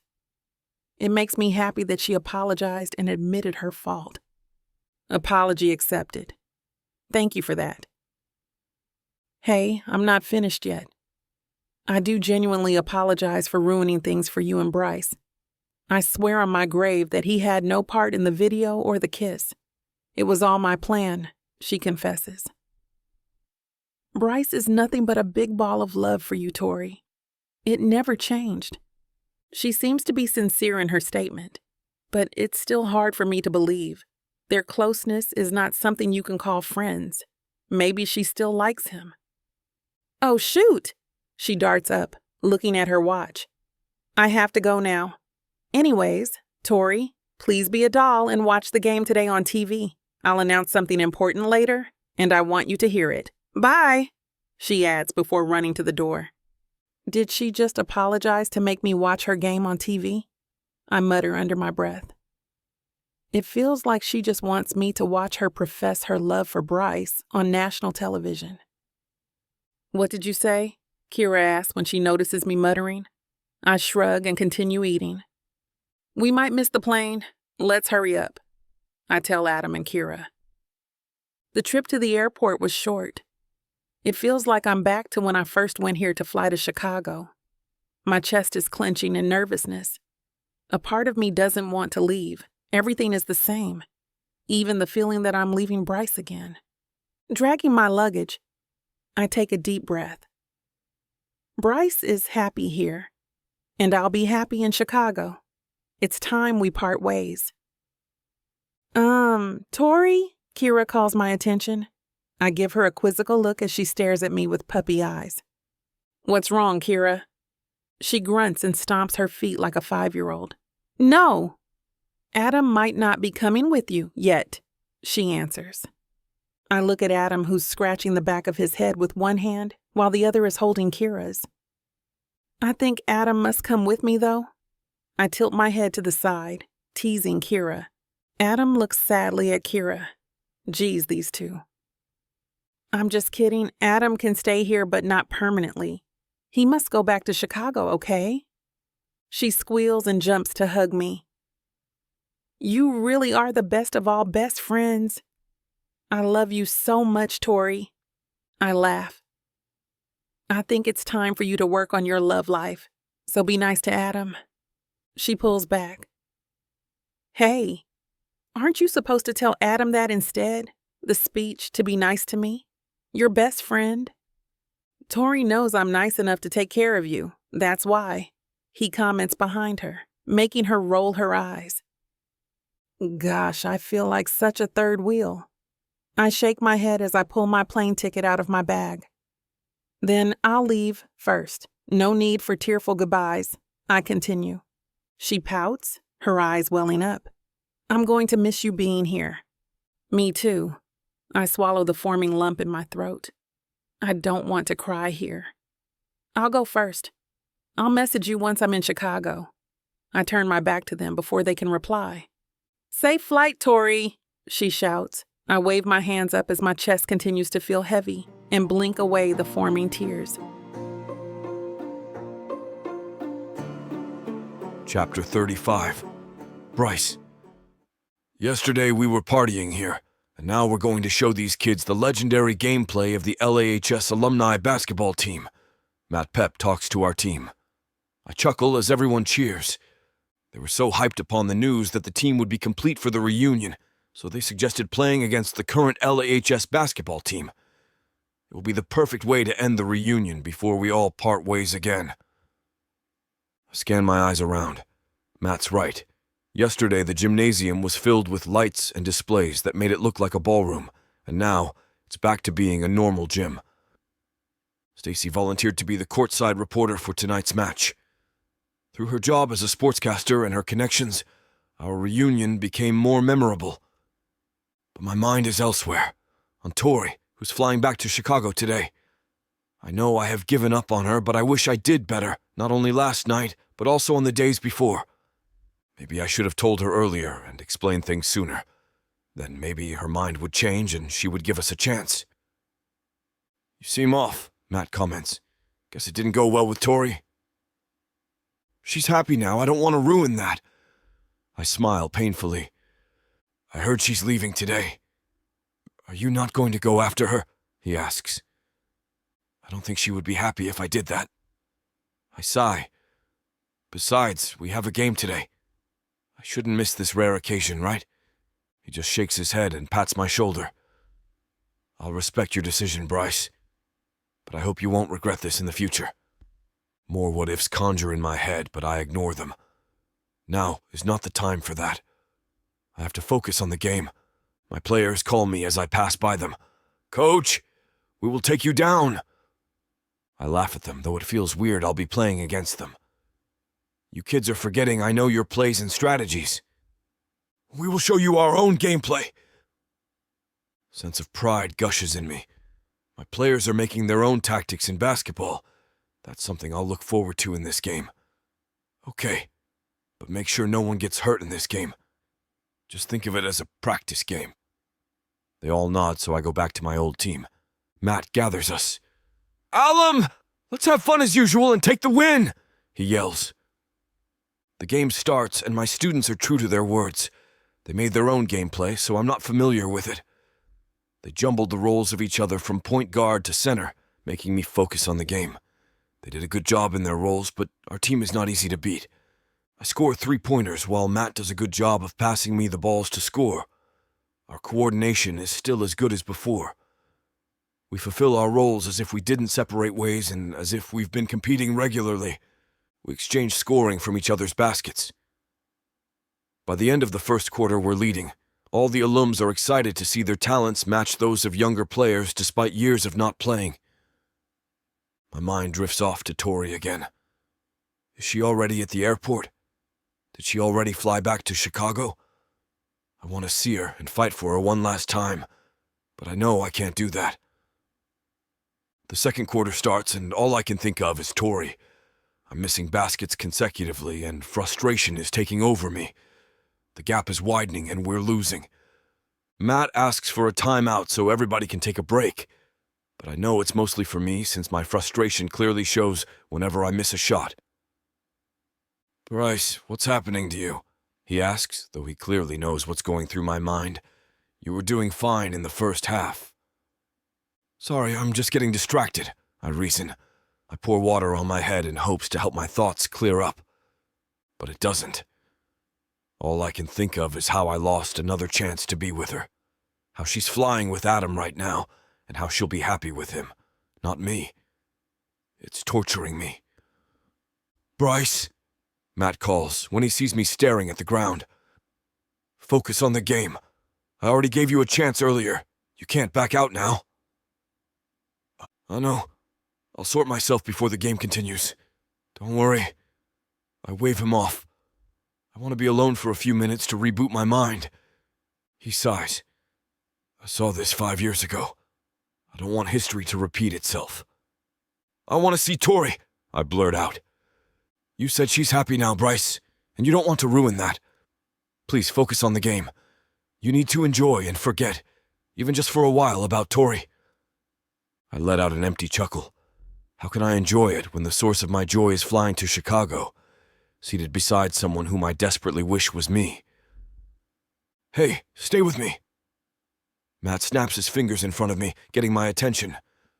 We're against your students. Are you okay with losing? His words seem to hit home at this point. No. Yeah, figures. What would it look like if these kids win against us? He replies. Wouldn't it be embarrassing for you as their coach? Time seems to stop with his last statement. I'm their coach, someone who's supposed to teach and be a role model to them. Yet my head is not in the game. I'm distracted. How can I be an example to my students in this state? Matt continues to lecture me as I stare blankly at the walls. My ears seem to have blocked him off totally, but I try to absorb his statements.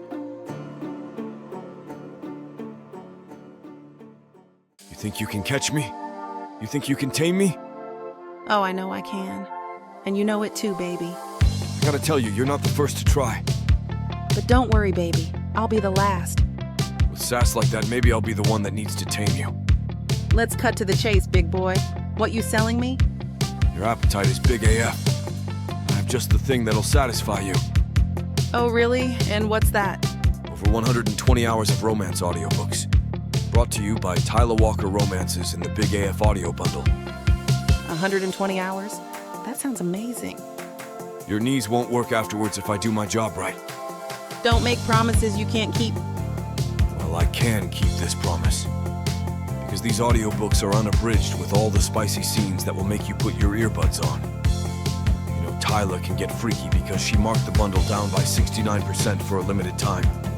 I can't wait to take this bundle for a ride. Visit tylerwalker.com and get this audio bundle. Just don't start listening if you're going to be cooking dinner, because you might just forget to feed your family. tylerwalker.com. Escape your life with Tyler.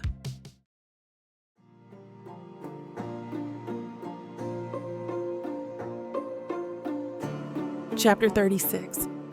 Tori, I shut my laptop close unable to concentrate on work. It's 2 hours before my flight, and I'm sitting here waiting by my gate. Kira always used to tease me about my punctuality. "It's a local flight. You don't need to be at the airport 3 hours early," she would say. I don't know, I just like being early. The thought of being late always gives me anxiety, so why would I risk it?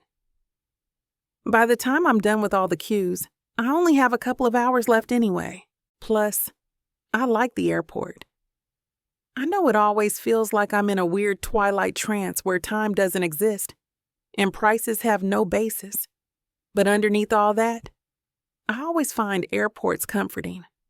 A kid runs past me, laughing as a tired father follows close behind. Poor guy, it must be exhausting traveling with a child. The child doesn't seem to be older than 3. I've heard about the terrible 2s, but I don't know anything about 3-year-olds. The waiting area is still relatively empty. I sit back and relax while I'm still able to enjoy the peace. When more people arrive, the quiet goes away. "Bryce," I hear someone call, and my heart almost stops beating. "Come here, please," the father calls out to his child, crouching low with his arms extended, waiting for the boy to come. The kid laughs, so his father calls again, sternly this time. "Bryce, now!" He runs to his father, still laughing. The father catches his son, and they both laugh. The hard expression is now gone from the man's face. I look at the little boy, and I'm reminded of Bryce.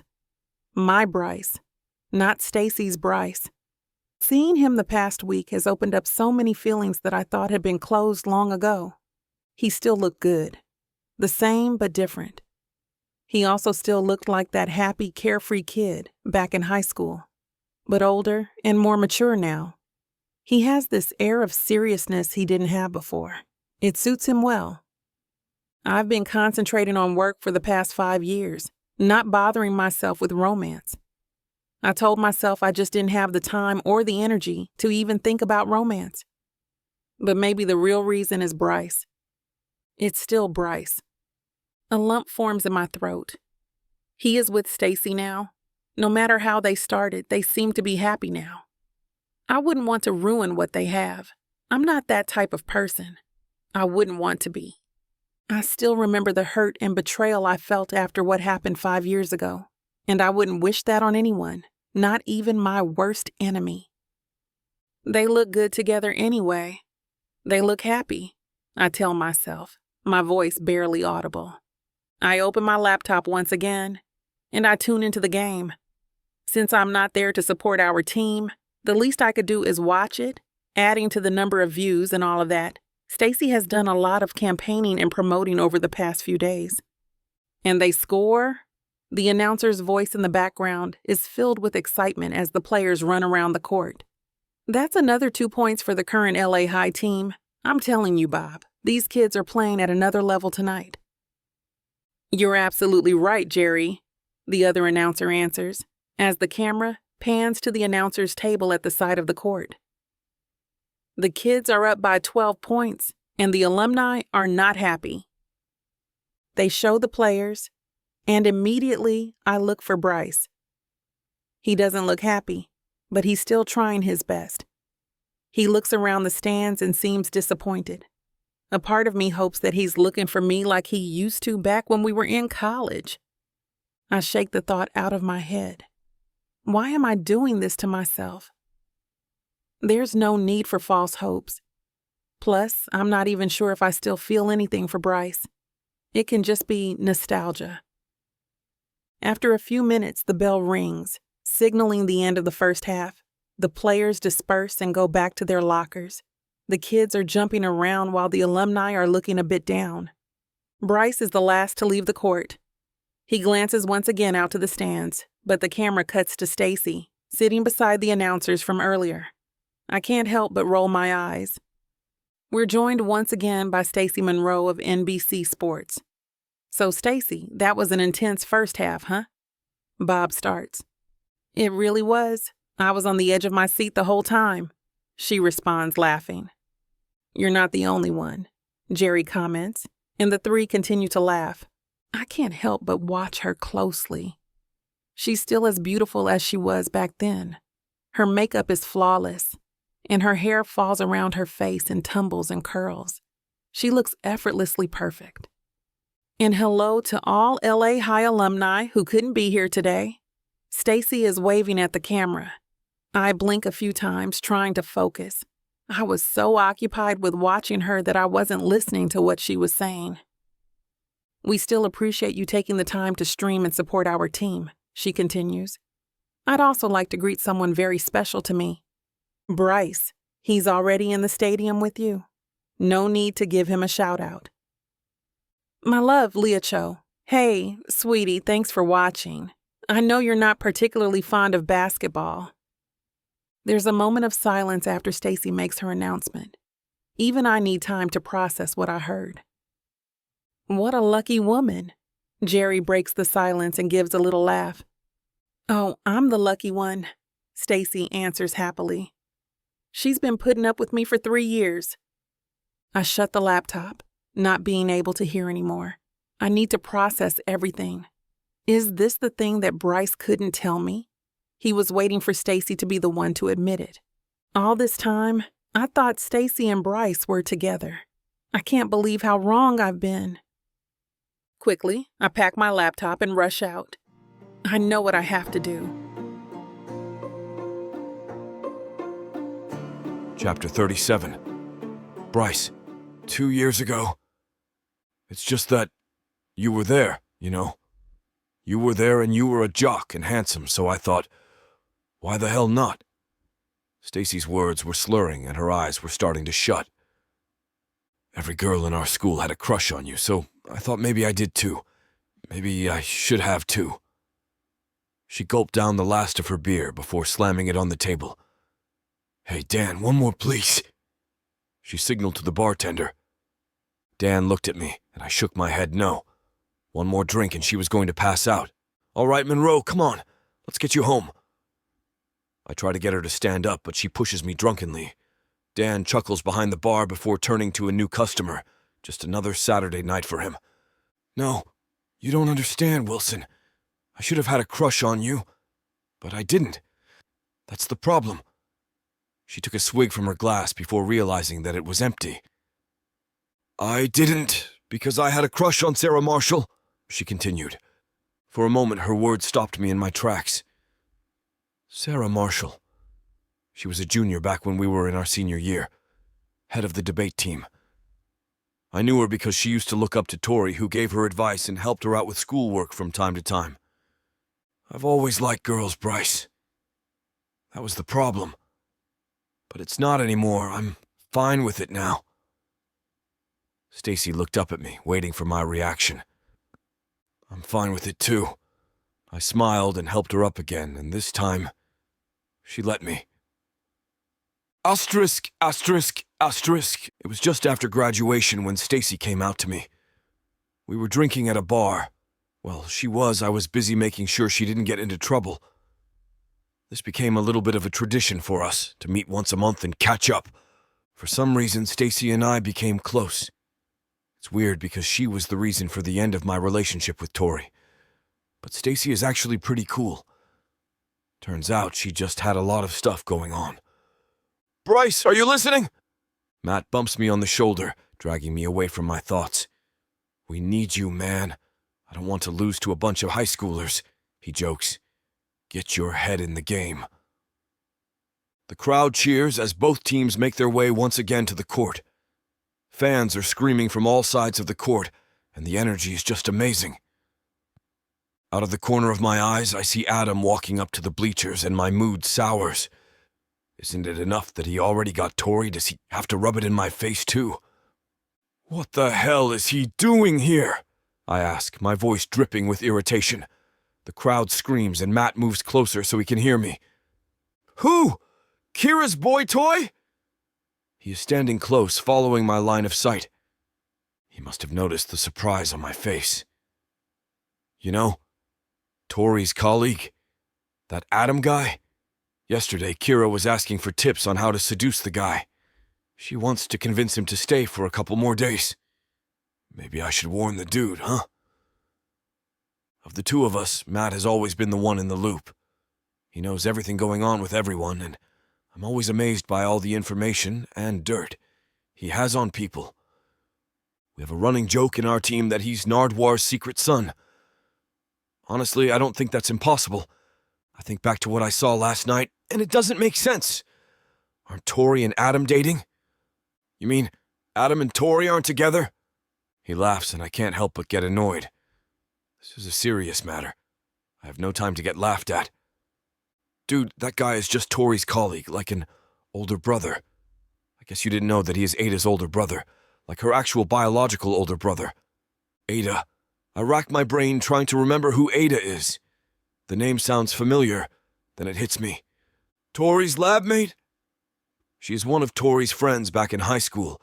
Now that I think about it, Adam and Ada do look alike. They have similar eyes, and if you look closely, their noses are almost identical. I feel kind of stupid now, not realizing what was in front of me the whole time. I guess I could have asked Tori directly, but I was just way too scared of being rejected. Matt pats my shoulder, still laughing before leaving to talk to our teammates. It's 2 minutes before game time. Suddenly, a burst of energy courses through me. If Tori isn't with Adam, then that means I might still have a chance.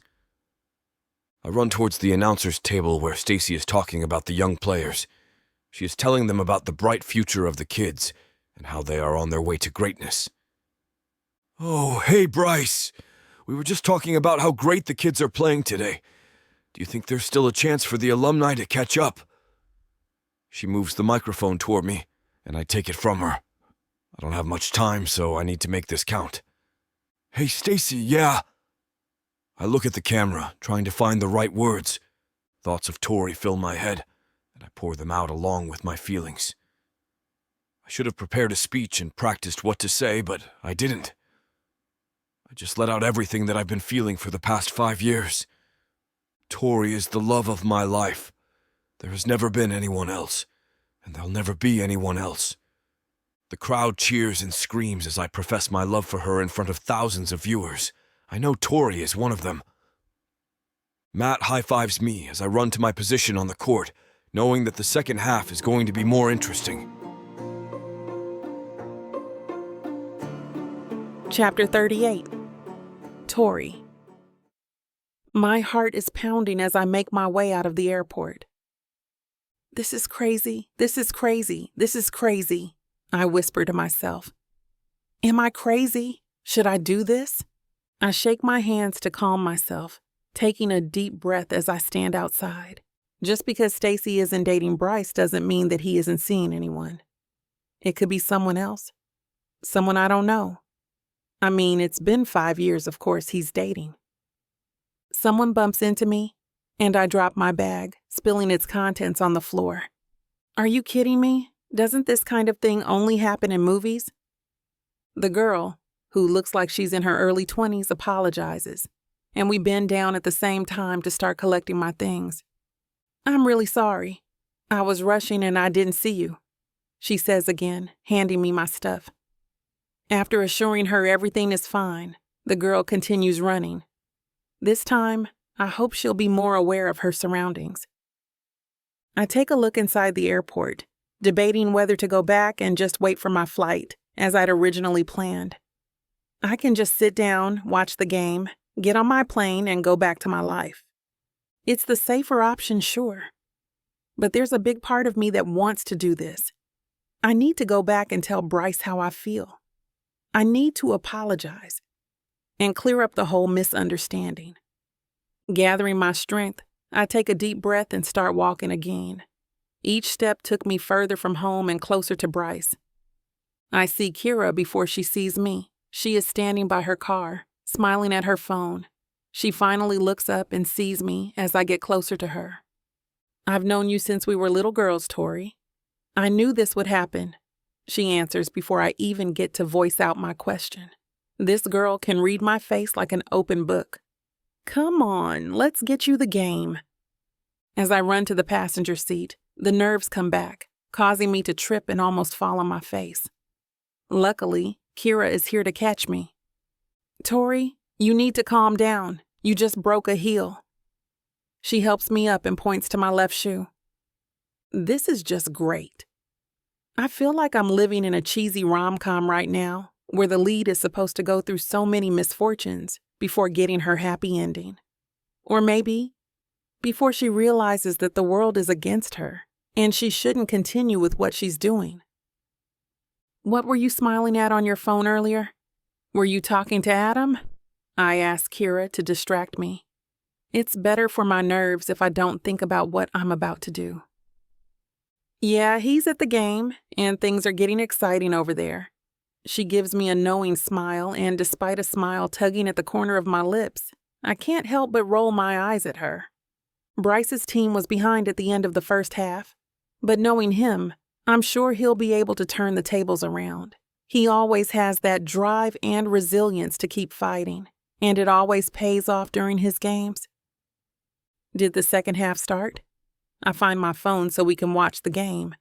But of course, as the universe would have it, my battery is empty.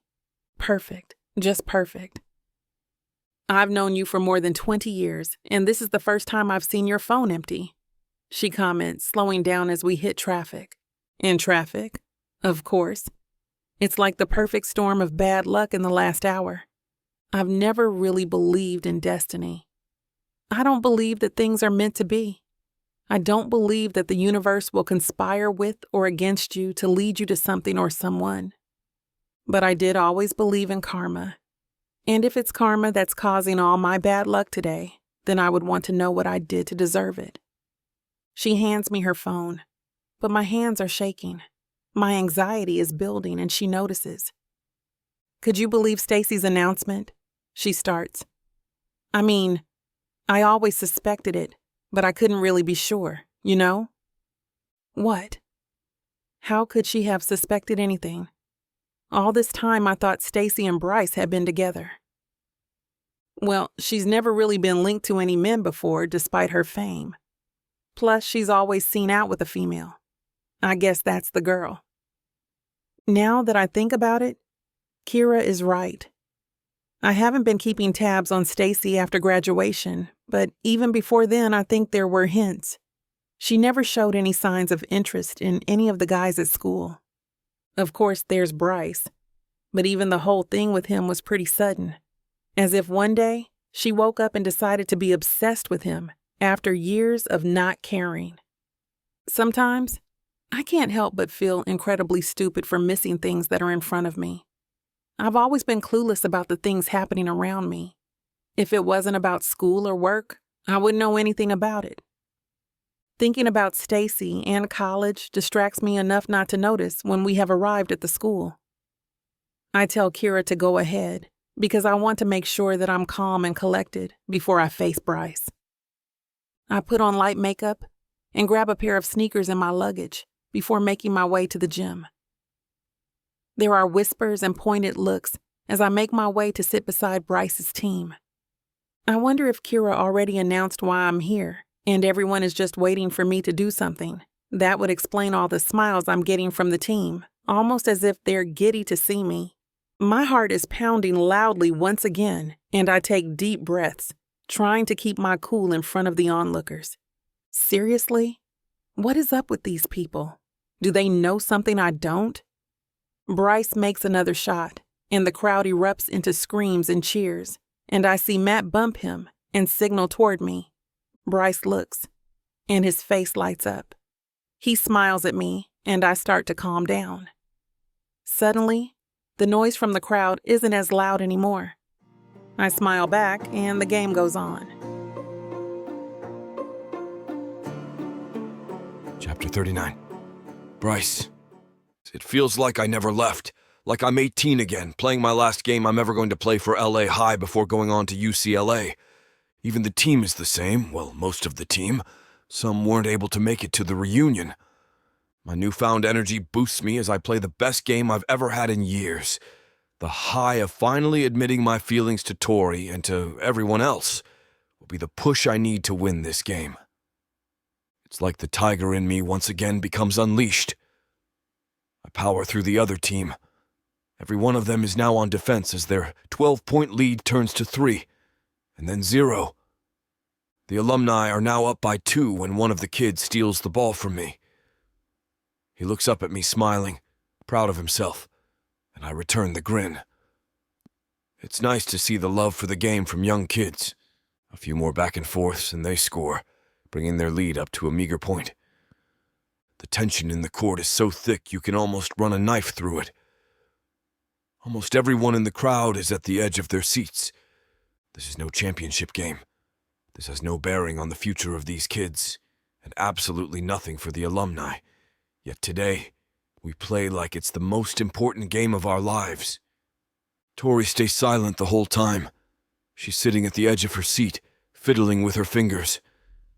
I know that look. She's nervous about something. Briefly, I worry that she might be nervous because she's here to turn me down and is worried about hurting my feelings. But every time I glance at her, she gives me a big smile and somehow, my worries disappear. That doesn't look like the smile of a person who's about to break someone's heart.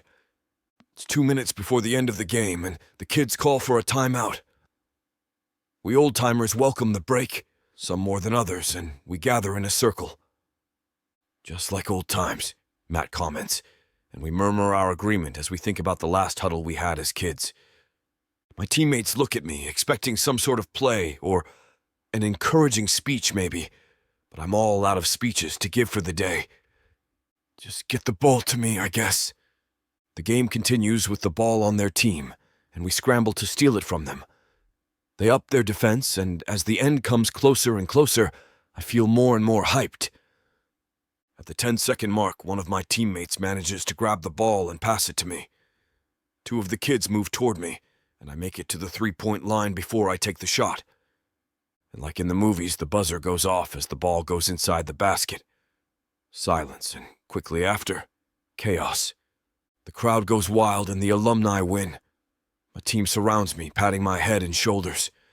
People from the bleachers start pouring down into the court. The kids from the other team congratulate us, and we all laugh. I make my way to Tori, who is standing at the edge of the court, and she jumps, hugging me. And it feels like I never left. Still feels the same. I still get the warm, fuzzy feeling I did back in high school. She lets go, and I reluctantly follow. I need to tell you something. There's something you need to know. We both start and stop at the same time. Okay, you can go for... She starts giggling, and I can't help but join in. I saw Stacy's announcement. I nod, not knowing what to add. Here it comes, the moment she breaks my heart, or makes me the happiest person in the world. I'm sorry about how I left. I'm sorry I didn't give you a chance to explain. And I'm really sorry for thinking that you and Stacy have been together all these years. Her voice cracks at the end. I wait for more, but she looks like she's waiting for me to speak. What about my announcement? I ask. You have nothing to say about that? She looks at me with confusion. What announcement? I rushed to get here as soon as I watched Stacy's confession that I didn't get to watch anything after that. Seriously? I start laughing. I profess my love for you live and in front of thousands of people, and you didn't even see it? I had a whole speech and everything. Should I say it all over at... All of a sudden, her lips are on mine, and there are no more words. I have nothing left to say. All I know is her lips are on mine again, and her arms are around my neck. The people around us start screaming, "Kiss Cam!" And our moment is projected onto the giant screens. Well, I professed my love in front of thousands of people, so why not let them see how it turned out? All too soon, Tori breaks our kiss and rushes towards Stacy just as she's finishing her last spiel. She apologizes for misjudging her, and Stacy apologizes for everything she's done. She apologizes for being a jerk to her in school and for ruining our relationship. It's like she's been saving up everything for the past 5 years, and now it's all spilling out in this word vomit. She admits to being jealous of her back in college, something that Tori found surprising. She adds that it was annoying how Tori was smart and beautiful, but what she hated the most was that she was so sure of herself, of who she was. Tears are starting to pool on the corners of Stacy's eyes, and Tori hugs her, forgiving her for everything. Looking at the two makes me happy. The girl I love, and the girl who turns out to be one of my closest friends are finally coming together, and finding closure from all the past drama. I put my arms around them both, happy to start a new leaf. Chapter 40. Tori, I decided earlier I was no longer going to hold back. If I've learned anything from today, it's that good things can happen if I just go for it. That's why when they handed me the mic to do I Will Always Love You by Whitney Houston, I decided to take it, despite knowing that I absolutely couldn't reach those high notes. After butchering the classic song, the trio, Bryce, Matt, and Adam, does a rendition of I Will Survive. After the alumni won the match earlier, we decided to have fun. We had some dinner, then went drinking, and ended up at our usual karaoke bar. We've been partying for hours now, and only 4 pairs remain. Me and Bryce, Matt and Dana, Stacy and Leah, and Adam and Kira. No one wants the night to end, but even Kira, the toughest among us, is now laying on Adam's shoulder and about to drop. We decide to call it a night. Bryce helps me into my coat before we make our way to his car. After we drive out of the parking area, he asks, "I can drive you back to your hotel if you'd like." I take a deep breath and reply, "I actually already checked out of the hotel this morning. I don't have a room there now." Oh. Yeah, and he and I stay silent for a few minutes, both awkwardly waiting for the other to say something and simultaneously wanting to say something. No more holding back, I repeat the mantra in my head, trying to gather my courage. "Do you mind if I stay the night at your place?" I'm actually amazed at how confident I sounded, despite being incredibly nervous. I can't believe my voice didn't even shake. His eyes widen for a moment, and we stop at a traffic light. He turns to me and replies, "Of course you can stay the night." There was something in the way he said it that made my heart beat faster. I can't really put my finger on it, but it felt like he was saying something else, something more.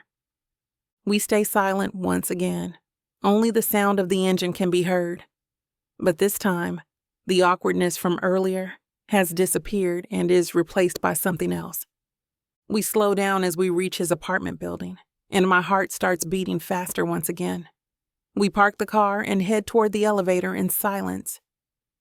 He puts his arm around my shoulder, and suddenly, the elevator just can't come sooner. I can feel his warmth around me and smell his perfume and sweat, making my head feel light.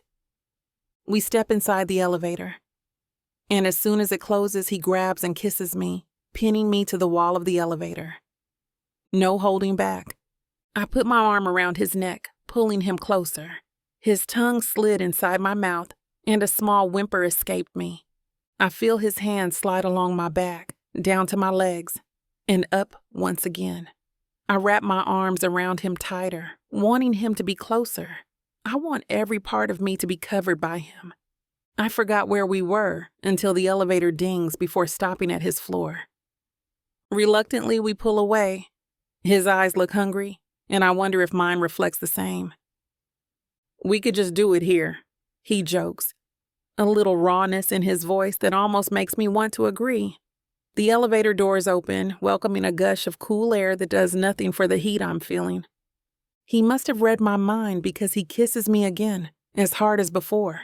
His tongue explores my mouth, but I push him away. "I don't want anyone interrupting," I whisper, and he nods before taking my hand. He leads me to his door, and as soon as he shuts the door, his mouth is on mine again. His hands move around my body with more urgency, and he helps me take off my shirt and kisses my neck. The feel of his mouth on my body is enough to drive me insane. I hate to put a stop to a good time, but it looks like we've hit this platform's limit for spiciness.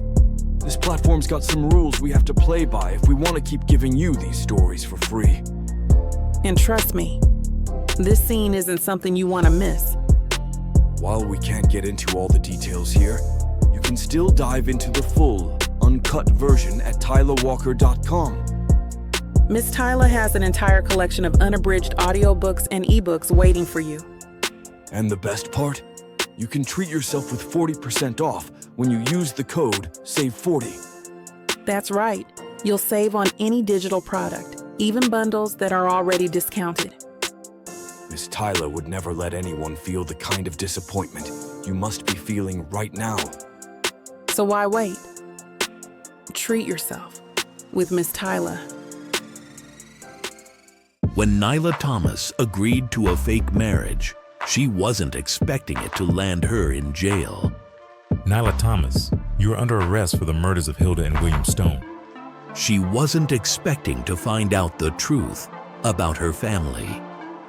You're adopted. Marcus Swan is my father. To get involved in crime. The Sokolov family did this. They poisoned him. And least of all, was she expecting to fall in love. It's you, Nyla. It's always been you. But now, everything is crumbling around her. Interim CEO of Stone Hospital Group accused of murdering Hilda and William Stone to secure her position. Alexander, you promised things would change. They have. I'm in charge now. No one knows who to believe. Take the plea bargain. I'm innocent. I thought you out of everyone would believe me. Can you forgive her for killing our parents? No one knows who to trust. This is your fault. Did you ever think that Nyla would be just fine if she hadn't gotten involved with you? I love her. I love her more than life itself. Miss Thomas, the tests came back. There's a perfectly acceptable explanation for your condition. And things are about to get a lot more complicated.